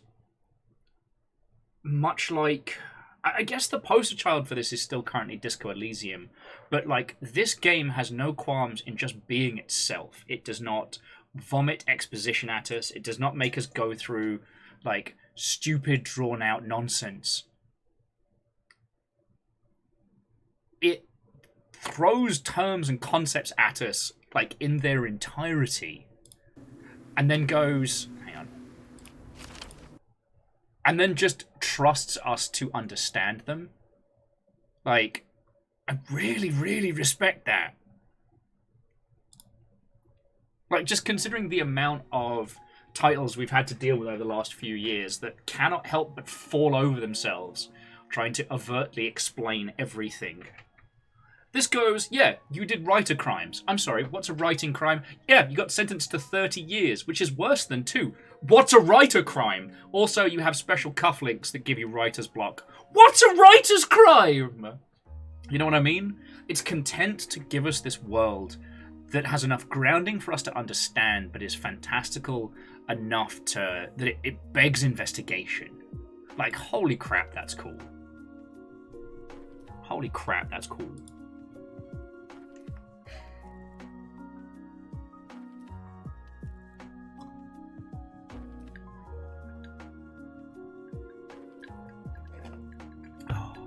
Like, I really want to explore this more. I really do.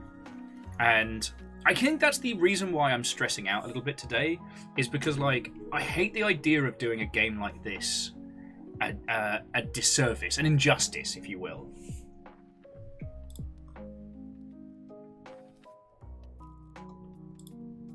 I think this is a game that deserves your attention, but needs your care. And I can't do that right now.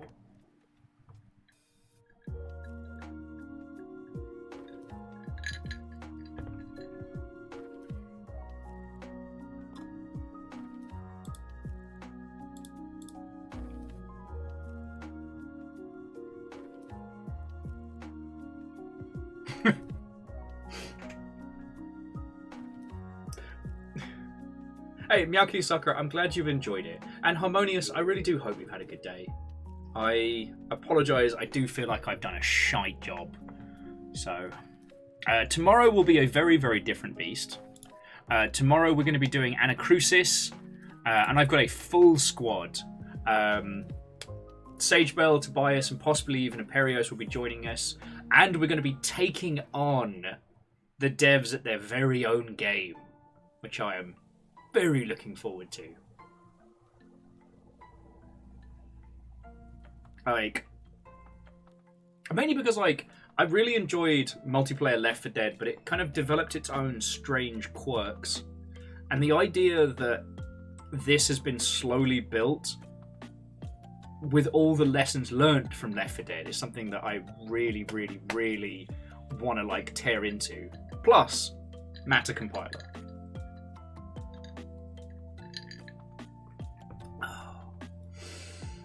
Oh.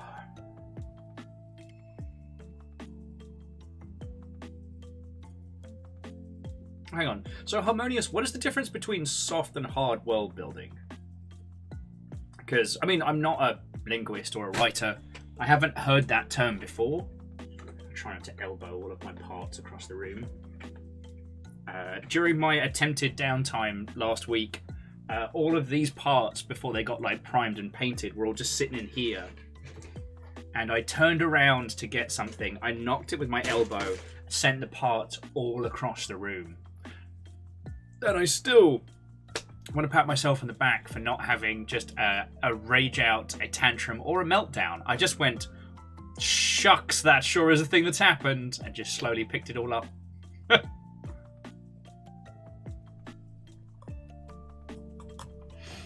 Oh.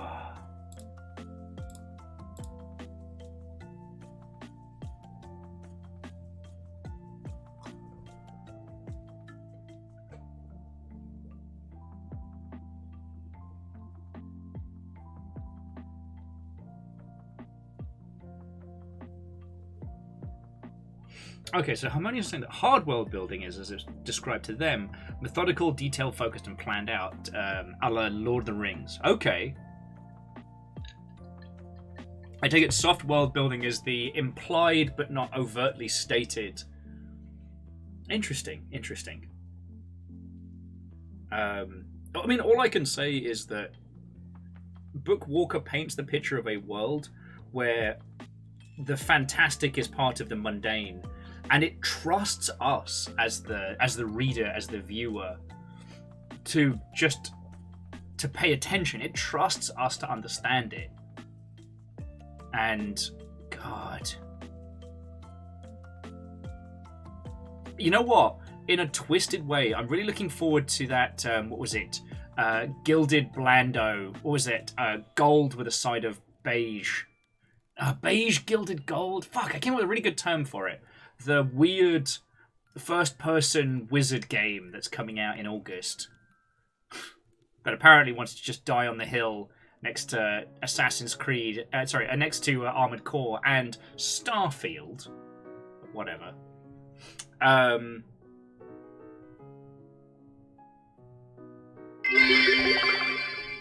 Be writer, do book crime. Yeah, be writer, do book crime.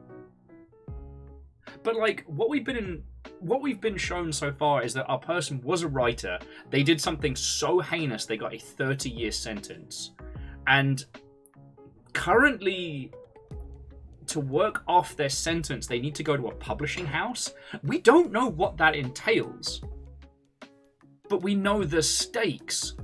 We talked about this a lot when we were playing Death Stranding, which was like context without explanation, where in games you can set the rules without their narrative justifications. You know, Death Stranding says dead body's bad.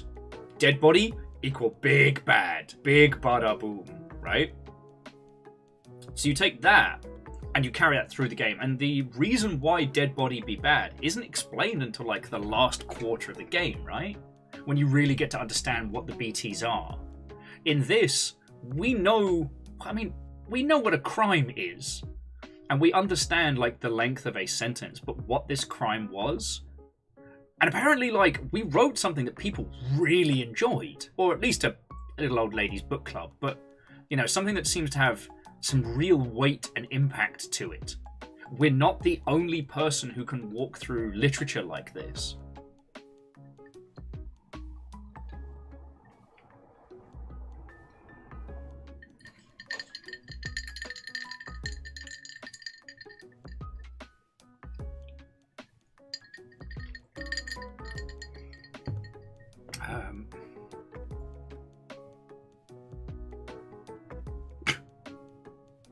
Sorry, Regina Viper saying, perhaps the writer's crime was self-publishing.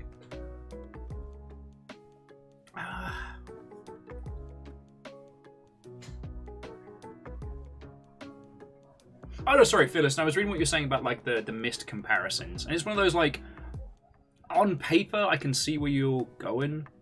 Like narratively, at least in terms of like the experience, they couldn't be more different. You know, Myst kind of. The closest game I played to feeling like Myst was actually Eulogy for a Dead World.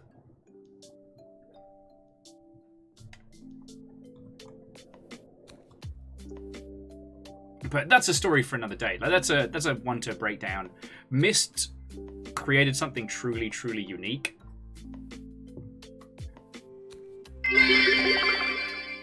If self-publishing is a crime, then Shuck Tingle is a literal example of be gay, do crime. Shuck don't give a fuck.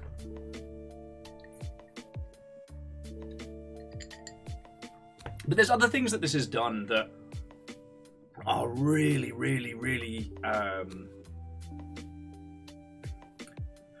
really, really intriguing. See, early on, we're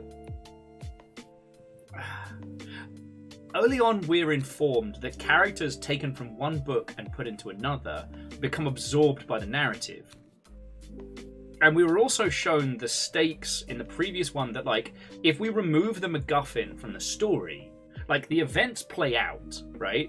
But then in the end, it changes from the story of an alchemist who brings their love back to life to, I don't know, like a sad tale of, like, hubris and crime. Like, and did we alter the text for that copy or for all copies? Meaning, like, are books merely portals into these strange narrative worlds? And that's where I think this is something fucking brilliant, right? It's this idea that we're given the context, but not the world. And we're kind of reverse engineering this strange place. Again, it's one of the things that Disco Elysium did so incredibly well. Because you understand what a detective is. You understand a murder. But, like, you're in this alternate history, like, Eastern European country. The varying factors, both, like, social and economic, are completely different. And you learn about these as you go through.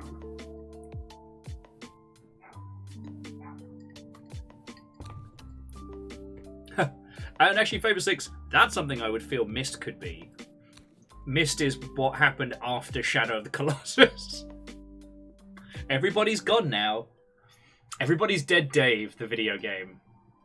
No, I knew I was going to enjoy this. I just didn't think it was going to respect my time as hard as it has. And that makes me so happy. Like, I am going to be spending a whole bunch of time with this game. I'm sorry I couldn't do it justice, and I just want to apologise for that. Sorry, also, Favour 6 and Fearless, thank you for throwing in bits. Feckin' legends.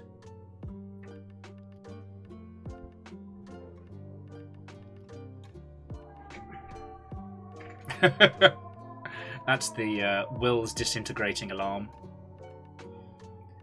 I'm so tired.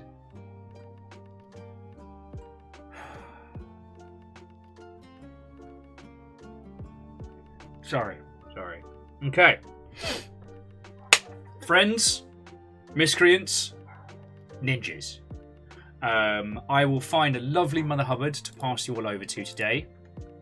As you do not have to go home, but you can't stay here.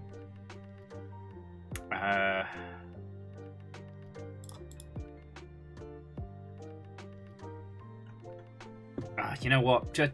There's too many people. Go find someone. Go hang out. Be wonderful.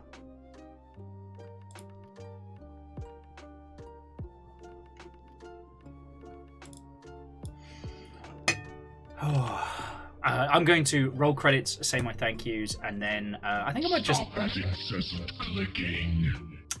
Just gotta sneak that one in, don't you?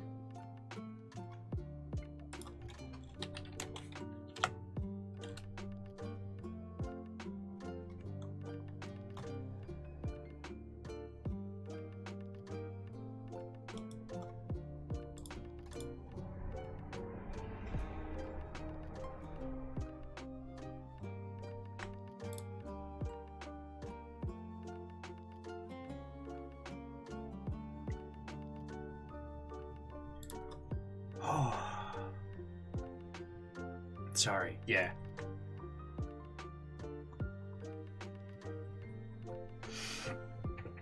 No, Miyaki Sakura, love to you all. I'm so grateful you lot are putting up with me at the moment. I cannot say thank you for that enough.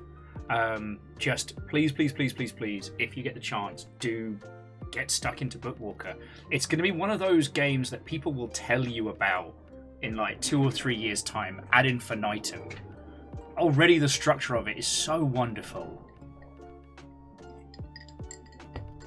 Jackie, despite the fact that it is just a mess with me, thank you. And some dumb Mother Hubbard some dumb Mother Hubbard today asked me if I would be interested in a paid collaboration with a new online multiplayer RPG. That online RPG is riddled with NFTs, so I'm going to have some fun with that one. Oh, I'm going to have some fun. That's my creative writing exam for this evening, is how many non-TOS breaking insults can I put into the counter proposal? I might just tell them I will do it for $300,000. That'd fuel a long ship for a while.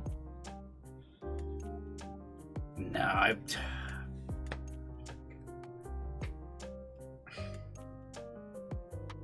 see, I'm putting my bands on. I'm getting ready. But here's what is important, right, friends? Like, thank you all so much. Okay. To that end, I want to say thank you to the following people. But like, seriously, times are very, very, very, very challenging. So I hope you all know just how much everything you put in means. Like, it is what allows this to keep going, and I'm so fucking grateful for that. You can't know how much. To Bacon Avenger, Fearless Sun, Favor 6, Vanderbeest, Erriman, Catastros, J-Post, and Kaolu. Again, like, bits and donations are the big, big, big thing that keep us upright. I'm really grateful for that, so thank you. Your moderator today was Caffeine. I don't know if we saw... Did we see Moose? Did we see Lizzie? My brain's completely mented. 3D Dixon Diaz was a new follow person. Hopefully get to chat with them. And to Keldra Kimball, Harmonious, Lance Icarus, Holy Bus Crusader, The Lost Flower, Ozymandias, and Creamed Hot Dog. Writing assignment pun time. A family of ninjas head out for dinner. The kid asks, "Can we get ramen?" Dad says, "Sure we can." So Akira Zero, thank you so much for the 500. I am sorry, that has gone right over my head. I'm so sorry, friends. Yeah, you have to take the Welsh voice guy into consideration. But no, seriously, thank you. That is a massive help. Right! You don't have to go home, but you can't stay here. Go find some lovely people on twitch.television. Have a wonderful time. Thank you. I'm sorry.